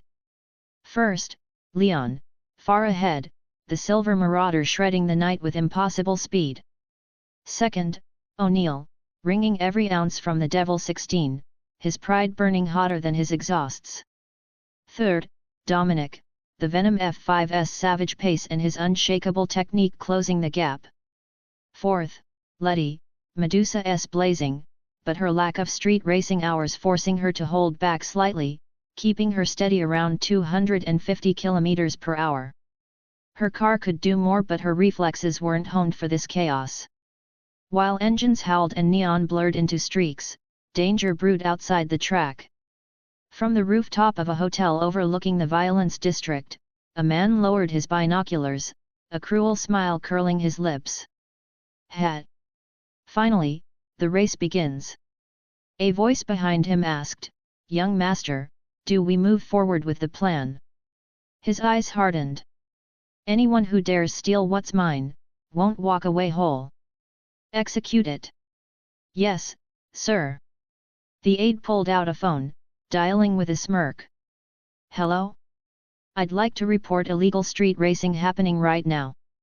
No one on the road knew it yet, but the net was already closing. The gang that had once tried to snatch Letty was setting their trap. Above the roar of engines and the madness of speed, an invisible storm gathered. Patreon Advanced Chapters. Patreon.com/Dreamer20. Chapter 31, True Nature of the Marauder. Leon's speed was inhuman. Crowds lined the sidewalks, smartphones raised, hoping to snap a picture. But in the blink of an eye, the Silver Marauder had already thundered past. Even video cameras couldn't track him, only a high-speed film rig could have caught that blur. The shockwave came a full second after the car had passed, the roar of the engine arriving even later. Holy sh*T. I think I'm in love with this guy. That speed insane. He's faster than wind, faster than sound. Never seen a car like this. The crowd erupted, chanting a single word. The Marauder. Once, they'd sneered at the van kid. Now, their scorn had flipped into worship. Leon had conquered them not with words, but with speed and fury. Inside the cockpit, Leon caught their awe in his rearview mirror and smiled faintly. His blood was boiling, his heartbeat racing with the car. Faster, he thought. I need more. Behind him, despair took root. O'Neill's Devil 16, even redlined at 460 km per hour, was falling back, unable to bridge the gap. His eyes went bloodshot. This was supposed to be his coronation. Tonight was his chance to seize the crown. Losing wasn't just defeat, it was humiliation, and at the hands of the very man he'd mocked as a nobody with a van. No, no. I have to win, he screamed, slamming open the nitrous switch. But before he could hit it, flashing red and blue strobes lit up the highway. Sirens wailed. The race had caught the attention of American cops. Unlike speed cameras, these officers sat roadside with radar guns, waiting to ambush street racers. And once they spotted you, they'd tail you, call backup, and swarm you with cruisers. In the US, it wasn't just a ticket, it was a whole task force. O'Neill sneered. Hat. Looks like Leon's luck just ran out. Running point means he's the one the cops will target. While they're on him, I'll take the win. But reality had other plans. Leon didn't give the cops a second thought. Catch me? Not a chance. He heel-toed down a gear, stomped the accelerator. The marauder leapt forward, screaming like a banshee. On a sweeping curve, he flicked the wheel, and the car slid into a drift so smooth it looked choreographed. Rubber smoke curled into a perfect arc, elegant, flawless, intoxicating to watch. The pursuing cops? They never even saw his tail lights. One officer stared in disbelief, his radar gun trembling in his hand. 713 kilometers per hour. He almost dropped the device. 700 kilometers an hour, did he mount a jet engine on that thing? In his 20 years on the force, he had never clocked anything like this. The car didn't just defy law, it defied physics. Meanwhile, other racers were still barreling down the highway. The cops, missing their big fish, settled for smaller prey. O'Neill, still laughing, had no idea he was next. Dominic Toretto spotted the flashing lights, instantly making a call. "Keep pushing here and we're toast." He yanked the wheel, the Venom F5 kicking up dirt as he tore off-road into the desert. He knew a shortcut towards San Francisco, shorter but rougher. Letty, unfamiliar with the terrain but sharp enough to trust Dom's instincts, followed in her Medusa S, disappearing into the dust cloud he kicked up. The crowding haze swallowed them both, covering their tracks. And at the very front, Leon kept flying. The highway was nearly empty at this hour, and he was eating up asphalt like it was nothing. But just as he thought the rest of the night would be smooth sailing to the finish, something changed ahead. Patreon Advanced Chapters. Patreon.com/Dreamer20. Chapter 32, Ambush in the Wasteland. The highway ahead was blocked. A full SWAT team had set up a barricade, armored trucks across the lanes, riot police crouched behind them, shotguns leveled and ready. Their formation was tight, disciplined, too perfect. This wasn't some ad hoc response to street racing. This was a setup. Either they'd been tipped off, or someone was using them as bait. The cliffs rose high on both sides, no way to slip past. The only option was to cut into the wilderness, skirting toward San Francisco. Leon narrowed his eyes. Who planned this? O'Neill? Dominic? Or someone else entirely? One thing was certain, slowing down meant falling into their trap. He floored the throttle, yanked the wheel. The silver marauder snapped into a 90-degree drift. Tires screamed, smoke curling in the headlights. As the car slid past, Leon casually extended his middle finger at the line of armed officers. The cops bristled, jaws tight, eyes burning with fury. Guns were already trained on him, yet the bastard had the gall to taunt them. They wanted to pull the trigger so badly it hurt. But orders were orders. They were only here to intimidate, not shoot. Leon's laugh echoed through the night as he vanished into the desert. He wasn't naive, though. Real cops wouldn't bring riot gear and barricade trucks just for a street race. This had all the stink of a premeditated ambush.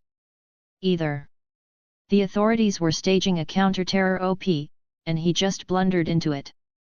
Or someone had deliberately planted the barricade to drive the racers off-road into a kill zone. His gut told him it was the latter. This race is no simple race. The marauder jolted as the ground turned rough. Its suspension, never tuned for rally terrain, struggled to cope. The car's low ground clearance scraped against uneven earth. Leon flicked on the high beams, scanning the path ahead. And immediately, he saw it. This wasn't natural terrain. The dips and trenches weren't worn smooth by time, they'd been dug. Artificial. Deliberate. Someone had engineered the landscape to trap him. Leon's expression hardened. So, this is aimed at me. He couldn't turn back. The mountain walls flanked him tight. The only way out was to circle around the ridge and rejoin the highway. The radio crackled. Letty's voice. "Boss, you good?" "I followed Dom off-road." Leon smirked faintly. "Funny, so did I." "What?" "With your skills, why bother taking a shortcut through the desert?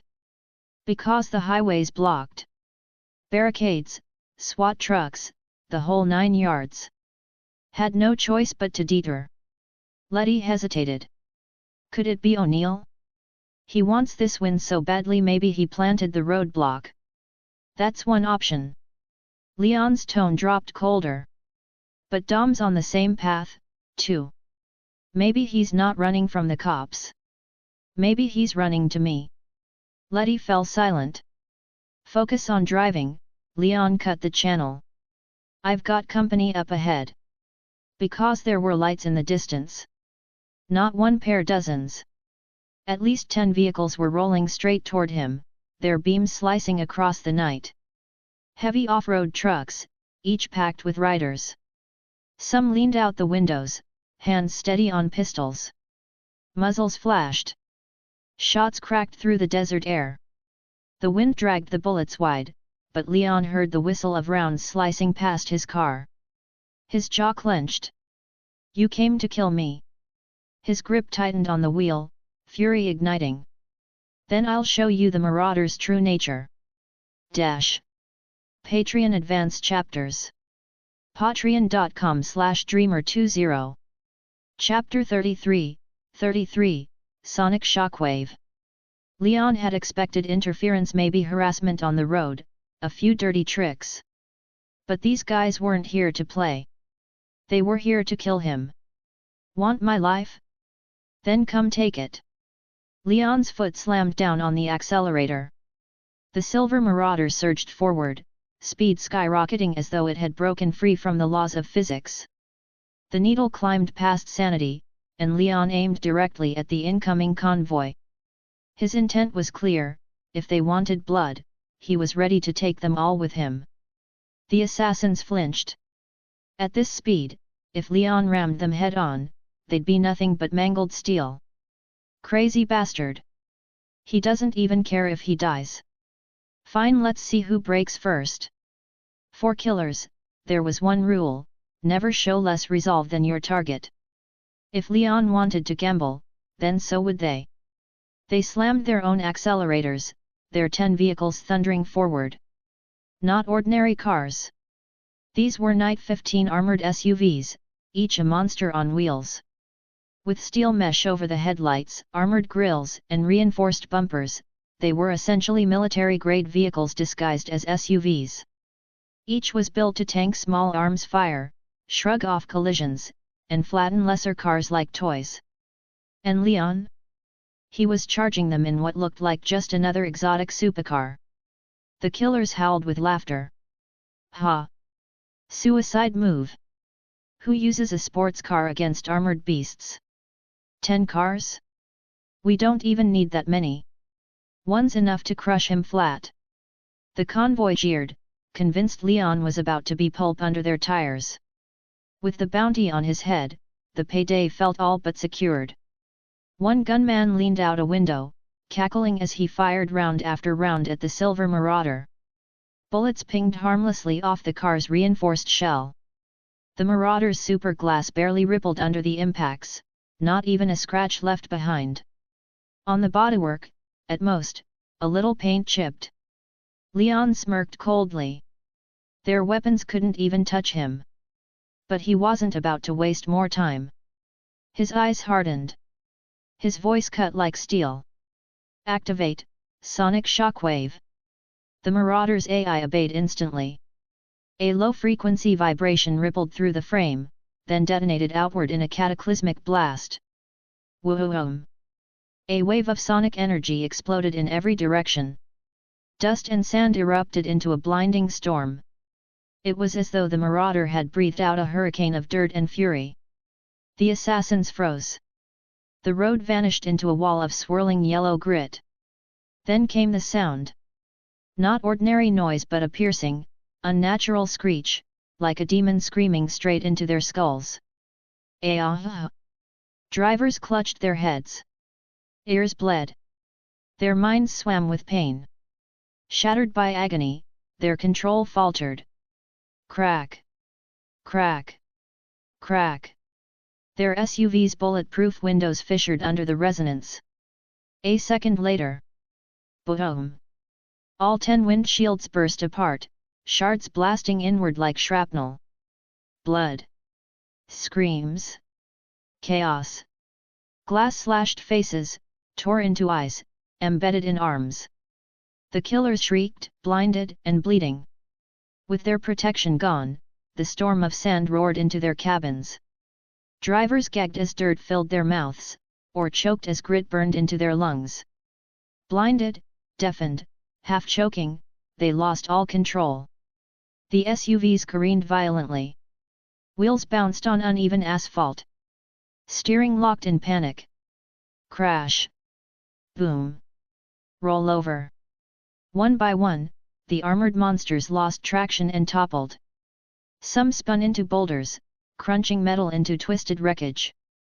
Others flipped violently, passengers thrown out like ragdolls. One assassin hit the ground just in time for another SUV to barrel over him. His scream cut off in a spray of blood. Inside other wrecks, airbags burst, but steel frames crumpled like tin cans. Drivers were crushed in their seats, bodies mangled beyond saving. In mere seconds, the convoy was obliterated. 10 cars. 40 killers. All reduced to screaming wreckage and mangled corpses. Through it all, Leon stayed calm. Hands steady. Eyes sharp. The silver marauder glided forward, parting the chaos like a phantom. He didn't even need to swerve, the assassins had destroyed themselves. The storm lifted. The wreckage smoldered. And Leon roared free of the trap. One man. One car. Against 10 armored SUVs. Not a single one could stop him. Patreon Advance Chapters. Patreon.com/Dreamer20. Chapter 34, Thrill to the Sky. What? 40 men plus SWAT, and they still couldn't stop just one guy. Inside the luxury hotel suite, Jesse's furious roar thundered against the walls. His chest burned with a cocktail of shock, rage, and disbelief. Never in his life had he faced someone so damn difficult to kill. A bunch of useless trash. What the hell do I pay you for? Jesse's voice cracked with anger, his veins bulging as if he were seconds away from an aneurysm. His assistant stood frozen, head bowed, hands trembling, sweat dripping. He didn't dare look up, afraid the young master's wrath might suddenly turn on him.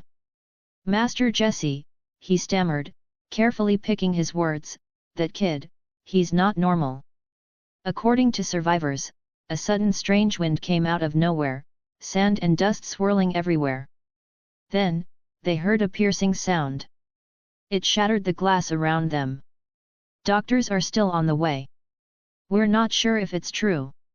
Tonight's ambush had been carefully staged. Connections were burned, resources drained, all for Leon's life, and for that terrifying machine he drove. Yet what should have been a clean job had spiraled into a disaster, costing them not just money, but face. Jesse's face twisted into something monstrous. He felt like he'd been raising pigs instead of men. Mystical wind? What a load of crap. Just excuses. His chest heaved as rage consumed him. They couldn't kill Leon, but they sure could spin fairy tales. Every time Leon's smug face flashed in his mind, Jesse's hatred grew darker.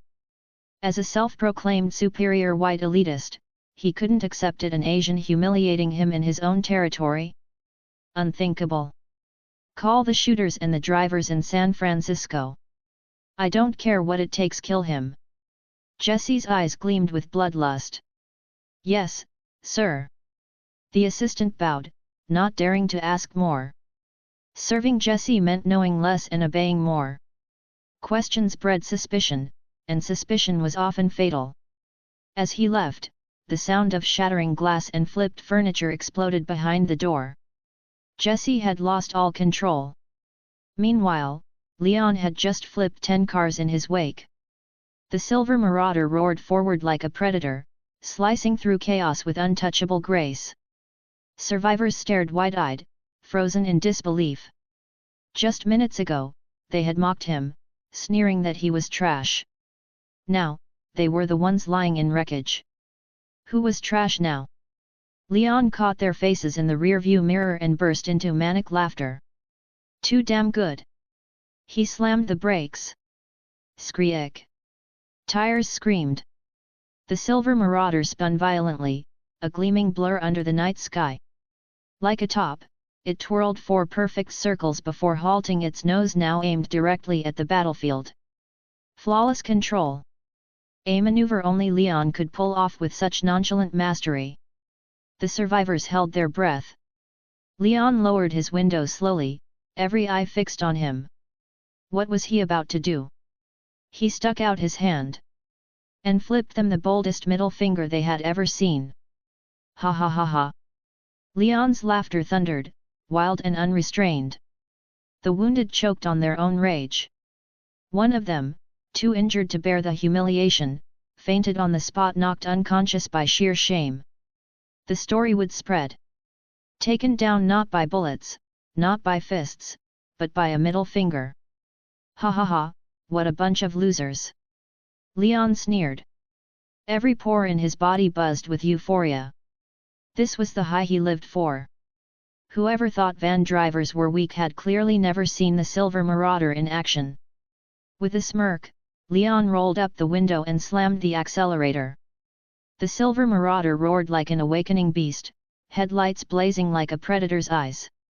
Its presence made the fallen men quiver. If Leon had chosen to run them down, they would already be stains on the asphalt. Instead, he scoffed. Cowards! With a sharp jerk of the wheel, the marauder spun again, spraying gravel and sand across their faces in a final insult. Then, with a snap of the handbrake, it launched forward, tearing open the darkness like a silver comet. The survivors were left numb, staring blankly into the night. Out on the empty plains, the silver marauder thundered into the wilderness. Out here, no city lights, no lamps, only suffocating blackness. Even with night vision and high beams, the path was perilously narrow. Search for the quickest route back to the highway, Leon commanded. Searching, fastest route located, the marauder's AI replied, calm and mechanical. On the HUD, a holographic map projected onto the windshield. The system displayed a detour he'd have to loop around a mountain before rejoining the main road. The fastest option, but still a detour. Patreon Advanced Chapters. Patreon.com/Dreamer20. Chapter 35, Live Broadcast of the Death Track. Leon gripped the steering wheel tightly, steadying the silver marauder as the road evened out.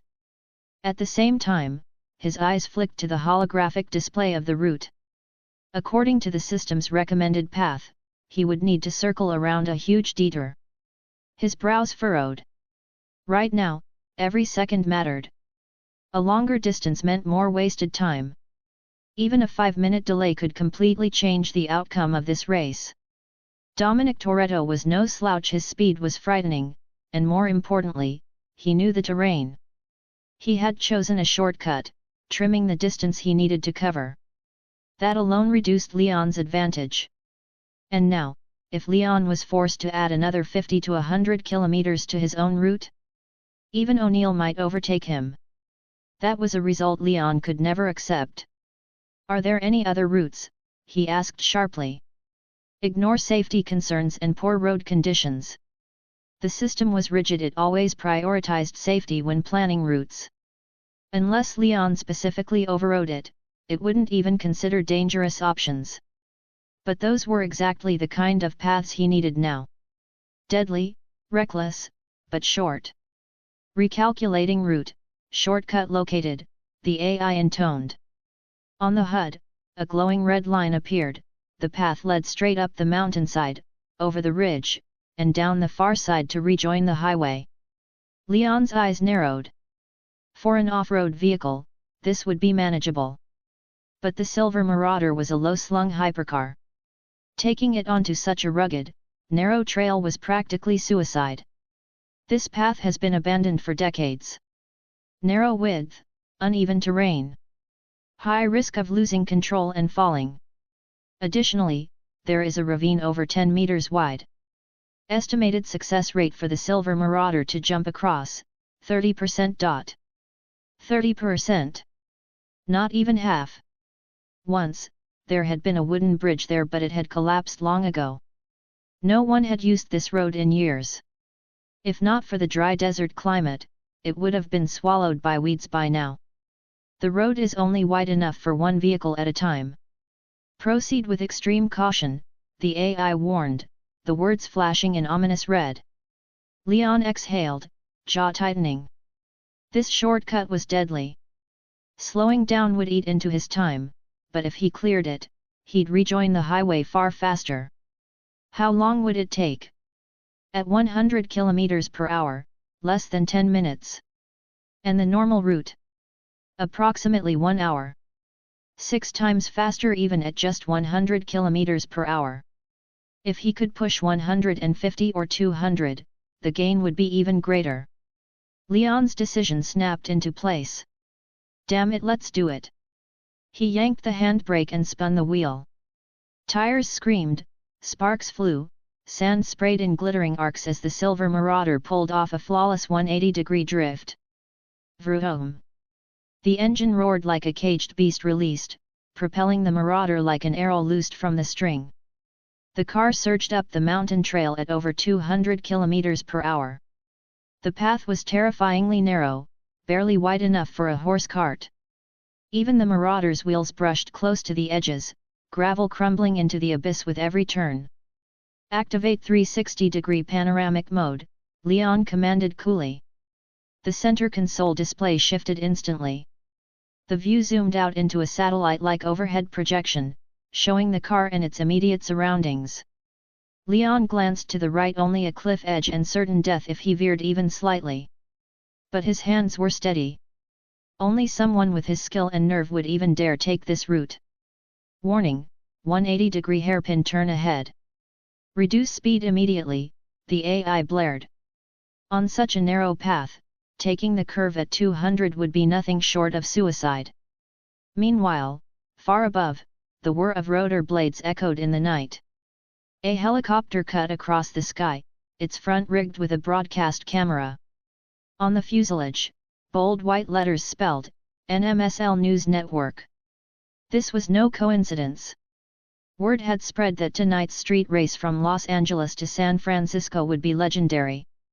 The winner would claim every exotic supercar on the line, a prize pool valued at over $500 million. For any news outlet, this was the story of the year. The network had dispatched its star journalist and even mobilized a helicopter to capture the spectacle live. Good evening, I'm Trish, reporting for NMSL News.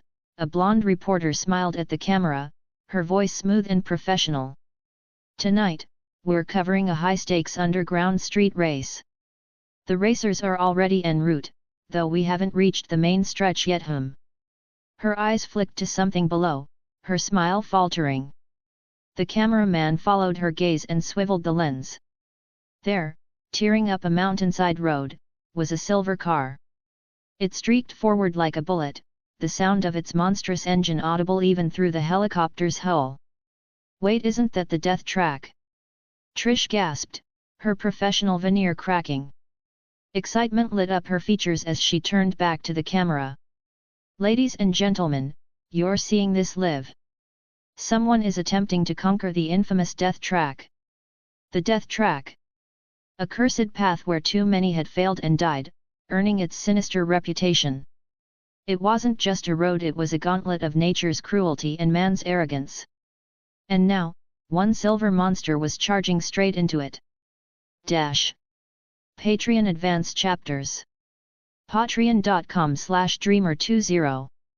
Chapter 36, Thrilling Mountain Path. It was deep into the night. Few were watching television at this hour.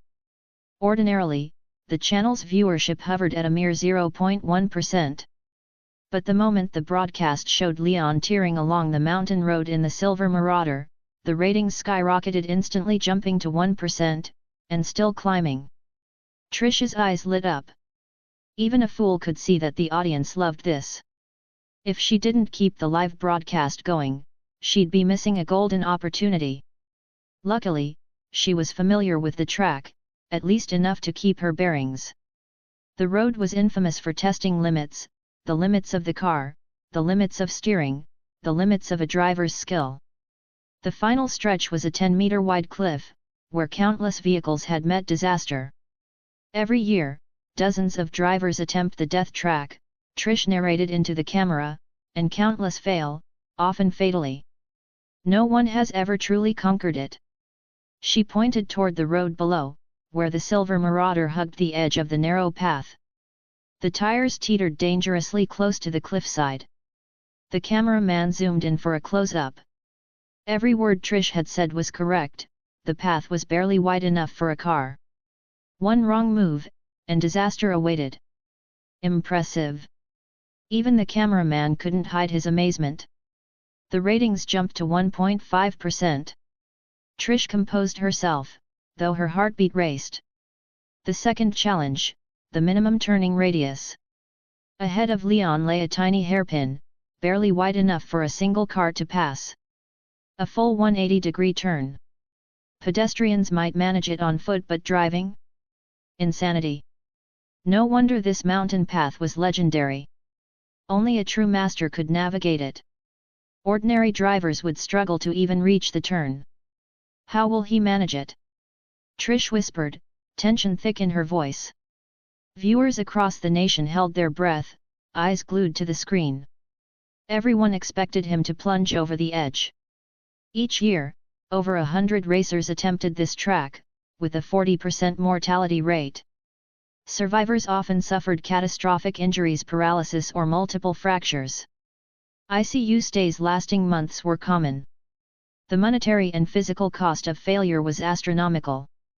Yet drivers continued to challenge it, putting their very lives on the line. And now, could Leon succeed? Many scoffed. A no-name driver with little reputation, how could he possibly survive? Then, a daring maneuver unfolded. The silver Marauder's rear suddenly unleashed a burst of blue nitrous flames. Accelerating through a turn. Accelerating, through a hairpin? Madness. Every sane driver would brake. Yet Leon pressed the throttle.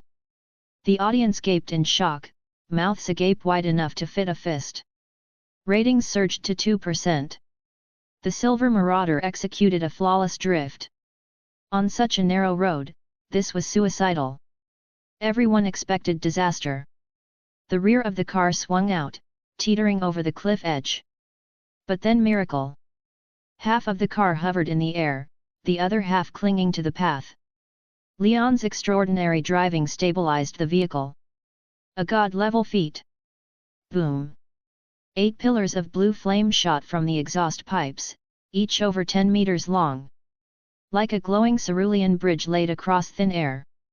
Nitrous booster at full power. Using the same principle that keeps jet planes aloft, Leon kept the silver Marauder airborne, yet grounded enough to stay on track. Millions of eyes followed, and the car executed the hairpin flawlessly. Smooth, precise, and death-defying. Spectators erupted. Unbelievable. Who's driving that car? I've never seen anyone take a turn like that. How is he not falling? The nation's TV viewers went wild. Rating numbers climbed to 5%, 50 times the baseline. It was as if a blockbuster movie had come alive. Leon's drifting set a new standard for skill, electrifying everyone watching. Trish's face was flushed with excitement. From 0.1% to 5%, the audience was completely captivated. Tonight, tracking this one silver car was all that mattered. Everything else in the race was secondary. Viewers, the first deadly hairpin is behind us. This challenger has completed it in a way no one has before, Trish reported breathlessly. He's forging a path no one else could.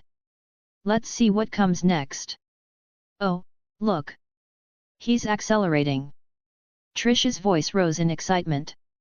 Another curve approached, and once again, the silver Marauder charged without slowing. 8 pillars of blue flames erupted. A dazzling, fiery trail marked the path. The car defied the impossible, carving a new road where none existed. Pure adrenaline. The viewers' hearts raced alongside Leon's. Every twist, every drift, every flame, made this more than a race. It was a spectacle of raw skill and unstoppable courage. The mountain path had met its match, the Silver Marauder.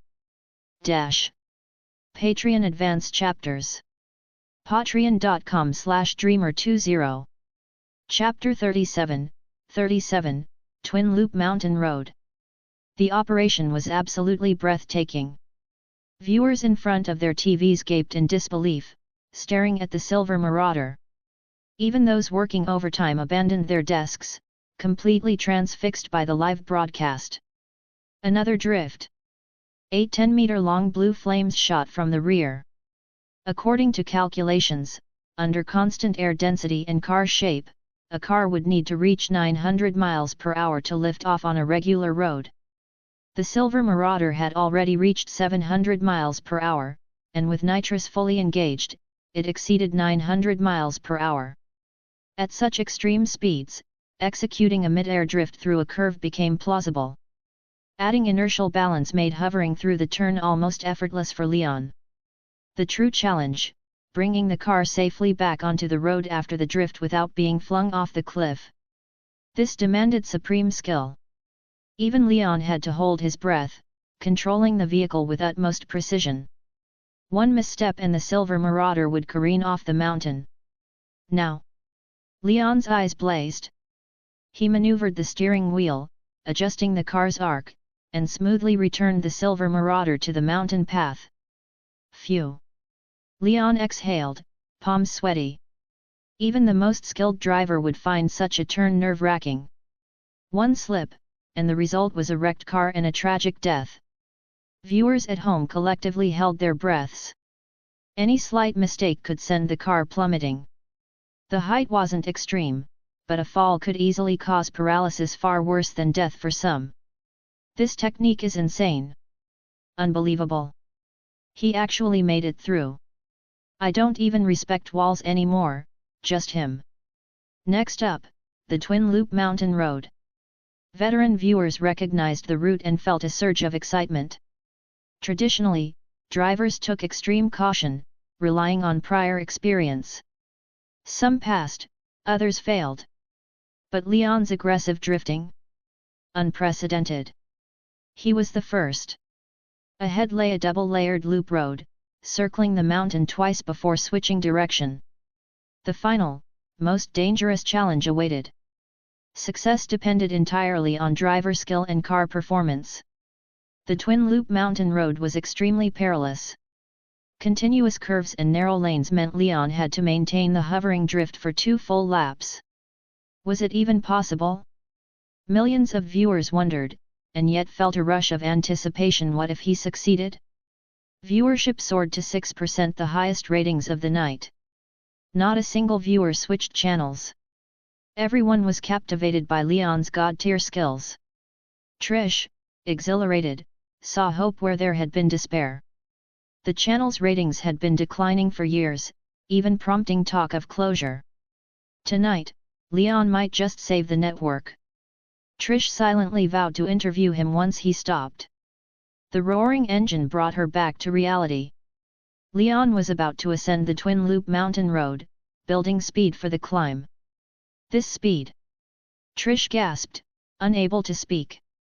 The Silver Marauder barreled forward like a film in high-speed mode. One wheel clung to the cliff edge, any slip and disaster would strike. In that situation, only Leon had the courage to accelerate. Go! Leon's eyes blazed. Adrenaline surged, his pores opened in perfect euphoria, the pressure just right. Pure exhilaration. The curve was in sight. Leon tapped the electronic handbrake, gently adjusted the wheel, and began drifting again. 8 blue nitrous flames roared from the rear, wild and defiant. It was as if he were taunting every other driver on Earth. He was the undisputed best. Viewers erupted in cheers. The wheels hovered once more, conquering the mountain with sheer technique. Half the car drifted above the road. Incredible skill. Audience hearts were in their throats, completely awestruck. This was a direct slap to the entire racing world. Countless self-proclaimed top drivers now had to eat humble pie. Viewership hit 7%. More and more people were awestruck by Leon's mastery. 2 laps of the mountain loop were neither short nor long. Yet under Leon's precise control, he completed the ascent in under a minute. Deep tire tracks marked the muddy road spectacular, thrilling, and historic. Those tire marks could one day become a pilgrimage site for racers, legendary in lore. Today, it might become reality. Leon successfully reached the mountain summit, the highest point. Ahead, only a single path remained. And it was broken. Over 10 meters of gap. Could he clear it? Patreon Advanced Chapters. Patreon.com/Dreamer20. Chapter 38, World's Number 1. The TV ratings exploded, surging by 9%. As Leon guided the Silver Marauder into a daring spiral drift and climbed the steep slope, the broadcast's numbers soared to new heights. No one watching could bear to change the channel.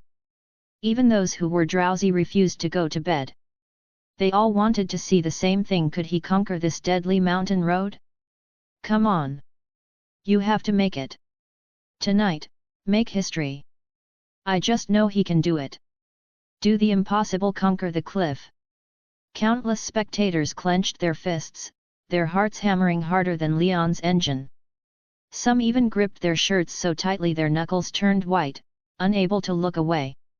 Leon was only the second man to ever reach this place. The first was a racer named David. David had conquered the narrow mountain roads, the hairpin turns, and even the dizzying double helix spirals. He had become the man closest to victory. But in the end, he failed here. His car plunged into the abyss. His spine shattered. He would never walk again. Yet, even in failure, his legend lived on. His cornering techniques were studied and copied by countless others. More and more racers made it to the mountaintop, but none had ever cleared the cliff. Every car that tried would fall short halfway across, crashing into the void. The conclusion was simple and merciless: no one can leap across this canyon. And now Leon was about to shatter that impossible prophecy. Could he really do it? The Silver Marauder soon gave the world an answer. It roared forward with unstoppable momentum, charging straight into the unknown. Its aura was fierce, unyielding like a drawn bow with no turning back. No hesitation. No second thoughts. Just pure speed. Then 8 roaring jets of sapphire flame burst from the Marauder's rear exhaust. The thrust catapulted the Silver Marauder forward, blasting past one limit after another. The speedometer screamed past 700 km/h, nearing 800. If not for the straight stretch of road, Leon could never have pushed it this far. It would have been suicide to attempt such speed on a bend. So fast. What kind of god-tier speed is this? If it weren't for the news helicopter, no camera car could keep up. It's too fast, the cameras can barely track it. Spectators across the world were left stunned. This wasn't a car anymore. This was a missile. Even airplanes didn't take off at this speed. What kind of modifications had Leon made? Once this race was broadcast, every hypercar manufacturer on the planet would be scrambling to find him. If they couldn't acquire this kind of engine technology, it would mean only one thing: extinction. The automotive world was on the brink of a revolution. Attention, everyone, the cliff jump is coming up. Trish, the reporter in the helicopter, warned. Even she felt her breath catch. Her words pulled everyone's focus back to the screen. All eyes locked onto Leon. The ratings broke through 9.5%. And then, before anyone could celebrate, the scene flipped. The Silver Marauder's suspension hydraulics kicked in, launching its nose high into the air. The car didn't just drive. It jumped. At such impossible speed, with the nose tilted upward, it looked as if it was about to take flight. Every viewer's heart clenched in unison. It had to work. It had to. Ratings shot past 10%. Then 11%. 12%. And still climbing. The trajectory was perfect, a clean arc, as if the mountain had sprouted a hidden launch ramp just for him. Inside the cockpit, Leon kept his hands steady, his eyes briefly catching the endless blue sky above. His pulse thundered. Even in midair, his foot stayed crushed against the accelerator. The nitrous boosters roared to life, blazing like jet engines, pumping raw thrust even in the open air. The Silver Marauder soared toward destiny. Fly, Silver Marauder! Fly across the Death Canyon! Time stretched cruelly. Seconds became eternities. Under the gaze of millions, the Silver Marauder cut through the air like a silver arrow. And landed cleanly on the other side. He had done it. At long last, someone had shattered the Death Canyon curse. A new legend was born. The ratings rocketed to 20%. The world erupted. Cheers thundered across living rooms, bars, and city streets. Strangers hugged, beer mugs clashed, champagne sprayed into the air. Yes. That's how it's done. Unbelievable. Whoever he is, I'm his fan for life. Leon's popularity skyrocketed. Overnight, he had gained an army of loyal fans. He didn't yet realize how massive the shockwave of his choice would be. The doubters, the mockers, the naysayers, all of them had been utterly, brutally silenced. And it felt damn good. But Leon himself wasn't celebrating. He kept his focus, his grip steady on the wheel. He had noticed the helicopters in the sky long ago. But since they carried no weapons and showed no hostile intent, he ignored them. He wasn't here to break records. He was here to win a race. And so, after clearing the cliff, he didn't stop to pose or soak in the glory. He simply pressed on, flying down the far side of the mountain. Trish froze for a moment, her blue eyes wide with confusion then shining with realization. If Leon had come only for the cliff, he would have stopped already. He would have claimed his triumph. But he didn't. He was still racing. That could only mean one thing. He was here for the competition itself. This was better than she could have dreamed. Now she had the perfect chance to keep filming his run, completing her news station's assignment. Excitement coursed through her. Inside the Marauder, Leon flicked his eyes to the rearview mirror. The helicopter was still following. He could even make out the cameraman leaning with his equipment. Probably the media, he muttered. And with that, he dismissed them. How much time has passed? He asked aloud. 3 minutes, came the AI's calm reply. How long to get down? 2 more minutes. Leon frowned.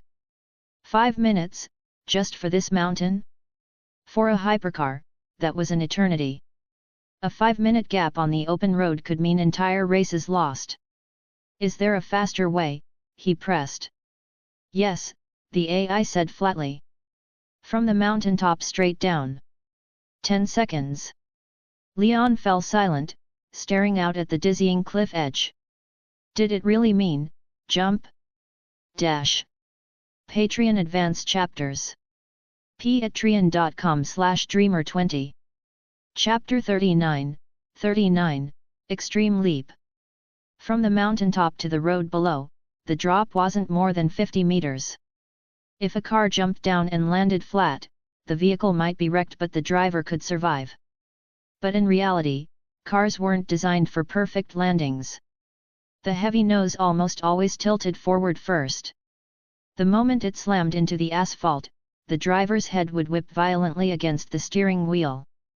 The risk of serious injury or worse was almost guaranteed. And yet, if there was a shortcut, Leon wasn't the type to ignore it. Can the Marauder handle a drop like this? Leon gritted his teeth, seriously considering the gamble.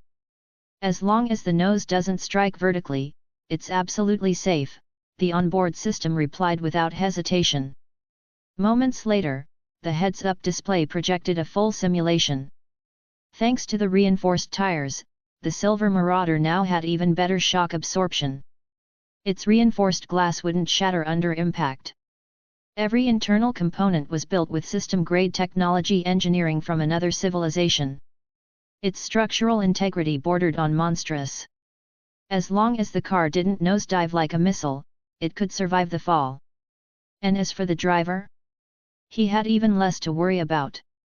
The leather racing seats had been designed for maximum elasticity. They would absorb the impact with ease, sparing his body. And besides, Leon himself wasn't a normal man. His stats were freakishly high. He wouldn't break that easily. Based on comprehensive calculations, the system concluded, the maneuver is fully viable. Leon exhaled. All right then. I trust you. With a sharp motion, he engaged the nitrous. Flames roared out of the tailpipes. The Silver Marauder surged forward like a rocket. What the hell is he doing? He's going to drive straight off. Wait, he's really going to jump from halfway down the mountain. This guy, he's about to attempt the impossible. Spectators across the world gasped, their hearts convulsing in shock. If Leon really meant to leap off the mountain road, wasn't that suicide? No one had ever dared attempt such a stunt. The cliff edge loomed closer. Then with a thunderous boom, the Marauder's hydraulic system activated. The car launched upward, its nose tilted high, as if a warhorse rearing proudly before battle. It was magnificent. He's really doing it. Trish shrieked into her microphone, her hand clamped over her mouth. The shock and awe in her voice couldn't be hidden. Leon's move had stunned the entire world. On every television screen, jaws dropped open. They weren't just watching a race anymore, they were witnessing history. In that soaring, unstoppable arc, Leon had proven it. He wasn't just the best driver of the year. He was the driver of the century. The Silver Marauder was a silver arrow loosed from a bowstring, its posture proud, its path irreversible. Wham! The car slammed down onto the asphalt with a bone-rattling crash. But thanks to Leon's expert control, the landing was flawless. The Marauder's chassis struck the ground level and balanced, its nose not dipping an inch. A perfect 4-point touchdown. The car didn't so much as skid offline. The crowd erupted. Woohoo! That's it. I don't bow to anyone's driving except his.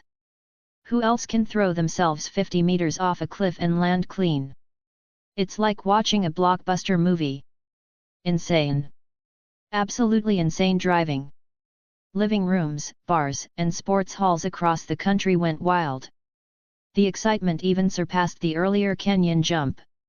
Ratings spiked again 22%. By sunrise, Leon would be a household name. Trish was trembling with adrenaline, her voice caught in her throat.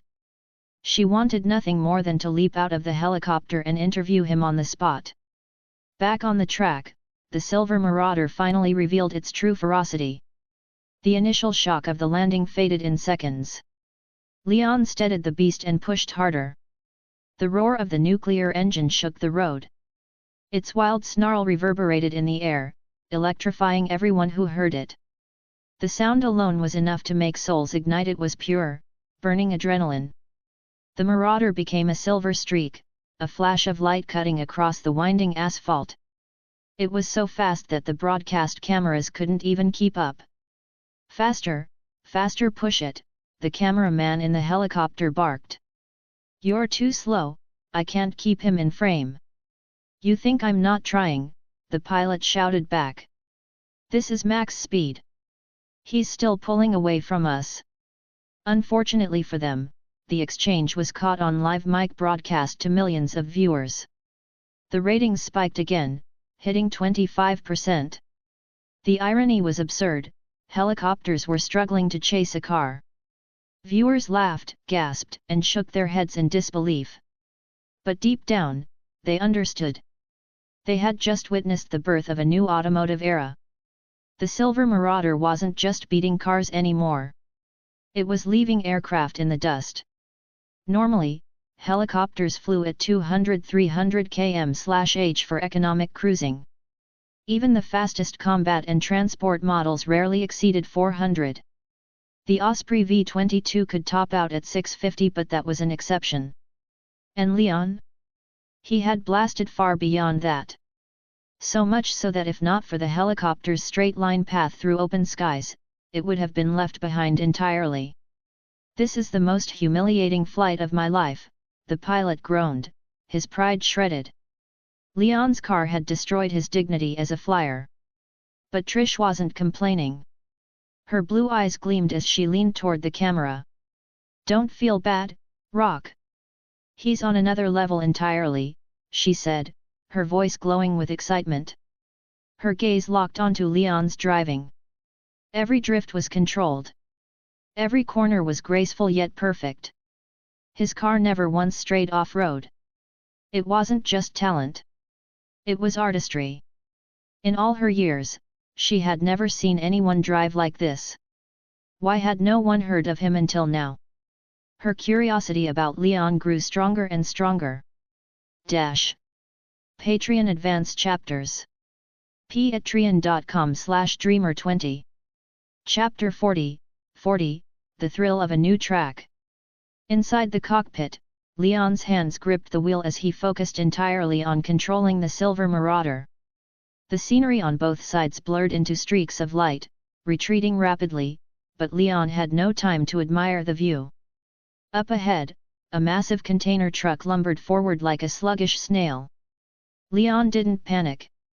With two sharp pulls on the handbrake and a subtle twist of the wheel, the Silver Marauder's tires screamed. Smoke hissed out, rubber scraping against asphalt. With a fluid, razor-sharp drift, Leon's car slid past the truck effortlessly. The maneuver was so smooth, so natural, it looked like a piece of art. The spectators watching through live streams or roadside vantage points gasped. "That speed, my legs are going weak just looking at it. Unbelievable, he's already close to San Francisco. He's lightning incarnate. Tonight's West Coast god of racing? Who else but him?" The crowd roared, their admiration for Leon reaching fever pitch. Sure, they had seen street races before. But a car this fast? This monstrous? This was their first time. The thrill of speed combined with raw danger set their blood boiling. Maybe the Silver Marauder was simply too fast, none of the other supercars could keep up. Leon's figure became a lone streak of silver light, leaving rivals choking on dust. A true one-man stampede. "System, how far to San Francisco?" Leon asked, narrowing his eyes. He noticed traffic thickening around him. That could only mean he was nearing the city. "Remaining distance, 214 kilometers, the AI replied. "Warning, serious traffic congestion ahead. Highway impassable." Leon frowned. So, it's like this? He recalled the SWAT ambush earlier. Could it be the people pulling strings behind the scenes still hadn't given up? Plot an alternate route. Recalculating. Within seconds, the Silver Marauder's AI offered a new option. Suggestion: cross the desert and cut through rural dirt roads.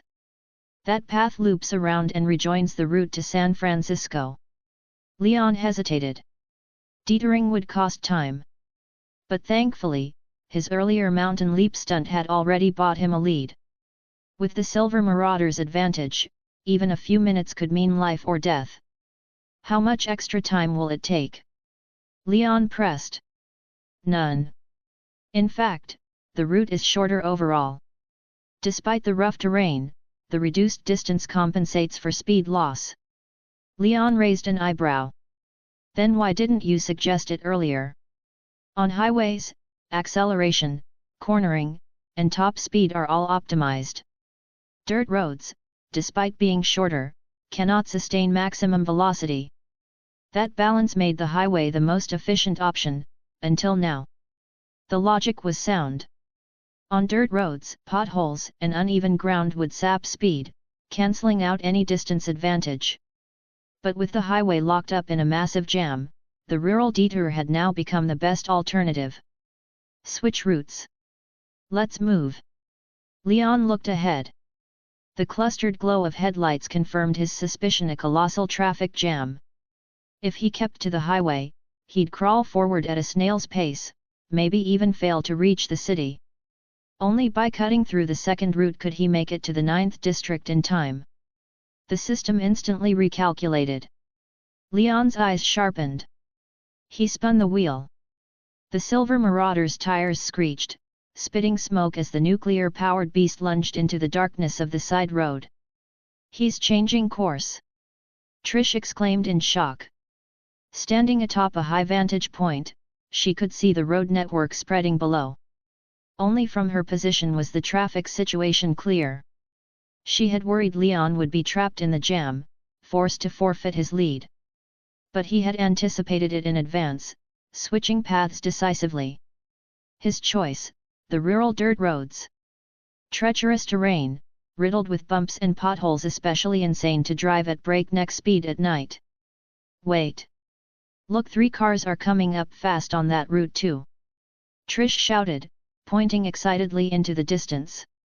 In the darkness, 3 beams of light raced side by side, engines roaring, none yielding an inch. Other competitors. Her heart leapt. This wasn't just Leon's race anymore. Rivals had appeared. And with Leon about to merge onto that dirt road, the 4 of them were on a collision course for glory. 4 contenders, 1 battlefield. What kind of chaos will this bring? Trish teased, her voice brimming with excitement.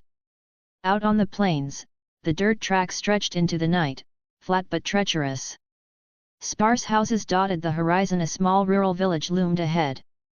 Leon had already spotted the cars through his night vision HUD. The system confirmed their identities: O'Neill, Dominic, and Letty. At some point, O'Neill had abandoned the highway as well. Despite his late start, his D16 Supercar's overwhelming performance allowed him to catch up, surging ahead of the pack.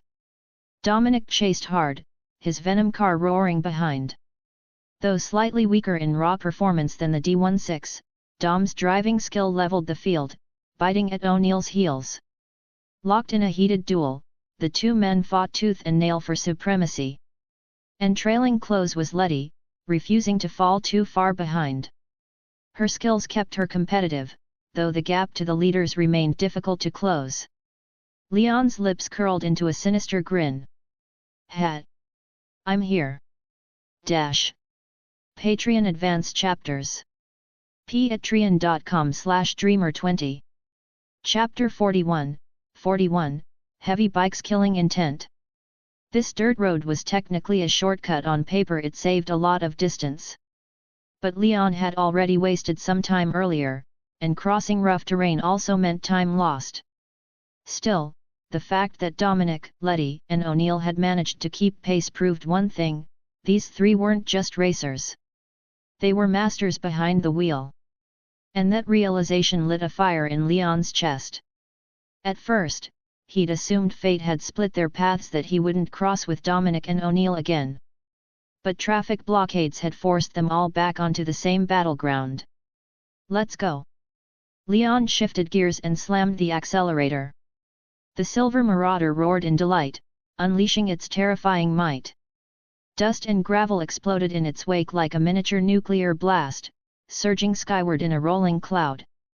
From a distance, the Marauder no longer looked like a car. It was a streak of silver light tearing across the night.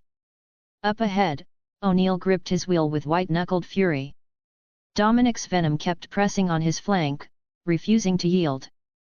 O'Neill cursed under his breath. Again and again, he tried to force Dominic back with side swipes and bumps. But Dominic never flinched, matching him blow for blow. Sparks flew, fenders crunched.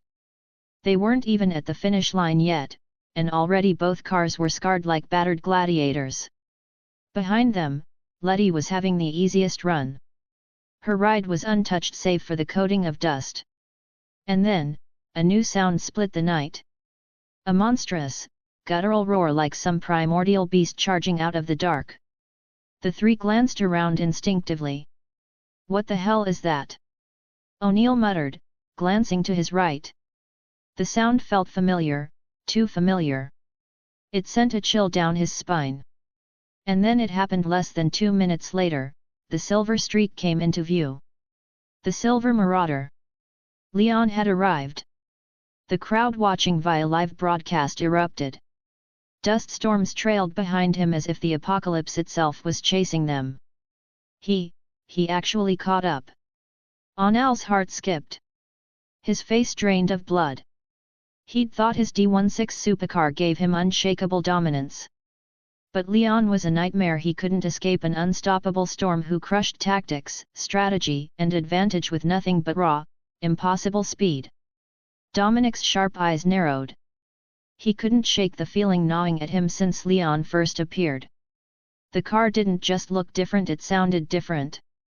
That deep, alien engine note wasn't like anything this era could produce. Was this really just a car? The shape, the sound, it reminded him of that Phantom from the other night. Even with its altered body lines, the aura was unmistakable. A ghost on wheels. Could it be him? Or are they working as a crew? Dom thought grimly, casting a glance at the Medusa, the car Leon had faced before. The engine tone was eerily similar, just weaker. No doubt about it. This wasn't just one freak driver, it was a syndicate. And Dom decided then and there, after the race, he'd make sure someone shadowed them. If Dom and O'Neill felt unease, Letty's reaction was the complete opposite. The moment she heard the marauders growl, her face lit up with excitement. She turned and caught sight of the silver beast sliding into the fray, and her lips curved into a smile of pure admiration. That's my guy. The real king of the asphalt. She'd worried earlier, after hearing Leon mention a few problems, that maybe he wouldn't make it. That maybe he'd lose his chance tonight. But now? Seeing him blaze back into the race, untouchable as ever, her doubts evaporated. Boss is boss, Letty muttered with a grin, flashing him a thumbs up from her window. Leon guided the marauder into a perfect drift onto the dirt road. Mud flew, dust exploded, and the crowd watching from their screens screamed in disbelief. To Leon, though, it was as effortless as sipping water. The marauder landed back onto the track smooth as silk. No panic, no loss of control, just a master's hand on the wheel. He was behind now, sure, trailing the Medusa by about a kilometer. But Leon knew one touch of the throttle, and that gap would vanish like smoke. Just as his foot pressed down, the onboard system spoke.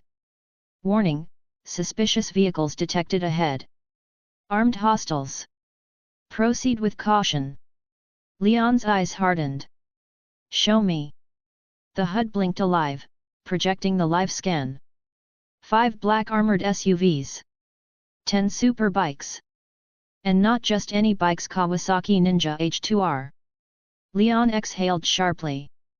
So they're back, and this time, they brought toys. The H2R wasn't street legal. It was a track-only monster, stripped of headlights and mirrors, with carbon fiber wings jutting out like blades.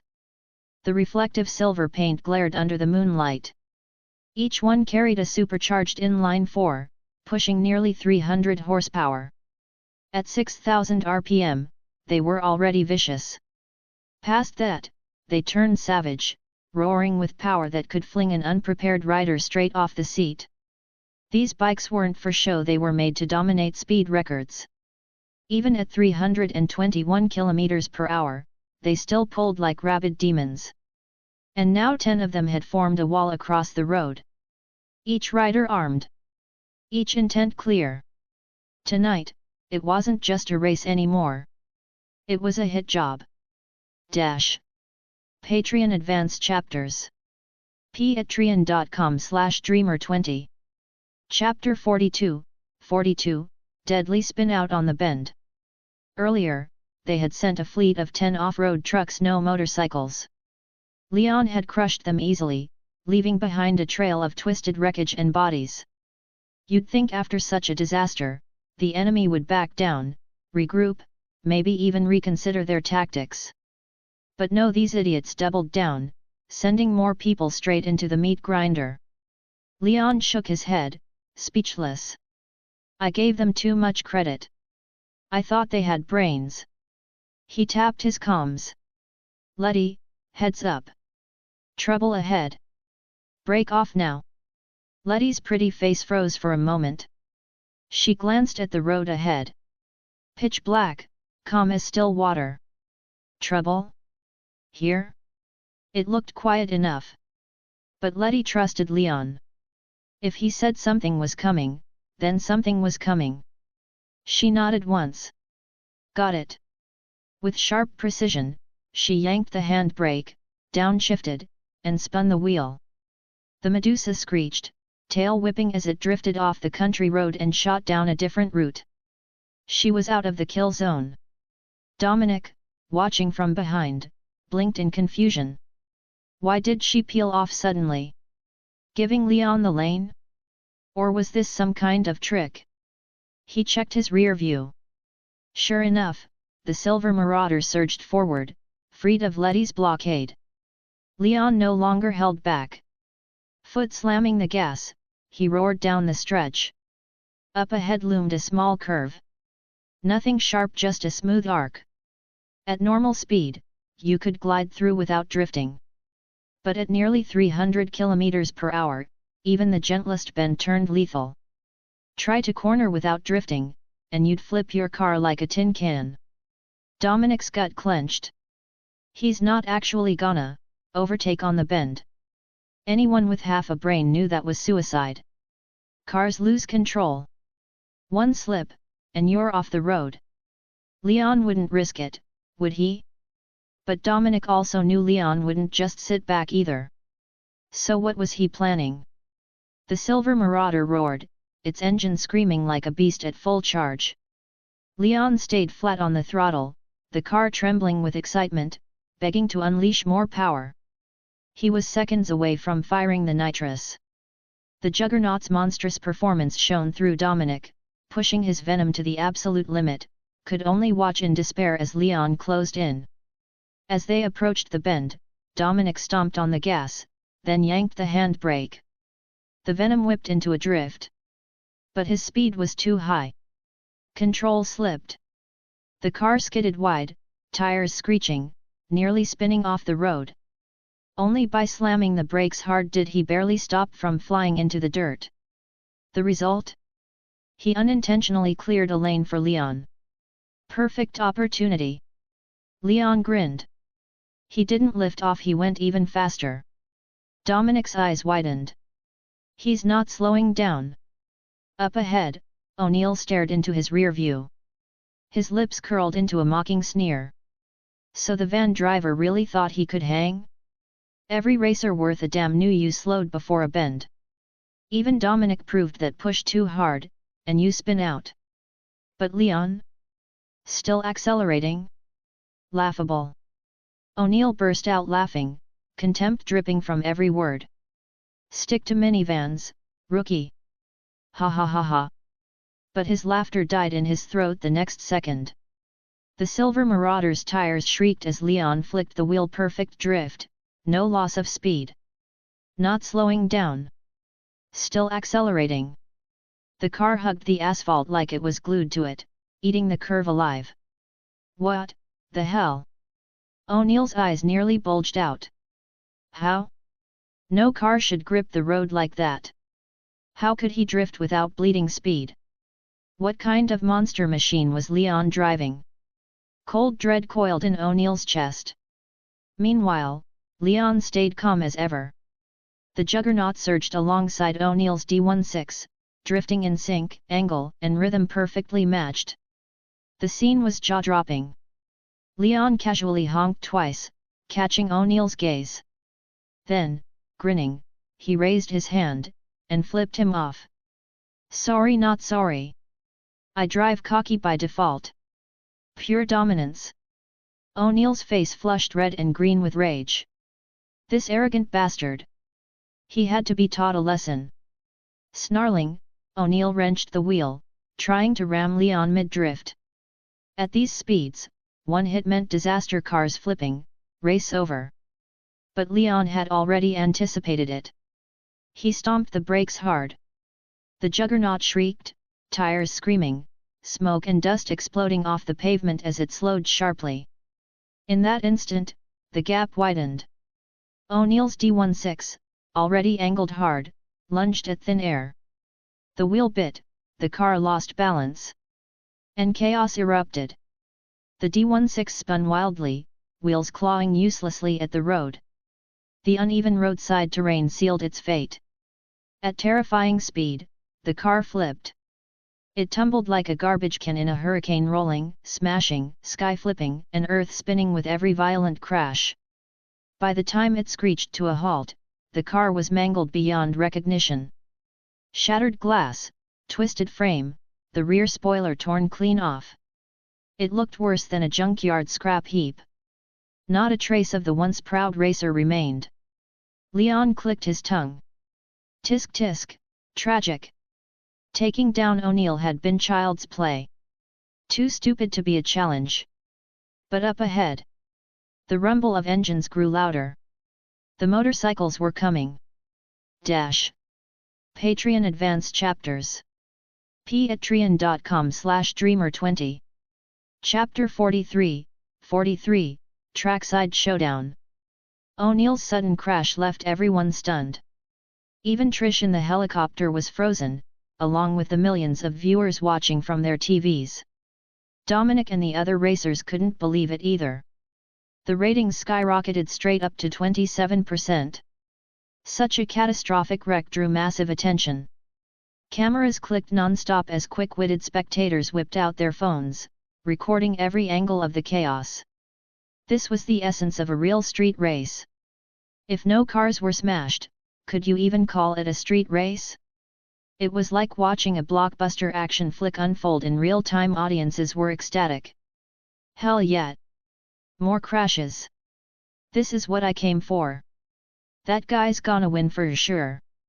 If he can handle the death track, this is child's play. All eyes were now on Leon.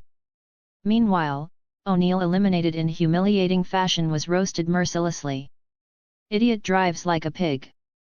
What a joke, can't believe he thought he stood a chance. The tide had turned. Leon just smiled faintly. Shifting gears smoothly, he slammed on the throttle. The silver Marauder roared like a beast unleashed, shooting out of the bend flawlessly. The speed was insane, so fast that Dominic nearly lost control of his own steering wheel. Too fast. He'd never seen anyone push a car this far before. This wasn't just modification anymore, it was reinvention. The juggernaut wasn't tuned, it was reborn with a brand new heart, stronger and more refined than anything before it. The engineering was terrifying. And Leon's driving? Equally monstrous. Dominic frowned. Why hadn't he heard of this guy before? The racing world was small, every up-and-comer made ripples before reaching this level. No one just popped up out of nowhere, and yet Leon had shattered the unspoken rule, rising like a comet, slapping every veteran racer across the face in the process. Who the hell was this guy? Dominic stared at the silver Marauder, but the more he watched, the less he understood. Leon was cloaked in mystery, like a fog no one could pierce. Meanwhile, Leon himself didn't care. He kept laser-focused because his real opponents had finally arrived. Warning, warning! Hostile convoy approaching. Defensive measures recommended, the onboard system blared. Leon's lips curled into a grin. Finally! Slamming the clutch, shifting up, and flooring the accelerator, he was ready. Bright lights flared ahead. A column of four-wheel off-roaders blocked the center lane, lined up like a barricade. Flanking them were 10 black Kawasaki H2Rs, 5 on each side, charging forward like predators. The rumble of engines echoed like thunder. The bikes had been heavily modified, extra floodlights bolted on, mufflers stripped out, the roar deafening and violent. The moment they spotted the silver Marauder, they twisted their throttles to the max, the H2Rs howling as they surged ahead like lightning. They weren't racers. They were killers. Their formation was clean, surgical, like petals of a deadly flower unfolding. In perfect sync, they circled Leon, every headlight converging on his car. A smart move. The blinding high beams could disorient any driver, leaving them half blind and unable to see the road. Most would panic, slam the brakes, and be sitting ducks. But Leon's machine wasn't most cars. High-intensity light detected. Activating anti-glare filter. With a soft mechanical hum, the Juggernaut's smart glass tinted instantly, cutting glare while maintaining full night vision mode. Perfect clarity. Leon smirked. Sorry, boys. Wrong target. His speed didn't drop a single notch. The bikers flinched in surprise. He was supposed to falter, yet he kept charging like nothing happened. So they escalated. As the H2RS closed in, riders whipped out submachine guns. The night lit up with muzzle flashes. Rat-a-tat-a-tat-a. Bullets tore into the dirt road, kicking up sprays of sand and dust, sparks flying against the Juggernaut's armor-plated chassis. Behind them, Dominic's eyes went wide. He slammed his brakes, jerking the wheel into the desert to avoid getting shredded in the crossfire. Anyone could see it now. This wasn't racing anymore. Leon had been targeted. In the helicopter, Trish clamped a hand over her mouth to stifle a scream. Good God! A live news broadcast had just turned into an urban war zone. 10 armored bikes, 5 off-road trucks, and all of them gunning for Leon. Could he possibly make it out alive? The cameraman leaned in, filming every frame, adrenaline pumping. The attackers wore black helmets, their identities hidden, but their weapons? Every detail was captured in sharp focus. What the hell? A street race turned full-on gang shootout. Is this real life or a movie? Reverse. Get out of there. He's done for. Too many guns, no way he survives this. The crowd was split, some horrified, some giddy with schadenfreude. But one thing was clear. Everyone thought Leon was finished. The hero who had just risen, might die before his legend could even begin. Patreon Advanced Chapters. patreon.com/dreamer20. Chapter 44, Missile vs. Rocket Launcher. The roar of gunfire rattled the air as the bikers opened up with their automatics, bullets streaking toward Leon. Even up in the helicopter, she could hear the crackling bursts. Her legs trembled, her face pale with fright. And this was just the firepower from the motorcycles. What about the 5 armored off-road trucks rumbling in formation? God only knew what heavier weapons they carried inside. Her beautiful eyes shimmered with deep worry. Though she had never met Leon in person, she couldn't stop herself from fearing for him. But all of her fears turned out unnecessary. The micro-SMG rounds might have been lethal to people, but against the armored plating of the Silver Marauder, they were pitifully weak. They couldn't even scratch its bulletproof glass. At most, the softer parts of the car's silver body might get a little paint scuffed. Leon didn't flinch. His eyes were steady, his hands cool as he kept the Silver Marauder surging forward at blistering speed. Bullets pinged and clanged off the glass, ricocheting harmlessly, not leaving so much as a crack. What kind of glass is this? One of the hitmen gasped in disbelief. Even military-grade bulletproof windows couldn't hold up like that. These bullets weren't even making hairline fractures. It was like shooting at steel. A moment ago, the killers had been sneering at Leon. But the instant reality hit, the script flipped. Leon's car was untouchable, tougher than a turtle shell. Their firepower couldn't do a thing. No wonder their last ambush had failed. Inside the cockpit, Leon smirked faintly. He dropped the clutch, shifted up a gear, and the Silver Marauder roared forward with a surge of raw defiance. The bikers panicked, their confidence cracking. They shrieked and swerved wildly, desperate to get out of the way of the steel beast charging at them. Trying to smash a sports car with a motorcycle? That was suicide. Bang! One rider reacted too late. His bike collided head-on with the Silver Marauder.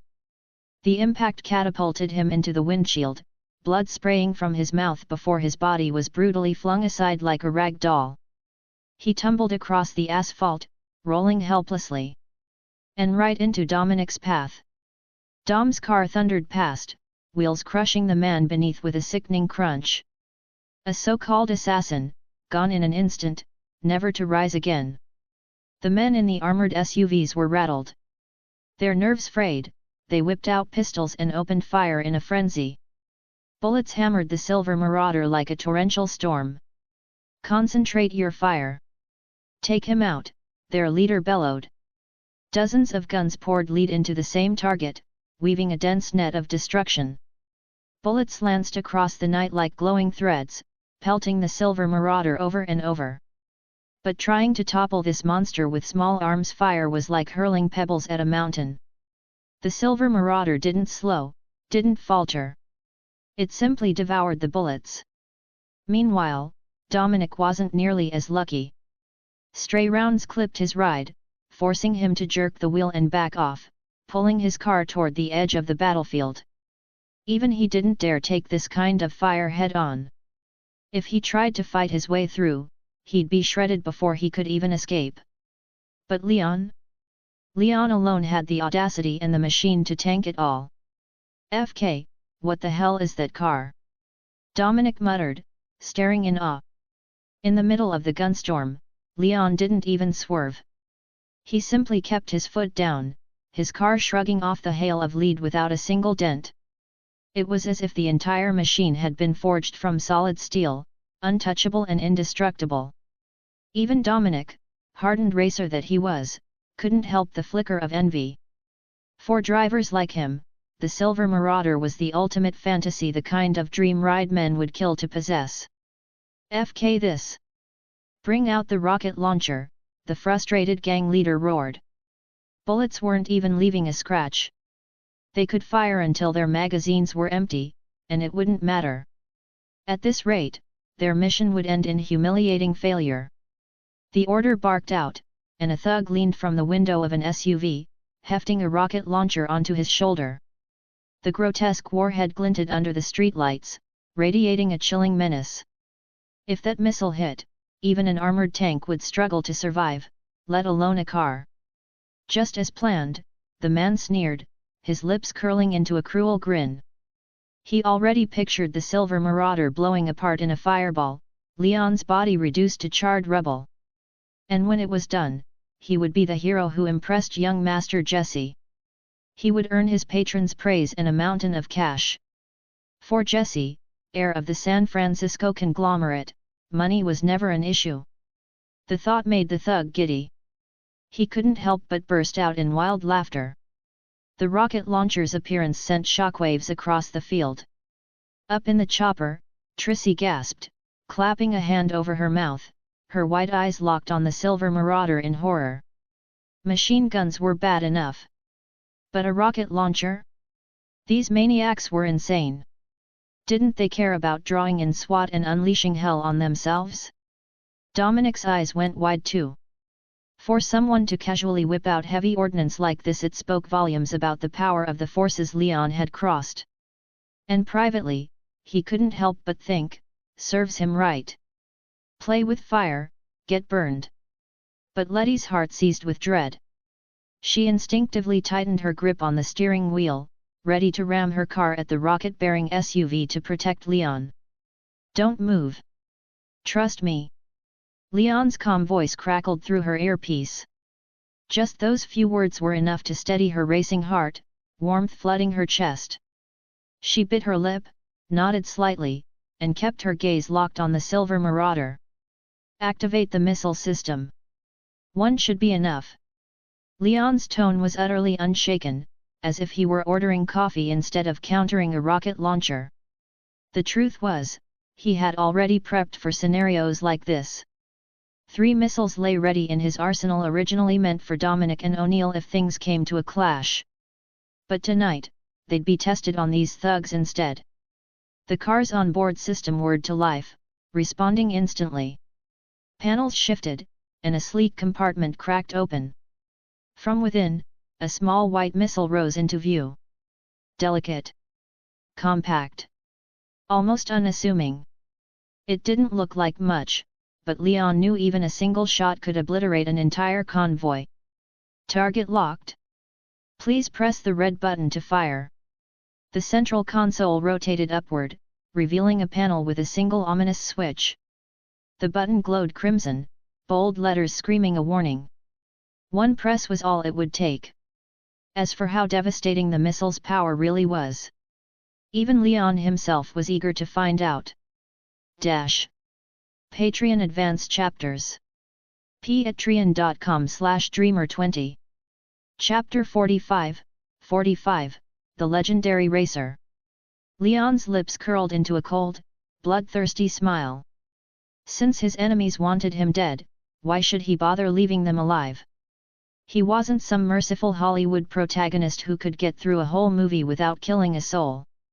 What a joke! Without hesitation, Leon slammed his hand on the button. The missile roared to life, its tail spewing thick white smoke before bursting forward in a blaze of yellow fire. It streaked across the night sky like lightning, locking onto the convoy ahead. On the other side, the enemy's rocket launcher operator had already finished aiming.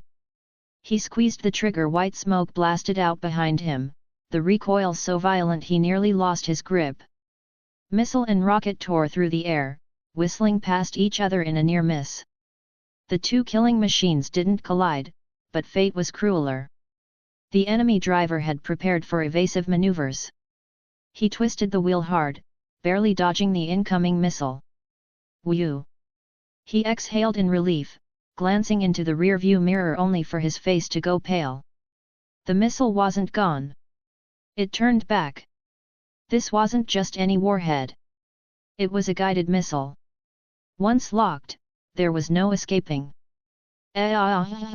Shrieks filled the car as terror swallowed them whole. The missile slammed into the vehicle.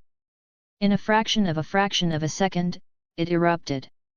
Fire engulfed the car, a monstrous shockwave blasting outward, scorching everything in a 200-meter radius. The lead vehicle became nothing more than a fireball climbing into the sky.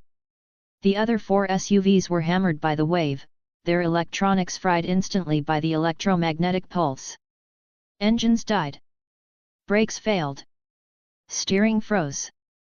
And then the blast threw them around like toys. Car hoods crumpled, rears flipped skyward, entire vehicles spun 540 degrees before smashing back into the asphalt. They skidded for 70 or 80 meters, gouging long black scars into the road. Whether anyone survived inside didn't matter. Their cars were finished. The motorcyclists had it worst.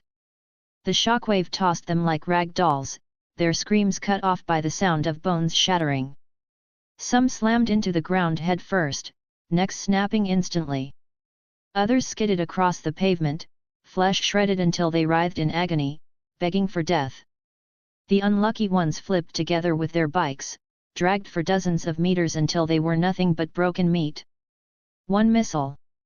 One button press. An entire convoy obliterated. Such terrifying power. Meanwhile, Leon tugged the silver Marauder's handbrake, spun the wheel, and let the car drift with elegance. The Marauder slid effortlessly, avoiding the enemy rocket like it was nothing. Not even a scratch. Unbelievable. From above, Trish's eyes widened in awe from her helicopter. Stars practically sparkled in her gaze. She hadn't even met Leon in person, yet admiration swelled in her heart. A new fan was born. The cameraman captured everything. The explosion's raw, cinematic violence sent ratings surging past 30%. Viewers went wild. This was beyond cinema, this was real life.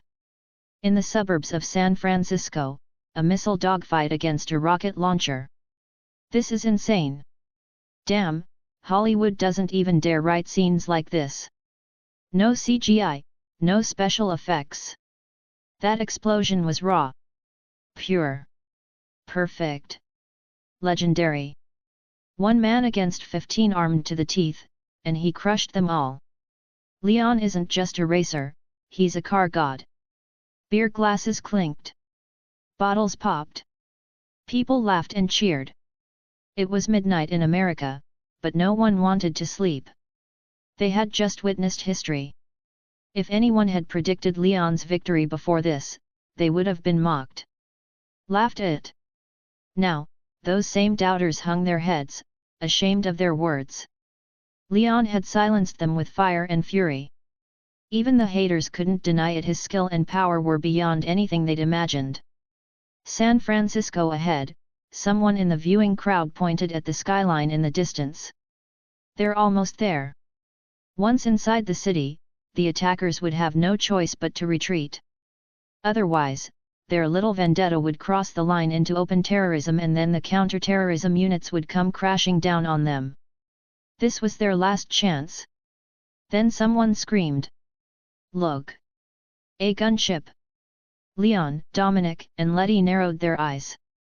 Sure enough, a heavily armed helicopter appeared on the horizon, twin missile pods mounted on either side, its Gatling cannon glinting under the moonlight. Those cannons could shred armored tanks. A single burst could turn a man into red mist. And there were 4 missiles still strapped to its frame. No way! What kind of people is he up against? Even a gunship? Are they insane?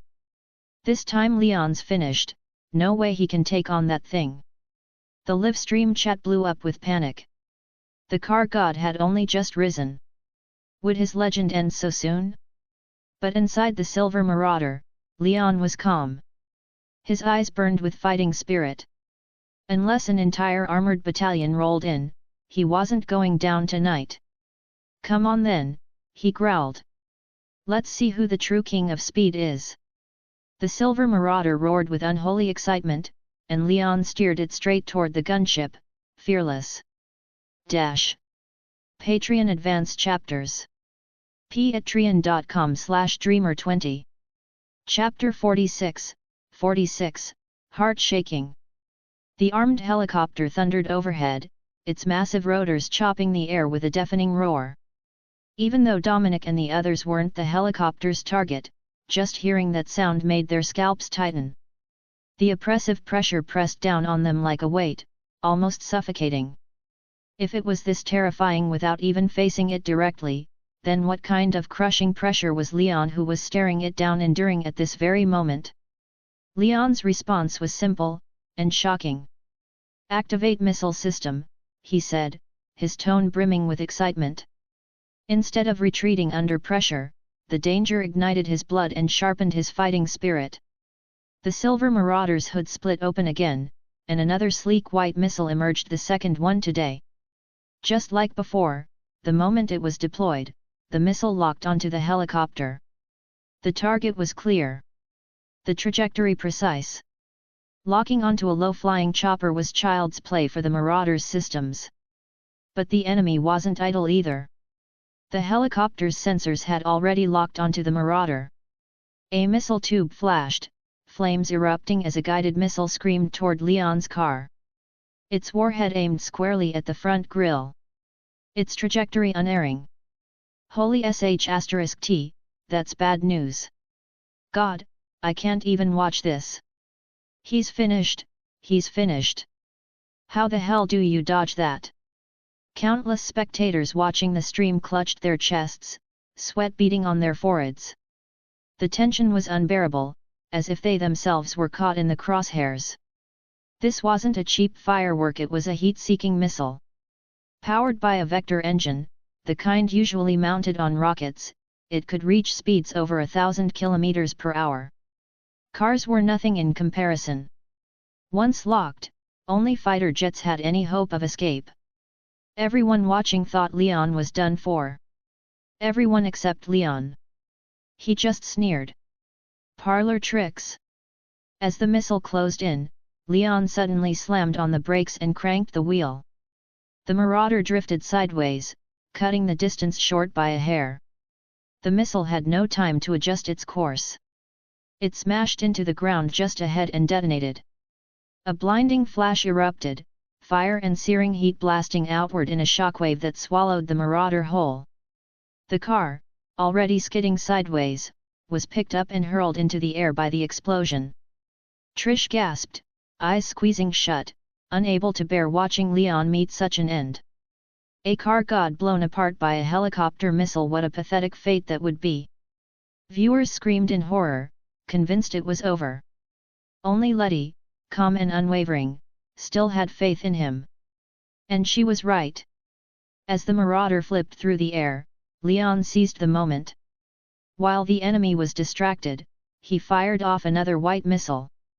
Then, with impossible grace, the marauder landed on all four wheels, sliding into a perfect drift before stabilizing. "Beautiful," someone shouted. The missile streaked toward the helicopter. The pilot cursed and yanked hard on the controls, the craft rolling sideways at the last second. The missile whizzed past, missing by a hair. Or so he thought. Before he could even celebrate, the missile banked hard in midair, turning back like a predator scenting blood. "What?" The pilot's face drained of color. This wasn't a dumbfire rocket, it was a guided missile, the kind you only saw in military arsenals. How the hell did a street racer get his hands on this? He cursed his greed. If he'd known Leon had this kind of backing, he never would have taken the money to hunt him. Now, the payment was irrelevant. His life was over. The missile slammed into the helicopter with a thunderous boom. A fireball blossomed in the sky, painting the night with searing orange. The chopper's flaming wreckage spiraled down, crashing into the ground in a storm of debris and fire. A car had just taken down a helicopter. 1-on-1. Unbelievable. Exhilarating. Leon smiled faintly, shifted gears, and hit the accelerator. He'd lost precious minutes in the fight and Dominic had gotten ahead. If he wanted to win, he'd need to claw that distance back. Up ahead, Dominic stared into his rear-view mirror, having witnessed every second of the helicopter's destruction. His heart pounded, a storm of emotions raging inside him. He had never imagined anyone could bring down a military gunship with nothing but a car. Normally, facing such a beast, drivers would scatter, using terrain to escape. Leon hadn't dodged. He'd stood his ground and won. That shook Dominic to the core. He couldn't help but regard Leon with wary respect. A man who could field guided missiles was far more dangerous than any street racer. He sighed. Whether Leon lost or won this race, he had already stolen the spotlight. Vroom! The growl of a furious engine snapped him out of his thoughts. His heart skipped a beat as bright high beams cut through his mirror, aimed right at him. It was the silver marauder, bearing down on him like a prehistoric beast. The hunter had become the hunted. Dominic's hands tightened on the wheel, his face paling. His Venom GT might be fast, but against that monster? It felt like running from a predator you could never hope to outrun. Inside the marauder, Leon drove with casual ease, exhilaration flooding through him. This was cat and mouse. And he was the cat. Dominic was already his. Victory was a matter of when, not if. As the Venom's tail lights gleamed ahead, Leon's lips curled into a smile of triumph. The village road was ending. The open highway stretched ahead. And beyond that, San Francisco. The finish line was in sight. The moment of truth was almost here. Patreon Advanced Chapters. patreon.com/dreamer20. Chapter 47, Furious Sprint. The exit of the village road was close. Just a kilometer away. 4 supercars tearing down the straight at insane speeds, that was less than 10 seconds of racing time. Leon's eyes locked on the exit as he slammed the silver marauder's accelerator to the floor. The nuclear-powered beast roared like a wild god, unleashing raw fury across the asphalt. Dominic, heart pounding, made a desperate move. He swung his Hennessy Venom across the middle of the road, blocking Leon's path. Leon hadn't even spoken yet, but his fans watching the live broadcast were already outraged. Dirty move. Get out of the way. Shit. If you've got guts, race fair. Blocking? That's cheap as hell. This isn't a fair race anymore. They howled at their screens, hurling insults at Dominic. If Dominic could have heard them, he might have coughed blood from frustration. Blocking was a standard racer's tactic, used countless times to deny overtakes. It usually worked. But here, under the spotlight, the audience only saw him as a shameless coward. Leon, however, wasn't fazed. To him, this was nothing but a child's trick. "You think you can block me? Not a chance." His lips curled into a cold smile as his hand flipped open the nitrous oxide switch cover. Without hesitation, he slammed the button. 8 exhaust pipes at the Marauder's rear spat out plumes of blazing blue fire. The car surged forward with terrifying force, like 8 dragons soaring into the heavens. The sudden acceleration pinned Leon hard against his seat, every inch of his body thrumming with adrenaline and raw power. Laughing madly, Leon hurled the silver Marauder straight at the Venom. Dominic's face went pale. "This guy's insane, he's going to ram me head-on." In a head-to-head collision, maybe Dominic wouldn't flinch. But tailgating at these speeds? That was suicide. If Leon slammed into him, Dominic's car would lose balance, spiral, and crash. At this velocity, even the smallest mistake meant a fiery death. Dominic gritted his teeth, but at the last second, he had no choice but to swerve aside.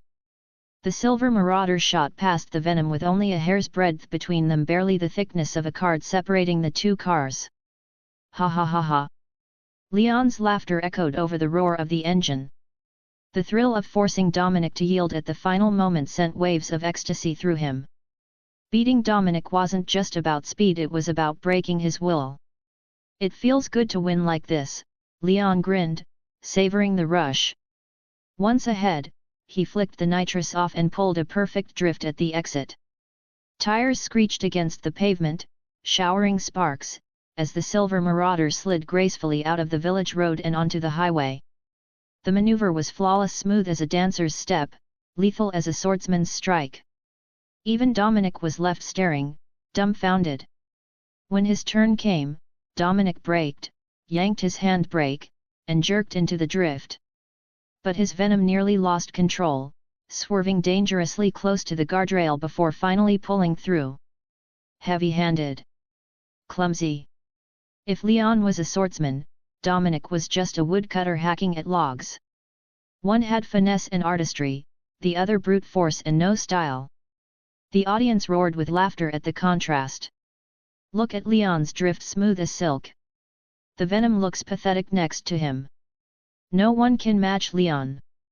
No one. I'm officially a fan. This guy needs to live stream every race." Public opinion was clear. Leon wasn't just a contender anymore, he was the racer everyone rooted for. Now the final showdown began. They burst onto the highway, engines screaming at full throttle.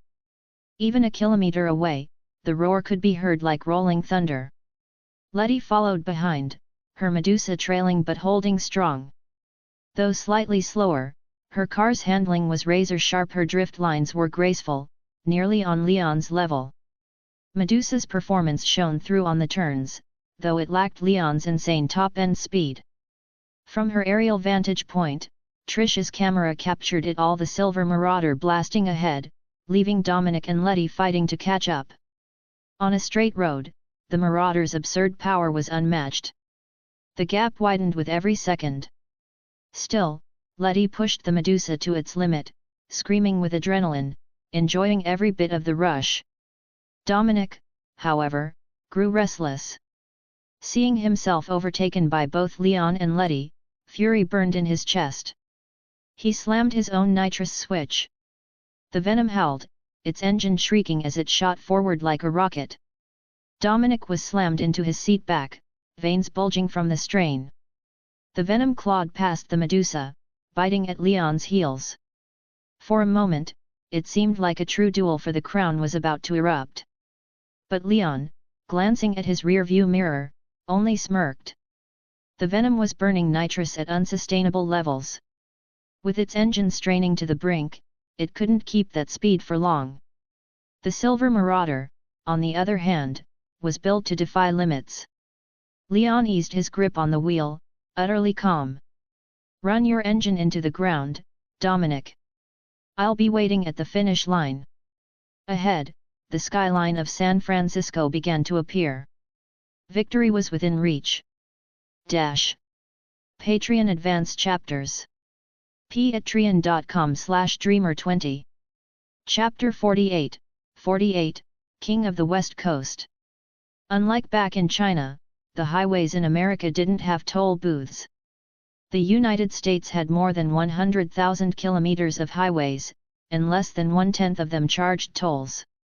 Even when they did, it was cheap, usually between $2 to $20. The reason was simple: once highways were built, most of their upkeep came directly from federal taxes. State governments only charged tolls on some old, deteriorating routes to cover maintenance. Back when these roads were designed, the Americans believed toll booths would only slow down traffic and defeat the entire purpose of a highway. Of course, no toll booths didn't mean the roads were free. Every month, drivers still paid around $200 in highway taxes, about 1,300 yuan. But the benefit? Without toll booths, traffic jams on the highway were rare. For street racers, that was a blessing. Now, 3 cars thundered down the highway, engines howling at their limits. The Hennessy Venom looked like it might overtake the Silver Marauder. For a moment, it even gained on Leon. But just as Leon had predicted, the Venom's engine couldn't handle it. After pushing past its limits for only a short stretch, warning alarms began blaring inside the cockpit. The engine groaned in protest, the sound closer to a dying animal than a machine. Its speed dropped sharply, no matter how hard Dominic stomped on the accelerator. The mighty Venom had become like an exhausted runner, tongue out, gasping for breath, stumbling with smoke hissing from under its hood. The truth was, the car's top speed was only around 600 km per hour. Yet DOM had forced it up to nearly 700 km per hour, without pause. That kind of overclocking was suicide for an engine. It was no surprise it gave out after just a few minutes. Pathetic. Too fragile. Leon sneered as he smoothly twisted the wheel. The Silver Marauder drifted with elegance, tail sliding in a perfect arc as it exited the highway. The maneuver was flawless, fluid, natural, without wasted motion. With Dom's car crippled, Medusa suddenly came alive. She roared past the smoking Venom, middle finger raised out the window at Dominic. A vicious, defiant gesture. A true queen of the streets. Now only Leon's Silver Marauder and Medusa's car remained at the top. They weaved through traffic at impossible speeds, darting between stunned civilian drivers who slammed on horns in panic. Some scrambled to pull over, terrified at the blur of headlights that tore past. No one could challenge them anymore. Up ahead is District 9. We've got this. Leon's voice was calm, almost relaxed. Yeah, you're incredible. Letty said honestly, awe in her voice. She hadn't seen Leon's performance earlier when they split routes. But now, watching him control the Marauder with godlike precision, weaving through chaos and surviving ambushes from convoys and even helicopters, she was stunned. Never in her life had she seen someone drive like this. It was like the car was an extension of his soul. A god of speed had descended. And who would have thought? The man who showed up driving what everyone mocked as a delivery van was actually the one to crush all expectations. In the end, Leon seized the title of West Coast's #1 racer. Not even Dominic. Not even O'Neill. He had blown them both off the road. Even more shocking, Leon's crew had taken both first and second place. The corporate sponsors who had poured money into O'Neill and Dominic were now choking on their losses. Their golden boys had been humiliated. Their investments shattered. Leon had just stolen their cheese and their pride. District 9 was an abandoned industrial zone, full of crumbling factories and rusting machinery. Once it had been the beating heart of the city, but as industries moved elsewhere, it became a ghost town. Developers avoided it. Citizens never came this far out. Even gangs didn't bother with it anymore. But tonight? It was alive. The air throbbed with bass-heavy music. Colored lights strung across the skeletal buildings lit the night in electric hues. On a wide open plaza, crowds of young men and women danced wildly. The guys were styled sharp slicked hair, wax, dripping swagger. The girls were bold and fiery crop tops, mini skirts, sizzling with energy. They moved with the beat, laughing, shouting, drinking, all waiting for the champions to arrive. Then came the sound. Engines. Roaring, powerful, unmistakable. They're here. The champions are here. I can hear it. That sound, it makes my blood boil. I heard O'Neill lost halfway through. What? No way. You guys didn't watch the live stream? The delivery van guy won. What the hell? The crowd buzzed with disbelief. O'Neill losing was already unthinkable. He had set this whole race up to crown himself king, his grand ascension. He had the sponsors, the prep, everything. Even if he lost, it should have been neck and neck at the finish line. But losing in the middle of the race? Before even reaching the final checkpoint? Impossible. And worse, a so-called delivery van driver was the one who won? Nobody understood. Nobody could believe it. But then headlights tore through the night, silencing the crowd. A silver beast surged into view. The silver marauder crossed the finish line with a sharp hiss of tires. Boom! Fireworks erupted from the pillars on either side of the finish, flames bursting into the night sky in celebration. The champion had arrived. And it wasn't O'Neill. It was Leon. The new king of the West Coast. Patreon Advanced Chapters. patreon.com/dreamer20. Chapter 49, A Wild Profit of 700 million. No one could have predicted it. The winners weren't O'Neill. They weren't Dominic. Instead, victory belonged to two complete unknowns, one driving a silver supercar, the other a purple beast. No one even knew what brands these machines were. The two racers everyone had pinned their hopes on, the supposed titans of the West Coast? They hadn't even reached the finish line. What a cruel twist of irony! After a stunned silence, the crowd erupted into a tidal wave of cheers. Because at the end of the day it didn't matter who the champion was. To have made it here at all was legendary. Even if the winner had crossed the line in a beaten-up delivery van, that driver would still be celebrated as a genius, a rising star, a new god of the West Coast. The silver marauder and Medusa's car rolled to a halt.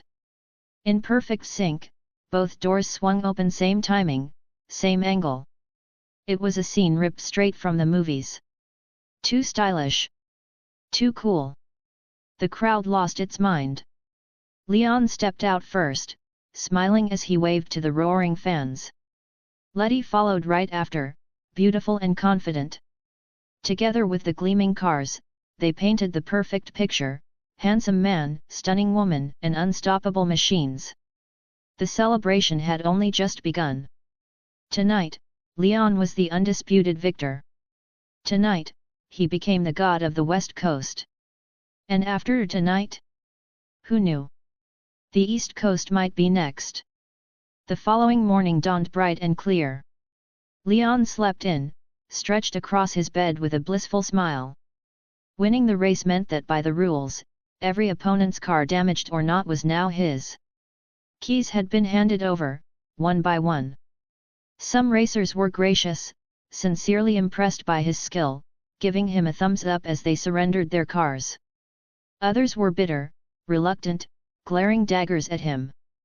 But with the whole crowd watching and Leon standing tall, they had no choice but to bow their heads and hand over the keys. Fortunately, most of the cars weren't destroyed.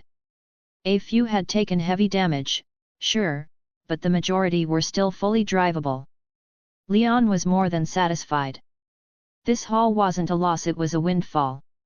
And then the system spoke. It offered to handle the auction process automatically. No need to repair the damaged cars, they'd simply be sold at a discount. By the next day, the money would be in his account. Leon had thought it sounded good. Convenient. But nothing could prepare him for the final numbers. Ding! Auction complete. Total earnings, 640 million USD. The voice rang in his ears like divine music. Leon's eyes flew open. He shot upright in bed, heart pounding. How much? 600 million. For a second, he thought the system was pulling a prank. You may check your account. Trembling, Leon opened his account and nearly fainted. There it was. A string of digits so long it didn't feel real. $640 million. More money than he had ever imagined. Ah ha ha ha. Yes. Leon threw himself onto the bed, rolling around like a child, laughing until his cheeks hurt. In his old life, he had been a wage slave, paycheck to paycheck, always broke by the end of the month. But here? Overnight, he had become a billionaire. The joy was intoxicating. He felt like he was dreaming, and he never wanted to wake up. He pinched himself hard, pain shot up his arm. Not a dream. Reality. He couldn't stop grinning. Couldn't stop laughing. And the system wasn't finished. Congratulations! Level up. Reward granted, soft metal car body upgrade. Bonus, 100 million USD. Leon gawked at the screen as his balance climbed again. 640 million. Plus 100 million. His account now stood at $700 million. 700 million. Leon screamed, fists pumping. I'm rich. I'm unstoppable. His joy was infectious even if no one else was there to see it. But the system's tone grew serious. Recommendation, upgrade the Silver Marauder. Leon blinked. Upgrade it? The Marauder's already unbeatable. Why waste money? It's already cruising at 700 km/h. Nothing can touch it. The system disagreed. No machine is perfect. Relying on the same setup invites danger. Enemies will study your car, exploit weaknesses. Others may create vehicles capable of matching or even surpassing the Marauder's current limits. If you stagnate, you will fall. Leon's grin faded. He knew the system was right. 700 km/h felt invincible, but humans were clever. Someone would eventually close the gap. And when that happened, all the prestige, the glory, the empire he had built could crumble overnight. He clenched his fists. No. That couldn't be allowed. The Marauder had to evolve. What are the upgrade options? The system responded immediately. Option 1, purchase a brand new supercar, the Diomas Nilo. Cost, $700 million US. Option 2, reforge a new car using the Silver Marauder's materials. Cost, $500 million US. Option 3, retain the Marauder's body, but replace engine and power systems. Downsides, mismatched components reduce stability. Cost, $200 million US. Leon's breath caught. Diomas Nilo. The name wasn't just a car. It was a legend from anime, from childhood dreams. The ultimate machine of the four-wheel brothers. Powered by MG stones, able to unleash devastating gravity waves, a car capable of tearing apart rivals with sheer force. Even a mass-produced version of that machine could annihilate the Russian Silver Fox, the upgraded jumpers, even the German WGP runner-up. It was absurdly powerful. The stuff of fantasy. To think it could become reality? Leon's blood boiled with excitement. Turning a dream car from fiction into his new weapon? Nothing could be cooler. But one worry gnawed at him. What about my upgrades? The bulletproof glass, the reinforced tires, the soft metal frame, will I lose them if I switch cars? Leon's voice grew anxious. These were treasures he had painstakingly earned. Throwing them away for a shiny new chassis would feel like sacrilege. If the system stripped him of all his enhancements, forcing him to start over, Leon really might cry. His heart pounded. Because the new era of cars was about to begin. A new beast was on the horizon. Patreon Advanced Chapters. patreon.com/dreamer20. Chapter 50, The Cool New Beast. For once, Leon was glad the system wasn't cold-blooded, it actually gave him a choice. Option 1, paid inheritance. Spend 200 million to perfectly transfer all upgrades to the new car. Everything will be 100% compatible, no need to rebuy. Option 2, system reclaim. Since the upgrades were rewards and gifts, not purchased, you get no money back. All items are confiscated. The choice was obvious. Spend 200 million, keep all his hard-earned modifications intact, or lose everything for free. Only a fool would pick the second option. Leon sighed. So much for buying a second car. I was hoping to keep the Silver Marauder and gift it to Letty, but with Dioma's Nilo priced at 700 million, I can barely scrape together the 200 million needed to carry my upgrades over. Which meant one thing: trade the Silver Marauder for Dioma's Nilo, and dump all the essential mods into it. Luckily, that still left him with 40 million in pocket change. Not too shabby. I'll swap the Silver Marauder for Dioma's Nilo. The system chimed with its usual smug tone. Ding! Friendly reminder, the stock Dioma's Nilo engine is mid-tier, powered by plasma drive. The top-tier MG Stone energy system requires an additional purchase. Likewise, its gravity wave weapon modules must be bought separately. Confirm your choice. Leon paused, eyebrows lifting. MG Stone's mysterious, near-mythical energy cores were legendary even in fiction. Of course they'd cost extra. Still, plasma drive wasn't exactly weak. Lighter than nuclear, safer, and even faster on the track. Alright, then. What's the cost for gravity wave upgrades? Basic, 50 million. Enhanced, 100 million. Supreme, 300 million. Each tier packed insane destructive potential. The basic model could interfere with a car's stability. The enhanced version could crush vehicles and drag down aircraft. And the Supreme one? That monster could collapse bridges and high-speed rail lines. Leon whistled. For that price, I could buy another car. No wonder the system's trying to upsell me. He shook his head. Forget it. I'll upgrade later. For now, just give me the Dioma's Nilo and transfer all key parts. Acknowledged. Deducting 700 million from account. Just like that, his fortune evaporated back into the system. He was left with a meager 40 million, but at least he'd officially purchased his next legend. Minutes later, the system pinged. New vehicle has arrived in your garage. Please check. Leon practically bolted out of bed, brushing aside the thought of morning hygiene. He tore open the garage door and froze. There it was. The Dioma's Nilo. The system had given it a makeover, reimagining the anime's fantasy car into a full-sized hyperbeast. Its body was jet black, sleek, and menacing, with doors that opened like the Batmobile's utterly seamless once closed. The cockpit was sealed like a fighter jet, tinted in blood-red glass that gleamed like demonic eyes. Every inch of it radiated danger. Just standing in front of it made Leon's pulse quicken. Holy, damn! He let out a low whistle. Now this is a man's car. Compared to this, Medusa looked like a dainty little sister.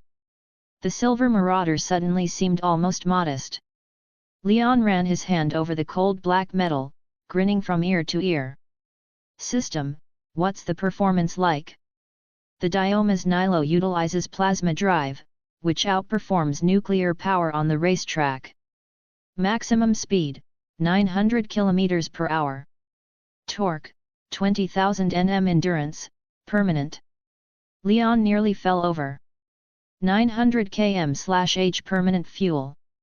Stronger torque than anything ever conceived. The kind of specs that didn't just break records, they shattered science. Let's see them try to counter this, he muttered, lips curling into a smirk. While Dominic and O'Neill were probably sweating over ways to counter the Silver Marauder, Leon was already 2 steps ahead, trading up to a machine that shouldn't even exist in this world. By the time they came prepared, he'd crush their strategies with a car they couldn't even comprehend. Just imagining their stunned faces made him laugh out loud. Satisfied, Leon shut the garage and finally went to wash up. After pulling an all-nighter and sleeping half the day away, he was starving.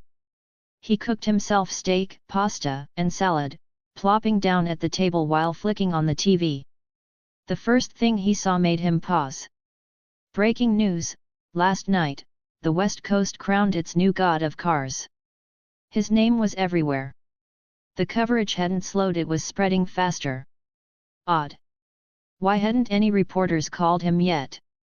By now, Trish and half the press corps should have been blowing up his phone. He grabbed his mobile and realized the problem. Dead battery. When it powered back up, his inbox went insane. Thousands of unread messages, flooding in at once, nearly crashing the SIM card. Leon's jaw dropped. What the hell? Patreon Advanced Chapters. patreon.com/dreamer20. Chapter 51, Special Operation begins. After consecutively defeating O'Neill and Dominic and claiming the title of West Coast Car God, Leon's skill alone was already shocking. Though previously unknown, his mysterious aura made him all the more intriguing to the press. Rumor has it he used to drive a van. Exactly, he beat O'Neill in a van, which got him invited. He's a mysterious driver. Every TV station on the West Coast wants a piece of him. The mysterious West Coast Car God is about to ignite a new frenzy.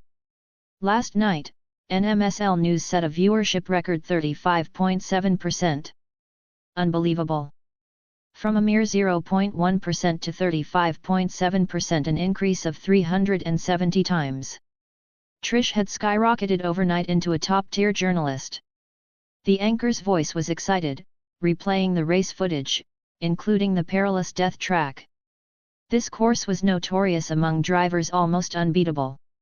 Many had tried, only to fail at the last moment. Everyone expected Dominic or O'Neill to break the record. Who could have imagined it would be Leon? Even funnier, Leon didn't attempt to break the record intentionally, he was merely taking a shortcut to save time. Countless drivers struggled and strategized to complete the same course, only to be outdone by a casual shortcut. Frustration and admiration mixed among onlookers, as they had no choice but to admit Leon's extraordinary skill. Conquering the death track alone cemented his title as the West Coast Car God. News of Leon's triumph spread quickly across the West Coast. Naturally, his phone began receiving a flood of messages. If it hadn't been dead, it would have driven him crazy. Leon scrolled through messages from fans, TV stations requesting interviews, programs inviting him as a brand ambassador, and even wealthy investors. Among them was a message from the female journalist who had been filming him on the plane the night before. "Hi, I'm Trish. Sorry we didn't get to have dinner last night. Can we meet tonight?" Followed by a few flirty emojis. Leon smirked. Whether dinner would lead to something romantic was left to his charm. He replied simply, "We'll see," and set his phone aside. A little mystique kept his value high. He turned back to check the news and online comments. Most were praising his skill, while a few trolls criticized him for speeding or being reckless. Leon chuckled at the foolishness, lighting a cigarette and relaxing. Then, the familiar roar of an engine outside caught his attention. A Porsche 718 was parked on the street. It was Elena, the audacious female cop who loved racing. What's she doing here? Leon wondered, letting out a lazy blue smoke ring. He extinguished his cigarette and opened the door, leaning casually in the frame. Beautiful lady, only a few days gone, and already wrecked another car, he teased. Elena's expression was serious, brows furrowed. This was no joke. I've run into trouble. I need your help modifying a vehicle, she said. Leon paused, He could tell the situation was serious just by her expression. "Come in," he said. "Wait, I have a friend with me," Elena added. Leon glanced at the car, curious. Out stepped a woman with fair skin, golden wavy hair, and piercing blue eyes, a pure white European beauty. Tall, sexy, dressed in a casual yet alluring chiffon top and short denim shorts. She nodded to Leon. "Hello, I'm Hattie. Hattie Shaw." Hattie, the female lead of the Special Operations side story, was an elite agent with impressive combat skills. Nicknamed the White Widow, she was a notorious beauty. "Come in," Leon invited, gesturing for both women to enter. Leon's apartment was simple, clean white walls, a sofa, a table, and a TV. Nothing overly luxurious, but neat and orderly. The two women sat down, and Leon poured them each a cup of black coffee. "Now," he said, sitting across from them, voice relaxed. "Tell me, what's the problem?" There was nothing Leon couldn't handle. Patreon Advanced Chapters. patreon.com/dreamer20. Chapter 52, Snowflake Virus. Elena glanced at Hattie, then let out a sigh. "You know the Audiobook Corporation, right?" Leon paused briefly, then nodded. "Yeah, a massive high-tech conglomerate, robots, pharmaceuticals, energy, and more. Their capital and influence are enormous. Audiobook Corporation was well known for developing vaccines, targeted anti-cancer drugs, and even investing heavily in robotics." Leon had once seen them in the news and had looked them up online, so he was fairly familiar. "What's up? Is there something shady with this company?" Leon asked, curious. He wasn't afraid of trouble, even genetically enhanced humans wouldn't scare him. After winning the races and completing his tasks, his stats had leveled up significantly, hundreds in strength, speed, and other attributes. For comparison, someone as strong as Dominic would barely be over 100 in stats. Leon's abilities were extraordinary. Elena, however, didn't know the extent of Leon's power. She hesitated. "You don't need to ask too much about this. I'm afraid it'll involve you. All we need is for you to help modify the vehicles." Being a justice-driven US cop, Elena refused to endanger anyone unnecessarily. The fewer people who knew, the fewer casualties. Leon just smiled and shrugged. "You've come to me anyway. You think they'll leave me alone after this? If you tell me a little, maybe I can be of use and they'll let me slide." He added the last line with a self-deprecating tone, joking. In movies, it's always the ones who know something that survive, while those clueless often don't. Also, with Audiobook's power, they'd likely already know Elena came to see him. Even if Leon sent them away, within hours, Audiobook agents would storm in to interrogate him. Simply put, now that he was involved, Audiobook would inevitably target him. Elena fell silent, speechless. She hadn't considered this possibility before Leon pointed it out. Despite her intentions not to involve him, she had already dragged him into it. Hattie held out her hand, revealing a black mark resembling a small pill. Its poisonous aura was palpable. Leon squinted at the design on her palm. This was no ordinary supplement. "This is," he asked. "The Snowflake Virus. Audiobook Corporation's latest creation," Hattie revealed. The Snowflake was a programmable, DNA-targeting bioweapon. Technically, it wasn't a traditional vaccine but a DNA-level manipulator, capable of inserting or replacing segments of human DNA to confer immunity. Initially, this research was for good, curing diseases, but Audiobook had altered it maliciously. The virus could kill the weak and was highly airborne. Those with compromised DNA or frail bodies infected would have a 100% fatality rate. Organs would melt like burning candles, eventually reducing victims to pools of blood. Hattie's tone grew grim.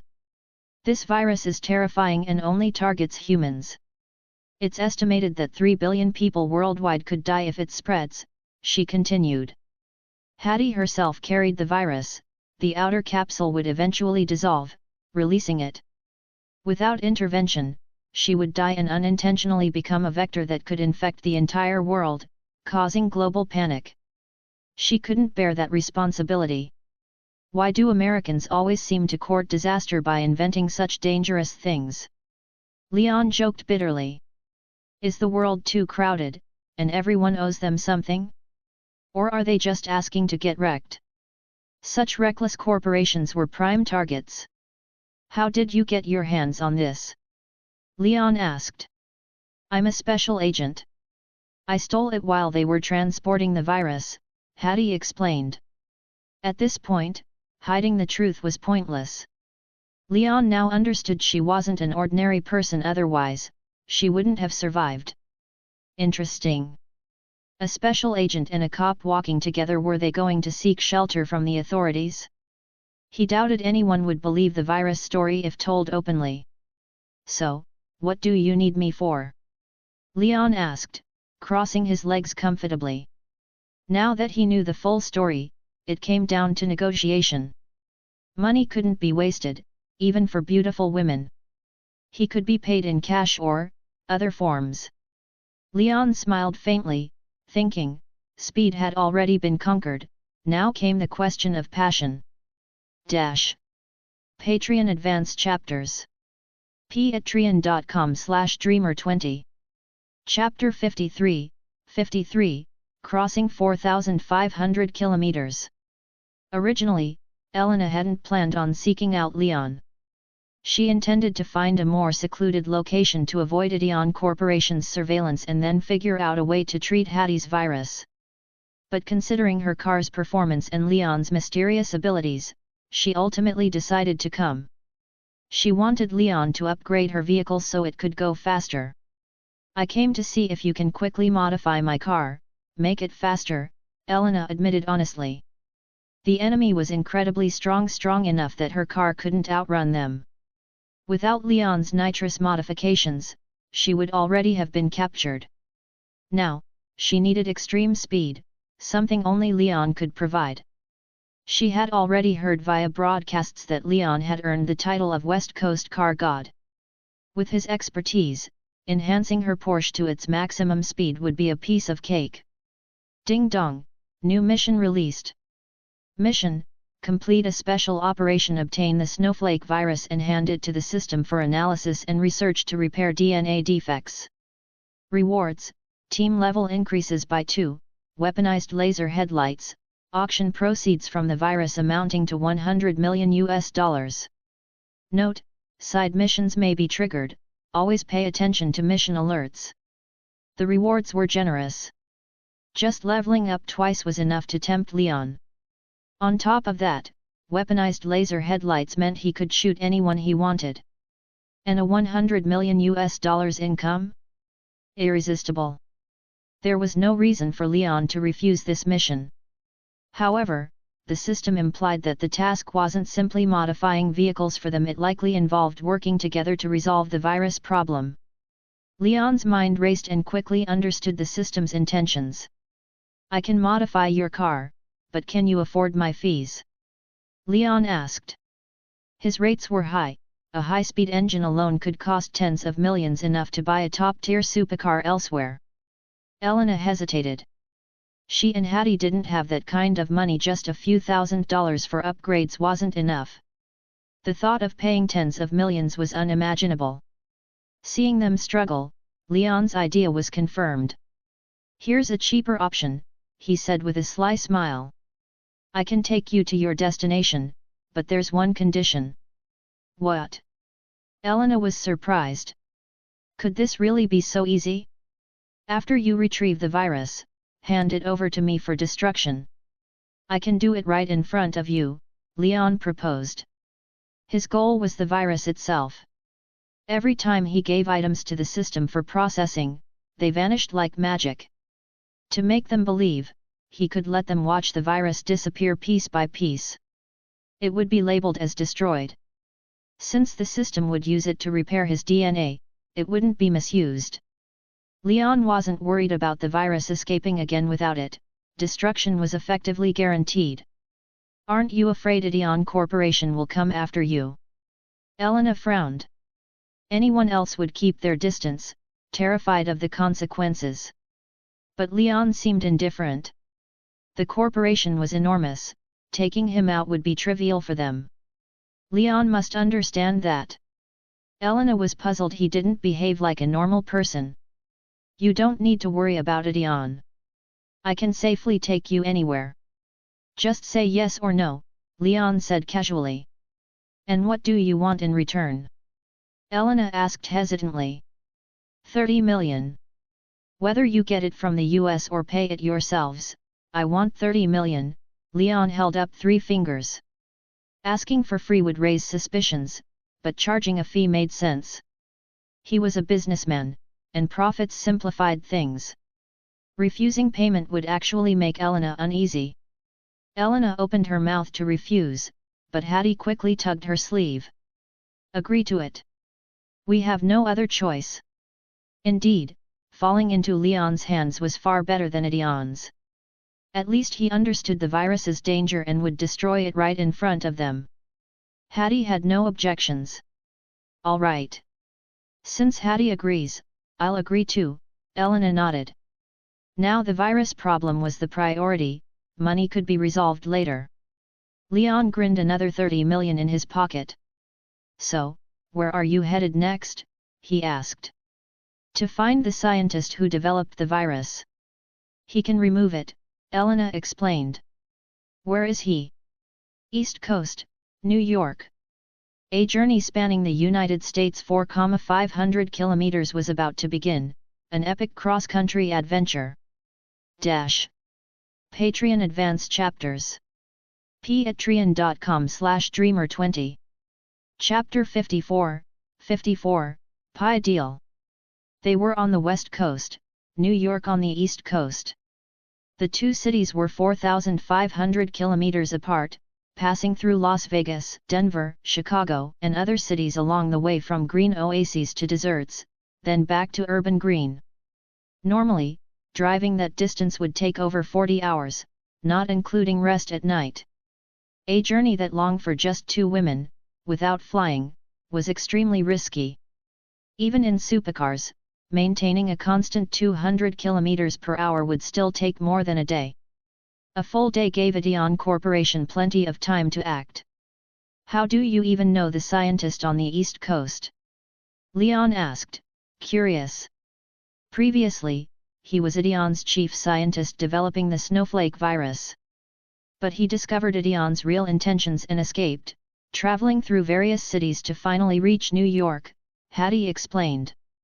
That's interesting, everything you know, Ideon must know too, Leon noted. Hattie froze. Indeed, if a spy like her knew these details, there was no way Ideon didn't already. They had likely anticipated everything in advance. If they didn't act before Ideon's people did, any chance to stop the virus would be lost. Or maybe they deliberately let you know, Leon said with an amused look. It made sense. They knew Hattie would try to remove the virus, and the only way was through that scientist. By leaking information, they could lure her into a trap and capture her easily, no complicated pursuit needed. If Leon were in their position, he would have done the same. Hattie's mind raced, the thought sent chills down her spine. If not for Leon, they might have already walked into a trap. What do we do? She panicked, pacing like ants on a hot pan. The scientist was the only one who could remove the virus. But ahead lay a trap. Moving forward or retreating were equally dangerous.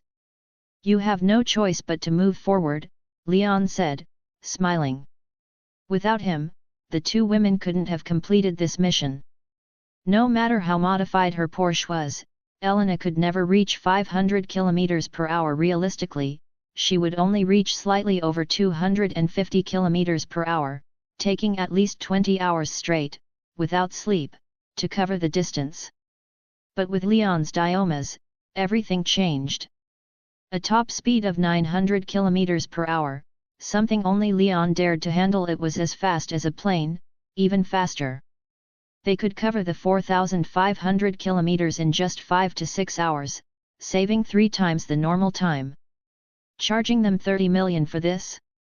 Ace deal. Don't worry. With me here, your mission will succeed, Leon confidently said. 30 million is worth every penny. No one else in America had a car this fast, nor anyone capable of driving at 900 km/h, only Leon. The women had no better choice. 30 million wasn't impossible to pay, Elena nodded. This enemy is formidable. Be careful, Elena warned. But her caution was unnecessary. Leon was equally formidable. No one alive yet can keep up with me, Leon said smugly, whistling. He retrieved the car keys from the drawer. Let's go. We'll leave before sunset, he said. Driving at night meant fewer vehicles on the road, smoother conditions, and higher speeds. Combined with nitrous, they would arrive ahead of schedule. The three of them left the room and approached the garage housing the Diomas. The electric gate slowly rose, revealing the black front of the Diomas. Suddenly, the sound of high-speed engines and roaring motorcycles echoed through the street. A convoy was coming their way. They're here! Elena exclaimed. They arrived faster than expected. Hattie assumed a defensive stance. Both women were ready to fight, imagining themselves invincible. Don't waste time. Get inside the car. The windows and body are bulletproof, Leon instructed. After multiple upgrades, the Dioma's body, windows, and tires were impervious to bullets. Inside, they would be safe, as long as he didn't make reckless moves. The convoy couldn't harm them. Leon pressed the key to open the doors, which lifted dramatically, like Batman's Batmobile. Both women's eyes lit up in admiration. Get in, Leon said with authority. You come too, Hattie grabbed his hand. Let's leave before they catch up, Elena added. Leon scoffed, I'll make sure they don't dare to chase us. The best way was to strike them first, disable or intimidate them so they couldn't pursue. That way, Leon would remain in control. Patreon Advance Chapters. patreon.com/dreamer20. Chapter 55, Arrogant Idion. Elena saw Leon's fighting spirit and realized she couldn't persuade him otherwise.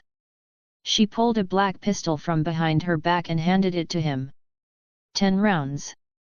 Be careful. Leon took it. It was solid, weighing nicely in his hand.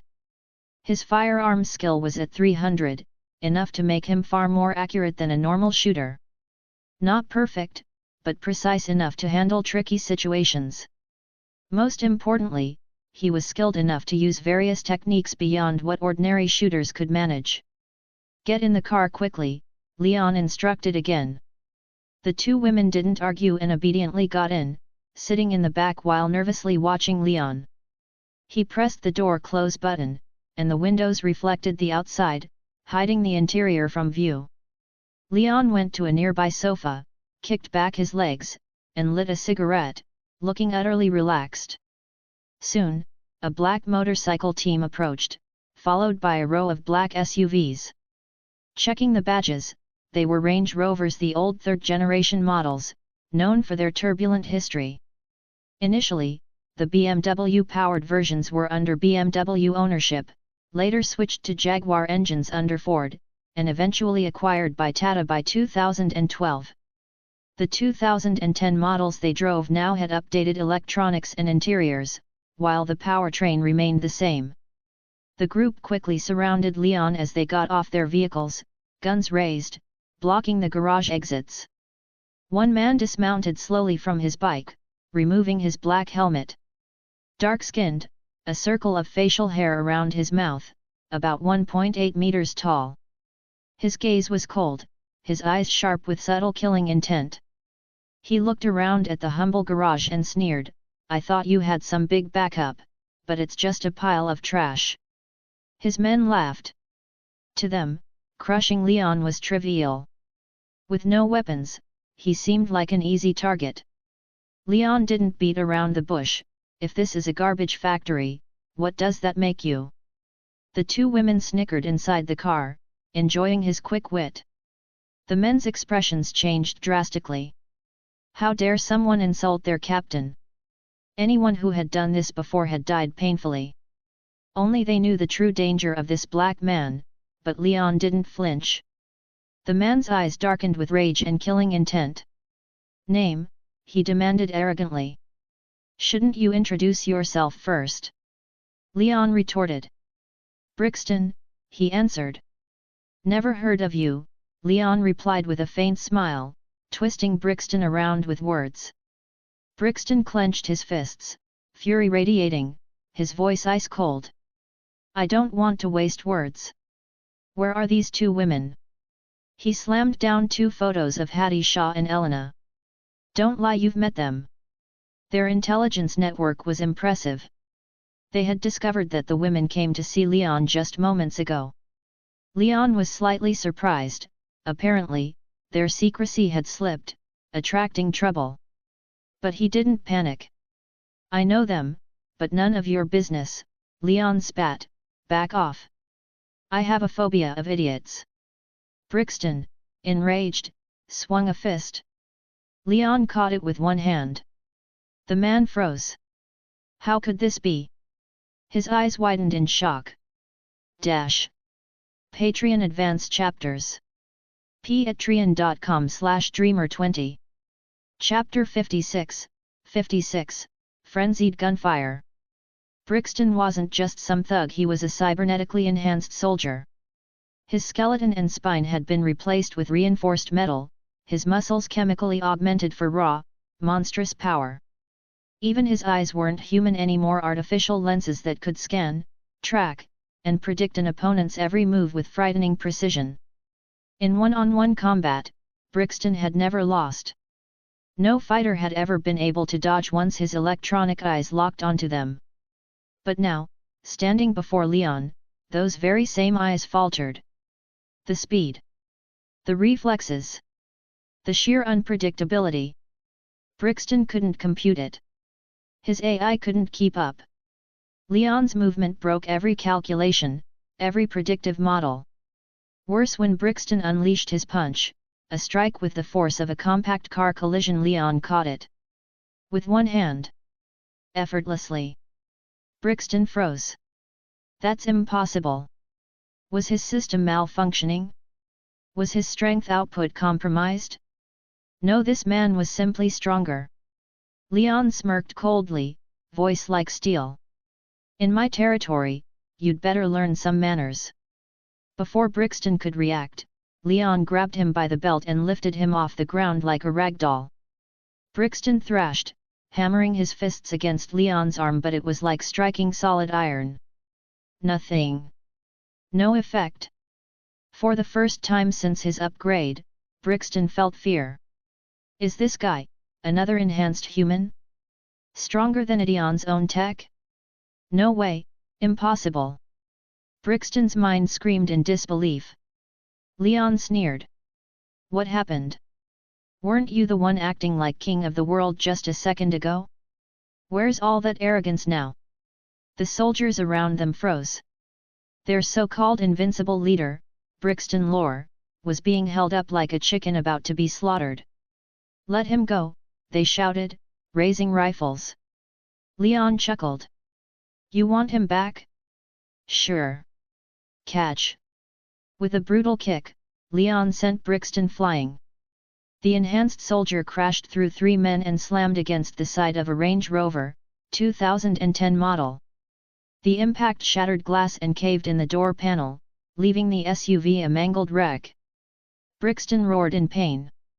His systems were failing, warnings screaming inside his body. No one had ever injured him this badly since his transformation. Meanwhile, Leon dove behind a sofa, rolled smoothly, and drew his handgun. Then came the symphony of death.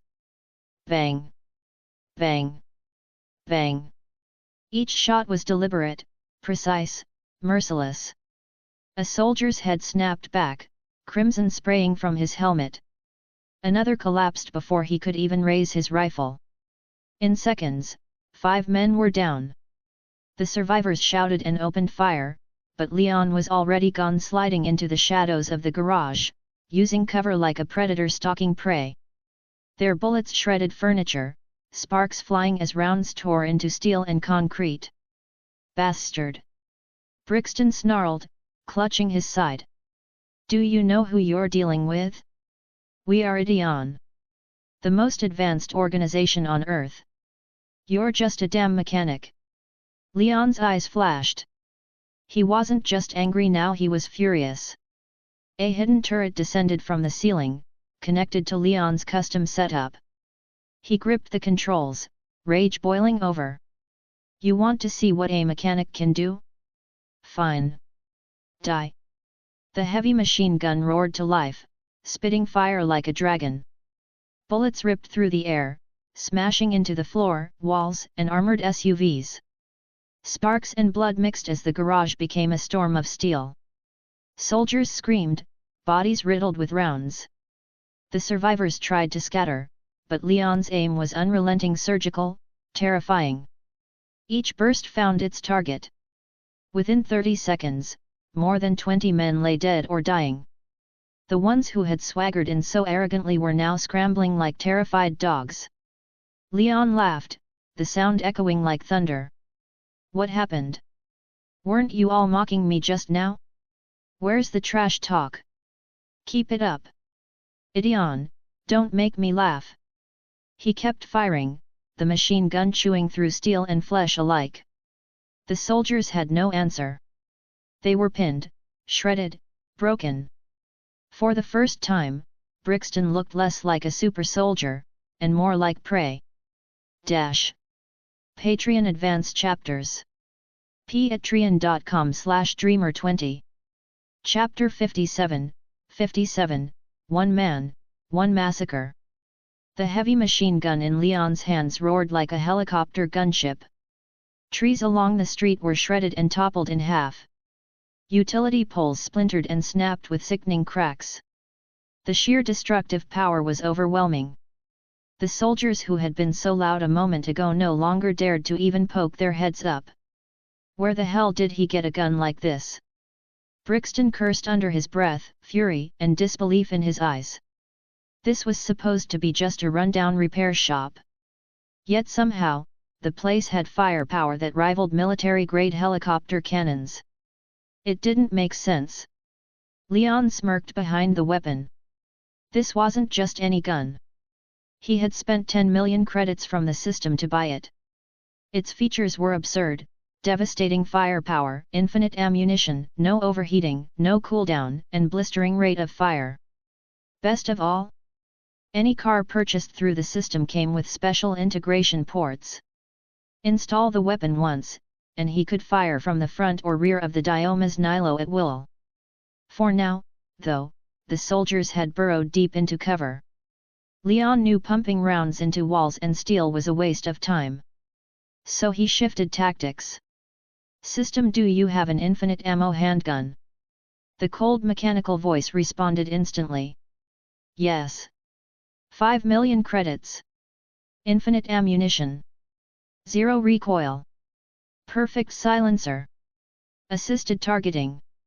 It listed features like a salesman rattling off a dream weapon. In short, it erased every weakness a handgun had. 5 million? Worth it. Leon didn't hesitate.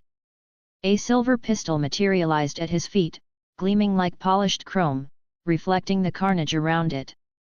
Sleek. Deadly. Perfect. Leon scooped it up, one hand on the machine gun, the other gripping the new weapon as he descended toward the first floor.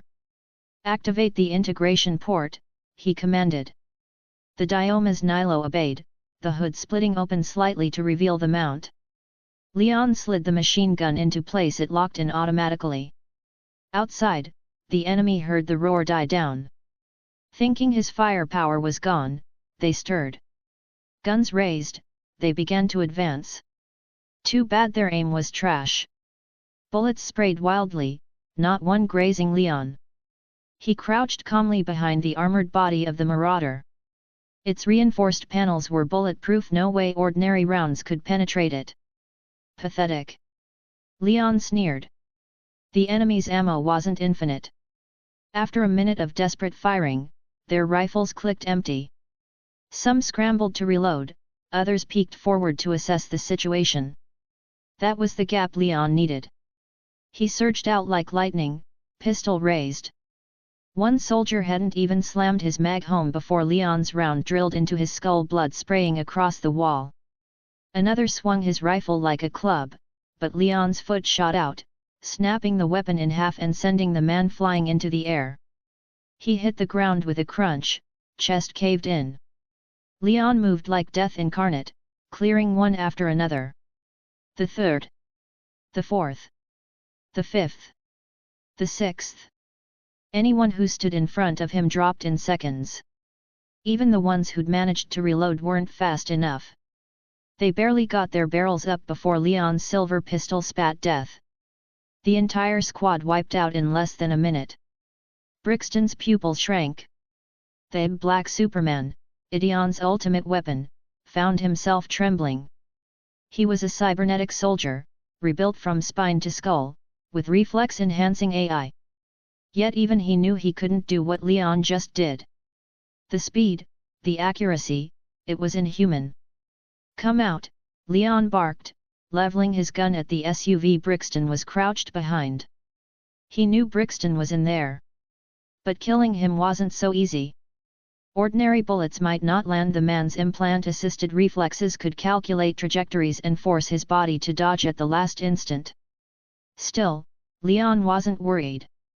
Slowly, Brixton rose from behind cover. His face was twisted, fear mixed with defiance, eyes still sharp with a predator's glare. Then, without warning, he flicked his wrist, hurling his pistol as a distraction. Leon instinctively tilted aside. In that instant, Brixton launched himself forward, propelling off the SUV with monstrous strength. His leg whipped out in a lethal kick. But Leon was faster. His pistol cracked. The silver round slammed straight into Brixton's chest, the force blasting him backward. Even with his reinforced body, the impact drove him several steps in retreat. The kinetic energy wasn't normal. It felt at least twice as powerful as standard rounds. "Too slow," Leon mocked, grinning. His reflexes were measured at 300 points beyond human. Brixton needed AI assistance. Leon needed nothing but raw instinct. The difference was clear. "Looks like your fancy tech isn't as advanced as you think," Leon taunted. "And you thought I was just a damn mechanic? Wrong move." He raised the pistol again, voice cold. "Goodbye." The silver gun barked one last time. Brixton staggered, the shot slamming through him. Patreon Advanced Chapters. patreon.com/dreamer20. Chapter 58, Not a single one could fight. Leon moved with lightning speed, but the Black Ops cyborg wasn't slow either. Just as Leon predicted, the moment he fired his pistol, the enemy's auto-assist system kicked in an advanced cybernetic program that forcibly jerked the man's body aside, making him dodge bullets like a predator slipping through the jungle. His figure blurred left and right, agile like a panther. Leon's shots cracked through the air, bang, bang, bang, but not even a sleeve of the man's jacket was touched. It was clear, unless he caught the cyborg off guard or struck from outside his line of sight, he couldn't land a kill shot. Just like earlier, when that single unexpected bullet to the chest had connected only for Leon to realize that beneath the man's skin was nothing but machinery. A heartless body, a mechanical husk. No wonder the bastard didn't go down. The cyborg Brixton grinned when he realized he had survived. His enhanced systems exceeded even his own expectations. A moment ago he thought he was finished, yet here he stood, unscathed. Leon's gun? Useless. Ha ha ha. You wanna kill me? Come on. Show me what you've got. Brixton roared, arrogance flooding his tone. Just one sliver of advantage, and already he was this cocky. Leon smirked to himself. Typical. Brains made of tofu muscle first, common sense last. If bullets won't work, then fists will. Leon holstered the pistol, raised his hands, and beckoned with a taunt. He slid into a classic Chinese kung fu stance, fists steady, legs rooted. Brixton caught the signal instantly. His cybernetic systems calculated response options in nanoseconds. Firearms were proving difficult to counter Leon with. Fine then, fists it was. He cracked his neck, loosened his arms, and stepped forward with a fighter's confidence. His style? Sanda Chinese kickboxing. A brutal, practical art that fit his straight-shooting, military personality. In America, Sanda had become especially popular among special ops. Brixton lunged forward, closing distance in mere strides. His left leg snapped up, knee bent, heel driving downward toward Leon's head like an executioner's blade. Leon caught it. Effortlessly. Both arms clamped around Brixton's leg like an iron vice. Shock rippled across Brixton's face. With no hesitation, he launched himself off his other leg, whipping a savage kick toward Leon's chest. The blow carried enough force to shatter ribs, maybe more. For an ordinary man, that would have been game over. But Leon wasn't ordinary. He calmly extended his right hand, catching Brixton's second leg mid-air. Flimsy. Powerless. Damn it! Brixton cursed in disbelief. Leon's smirk widened. With both legs in hand, he spun, and with terrifying strength, smashed the cyborg into the ground. Again. And again. Like a rag doll. Like a sack of wet clay. Each slam cracked the concrete floor, dust bursting upward in clouds. The whole repair shop shook under the force. Then Leon grabbed Brixton by the head, lifted him like a hammer, and smashed his skull into the ground. This is for running your mouth. Smash. This is for acting tough. Smash. This is for thinking you could play God. Smash. Each blow was punctuated with Leon's snarled insults. Every ounce of annoyance and rage poured out through his fists. The synthetic skin on Brixton's face peeled away under the punishment, exposing gleaming silver cybernetic plating beneath. His so-called enhancements looked more like fragile toys in Leon's grip. But Leon wasn't done. He straddled the man's torso, fists flashing like raindrops in a storm, raining hundreds of punches into Brixton's skull. The ground cracked with each strike. Brixton's head sank deeper, pressed into the earth by sheer brute force. 200 punches.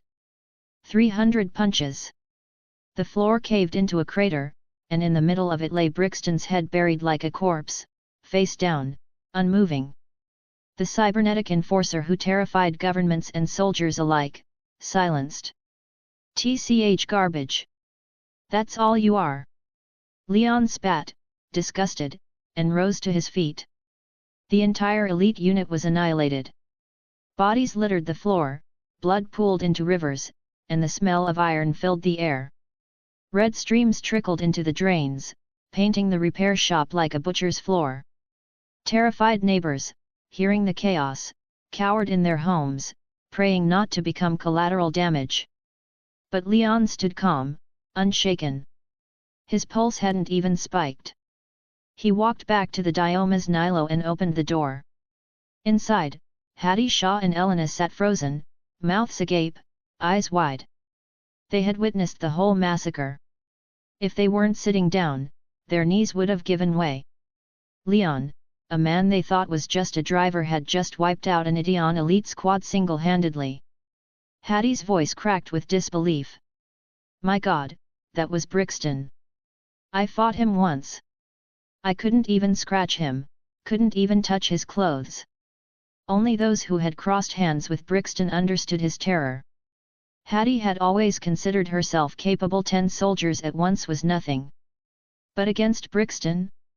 She was a leaf in a storm, powerless. The man was like Superman, an unstoppable force of muscle, reflexes, and tech. Yet Leon? Leon's fists outpaced bullets. His strength shattered steel. His speed overwhelmed Brixton's cybernetics. Hattie shivered. The more she thought, the more terrifying it became. Fear mixed with awe, morphing into respect. Elena too felt a wave of admiration rising inside her. Leon wasn't just strong, he was precise.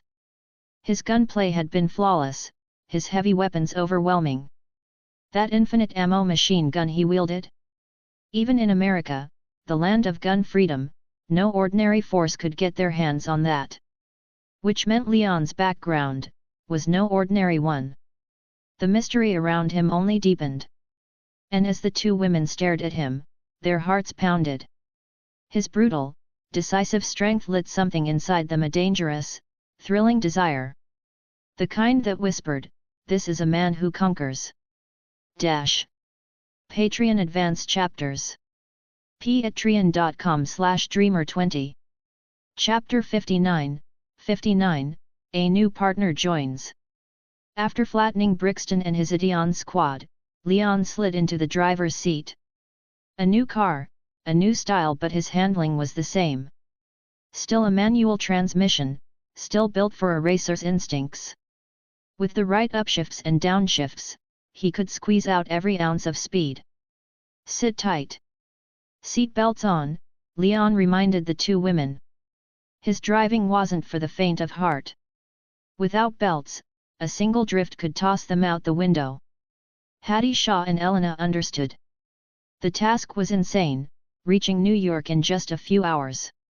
That meant holding speeds of at least 450 km per hour, and doing it for nearly 10 hours straight. Any mistake, and the car would flip, shatter, burn. If anyone else suggested such a thing, they'd refuse on the spot. But after what they had just seen Leon do to Brixton, they believed him. Maybe he meant dropping them at an airport, arranging a private jet. Or pulling strings with some underground connections to get them flown out. Surely he didn't mean actually driving all the way. Naive thoughts. They buckled up, smiles of misplaced relief tugging at their lips. The doors shut. Leon slammed the accelerator. The Dioma's Nilo roared. The sound was violent, far more feral than the previous nuclear-powered ride. Elena's eyes widened. The earlier car had sounded like a predator, sleek and deadly. But this? This was a lion's roar, full of authority and raw power. This wasn't just a supercar. This was a king among beasts. On the road, it would be unmatched. "You have so many of these cars?" Elena asked, eyes sparkling with childlike curiosity. To her, Leon looked rich beyond reason. Why run a shabby garage at all? Why not a luxury dealership, or a worldwide franchise? Leon smirked. "I've got a warehouse full of them. Prototypes. Unreleased exclusives. Cars only I own. If someone joined his team, he'd even gift them one." He had enough in storage for an army. And it wasn't boasting.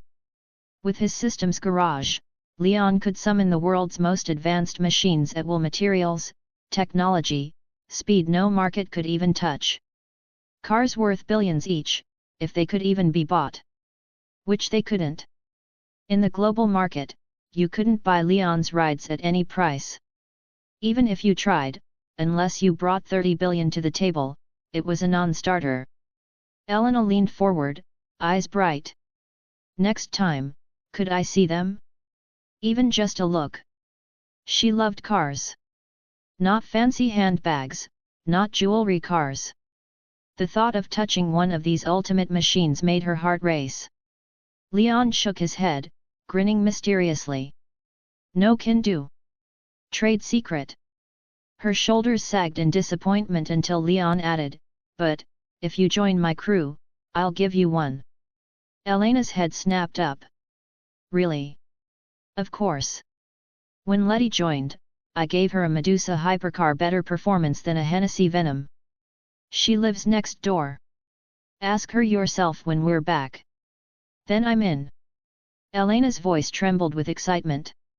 All her worries evaporated. She bounced in her seat like a kid promised candy. Leon laughed, genuinely amused. Beautiful women in his team? A dream come true. Hattie, quiet until now, finally spoke. "If I get cured, could I join too?" She wasn't asking lightly. Something in her gut told her she'd be safer, freer, by Leon's side than as a spy constantly walking the knife's edge. No more schemes, no more backstabbing. Just horsepower, asphalt, and loyalty. Leon flicked his eyes to her through the rearview mirror. And your job as an agent? Her expression hardened. The moment I went on the run with the virus, they erased me. Deleted my entire CIA file. I don't exist to them anymore. She bit down the bitterness. They had thrown her to the wolves, disavowed her, just to protect themselves. Leon nodded slowly. When this mission's done, I'll welcome you. She was no ordinary recruit. Trained in combat, firearms, driving, tactics. Hadi Shah was elite. Adding her would double his crew's strength. He could send them to underground races, tournaments, money circuits. It would ease his own burden, no longer just him making all the money and fighting all the battles. The three of them chatted as the Dioma's Nilo tore through streets. The car was a spectacle. Its futuristic design turned every head.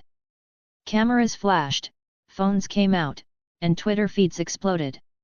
A small town street suddenly became a red carpet event. The people cheered, thrilled to spot a car like this. None of them knew the truth. That this machine wasn't just for show. That it was about to cross 4,500 kilometers in under 6 hours.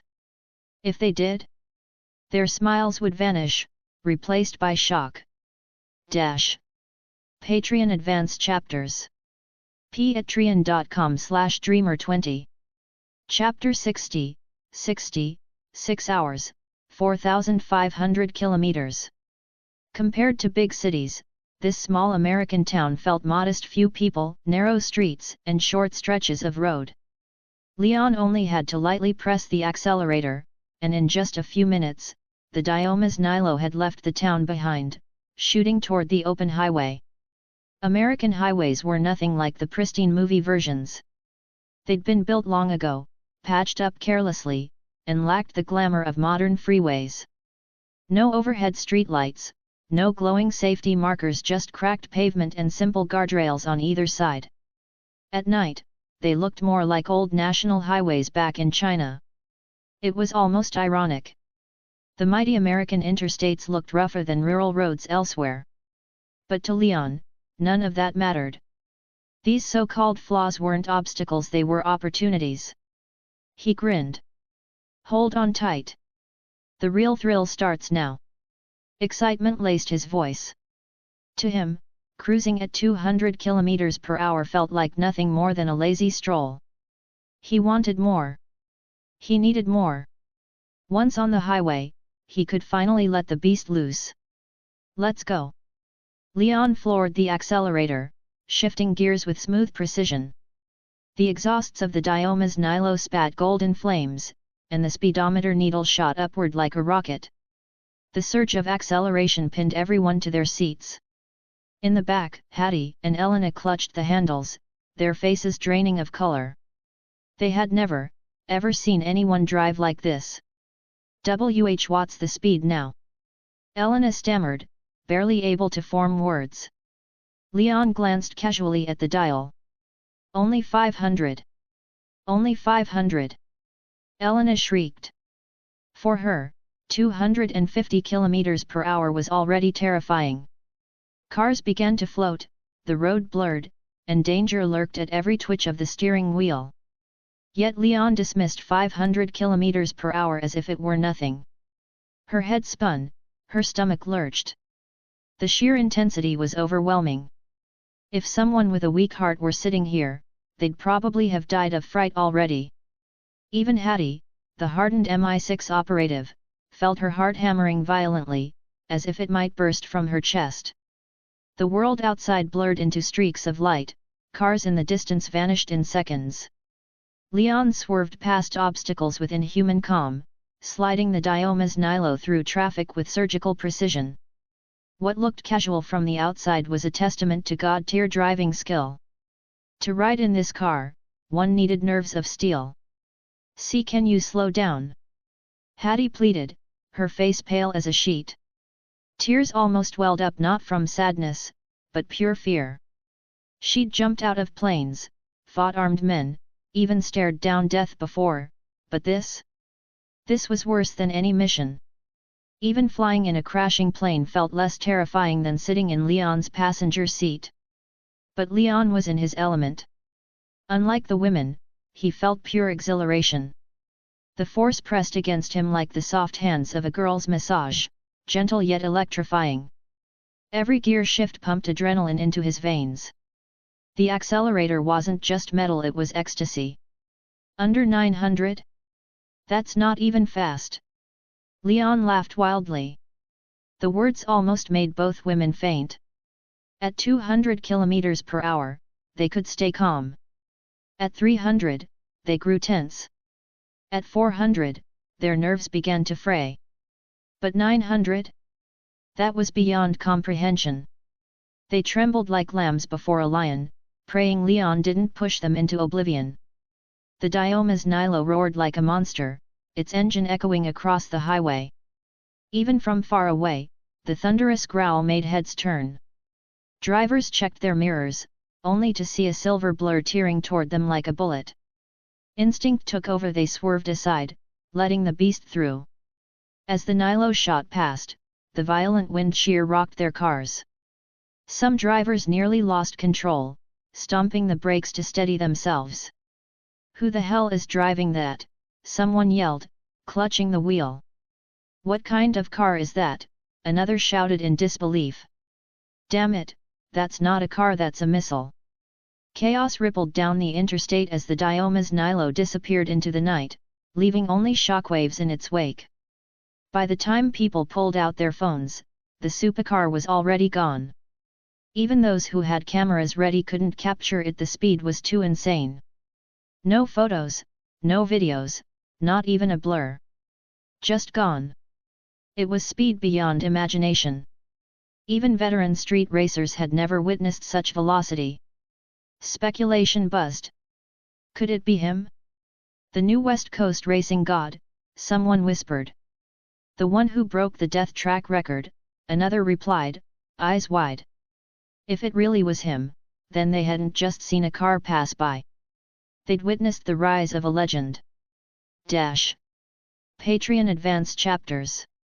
patreon.com/dreamer20. Chapter 61, Racing Through Las Vegas. By now, Leon's legend had spread all across the West Coast. Every car enthusiast, every underground racer, everyone was replaying his videos on loop.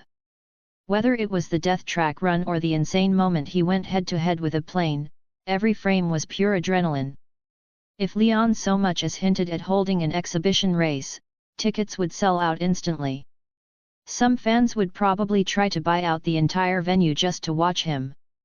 Of course, not everyone believed in him. For every 100 drivers, about 30 scoffed, saying Leon was just putting on a show. A stuntman, nothing more. But now?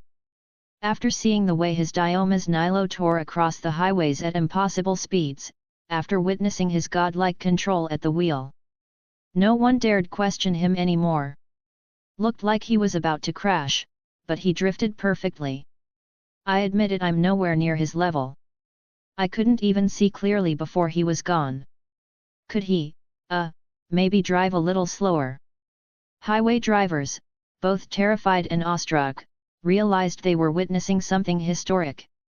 At this speed alone, Leon had already surpassed 99.9% of racers alive. The remaining 0.1% didn't dare speak too boldly, because deep down, they knew the truth: no one could compare. The West Coast racing god had arrived. Just by showing up, Leon crushed the competition in the only way that mattered: speed. If this was a normal race, then no car in existence could keep up. None. The highway was in chaos, but Leon was euphoric. Ha ha ha! This is living, he roared, laughter echoing inside the cockpit. Chasing speed, feeling the crowd's awe, this was his joy. His fame was growing with every kilometer, and soon, he would be more than a legend of the streets. He'd be a national icon. One day, Leon would conquer all of America with his car. And when that day came, he'd crush ridiculous ideas like white supremacy under his tires. From Los Angeles to Las Vegas was about 400 kilometers, a trip that normally took 4 hours by car. But Leon wasn't driving normally. His Nilo was cruising at nearly 900 kilometers per hour. Without even activating nitrous, they crossed the desert in under 30 minutes. That was so fast. Elena gasped, eyes wide as the "Welcome to Fabulous Las Vegas" sign flashed before them. She was completely shaken. It felt like we were on a plane, Hattie muttered, clutching her head. Her whole body was still reeling from the pressure. What should have been a 4-hour drive had just taken half an hour. Surviving that without a crash or incident felt like divine luck.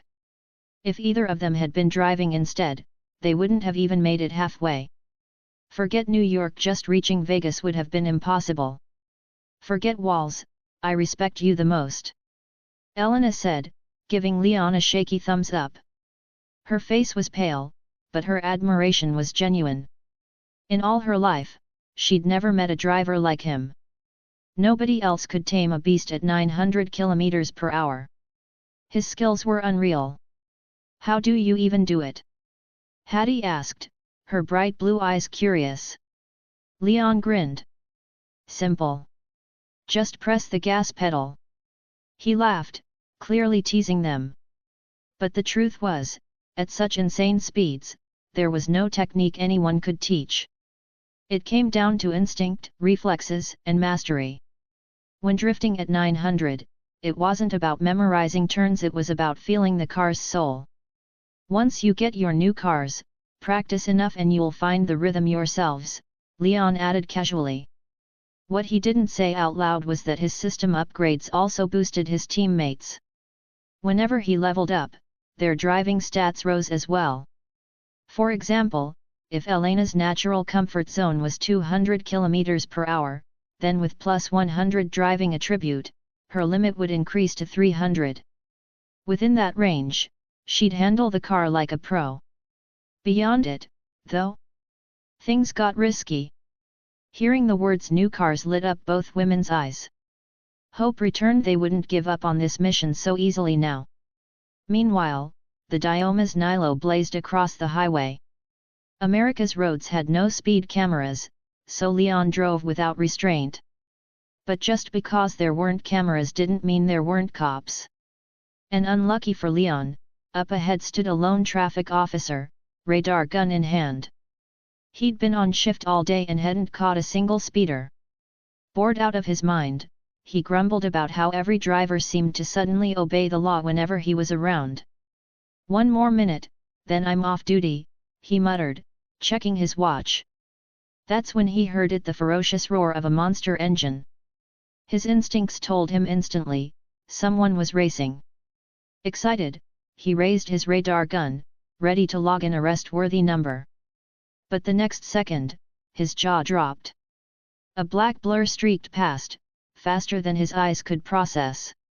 One blink gone. What the hell?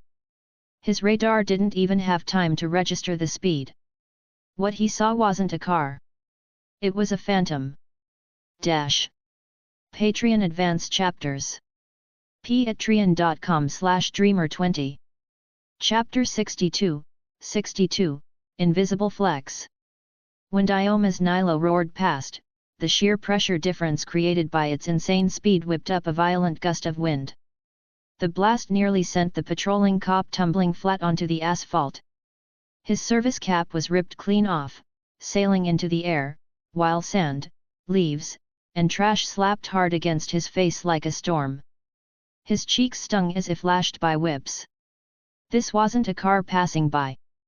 It was like a high-speed rail train, or worse, a low-flying jet. The officer scrambled to snatch his cap back, jamming it onto his head. Then he glanced down at his radar gun.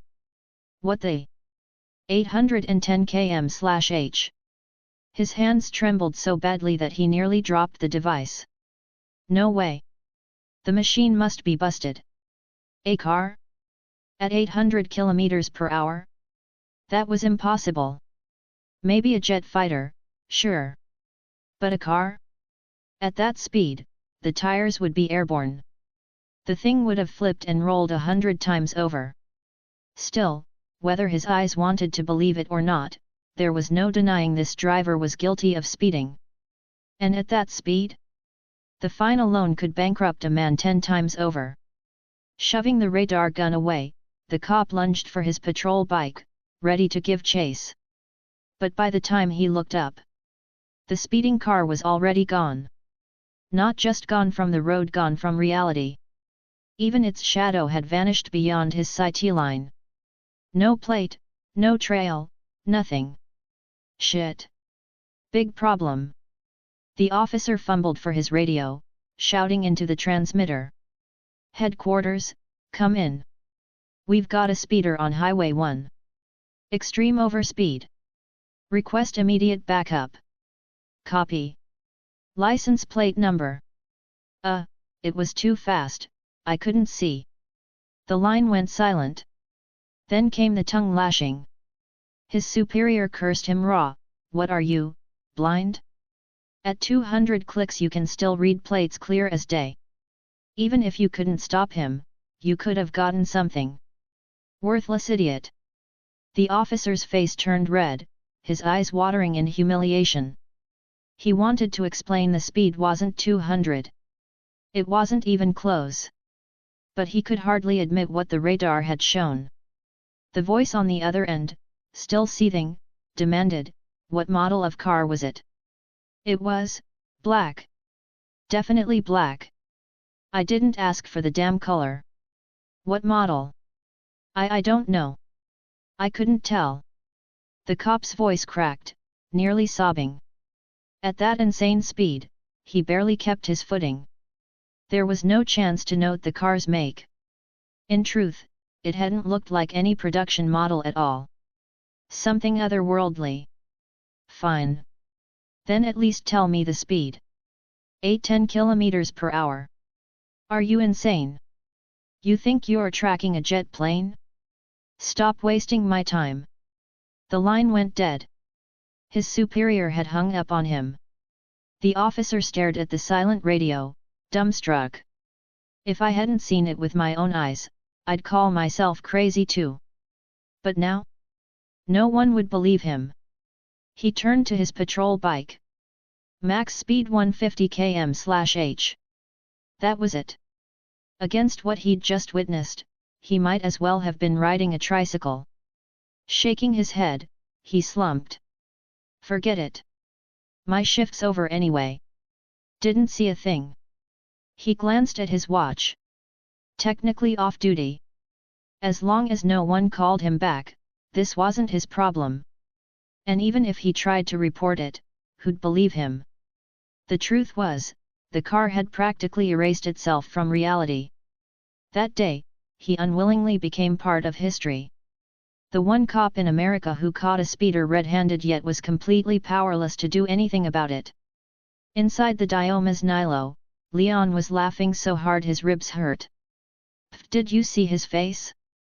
Priceless. He'd spotted the cop crouched roadside with the radar gun the instant he passed. That slack-jawed, stupefied expression was burned into his memory. He half expected sirens and a pursuit, but instead? Not even a glimpse in his mirrors. The guy must have realized chasing was hopeless and simply gave up. If this were back on the freeway with electronic cameras everywhere, I might have been in trouble, Leon chuckled. But lucky me, the US is too free. No cameras, no proof. Saved by their laziness. That poor cop, Elena giggled. If I were him, I'd have given up too. She wasn't just any passenger, she was law enforcement herself. A police officer by duty, yes, but also a racer at heart. And between the two? Her passion for speed usually won. Unless she caught someone while she was actively on the clock, Elena had little reason to ruin someone's thrill ride. No bonus pay, no thanks from colleagues, only suspicion and hostility, as though she were chasing glory at their expense.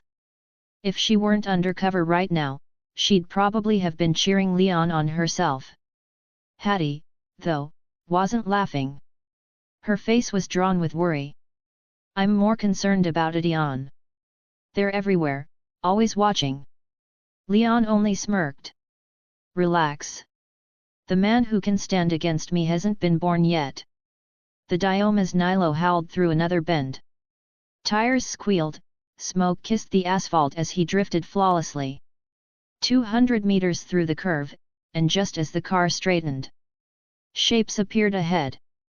A squad in black uniforms, blocking the road. Every man carried a state-of-the-art submachine gun, gloved hands steady, eyes cold as stone. The moment they spotted Leon's car, a shout ripped the air. Open fire! The night erupted with gunfire, a storm of bullets raining down on the road. Patreon Advance Chapters. patreon.com/dreamer20. New chapter is coming soon. Write a review.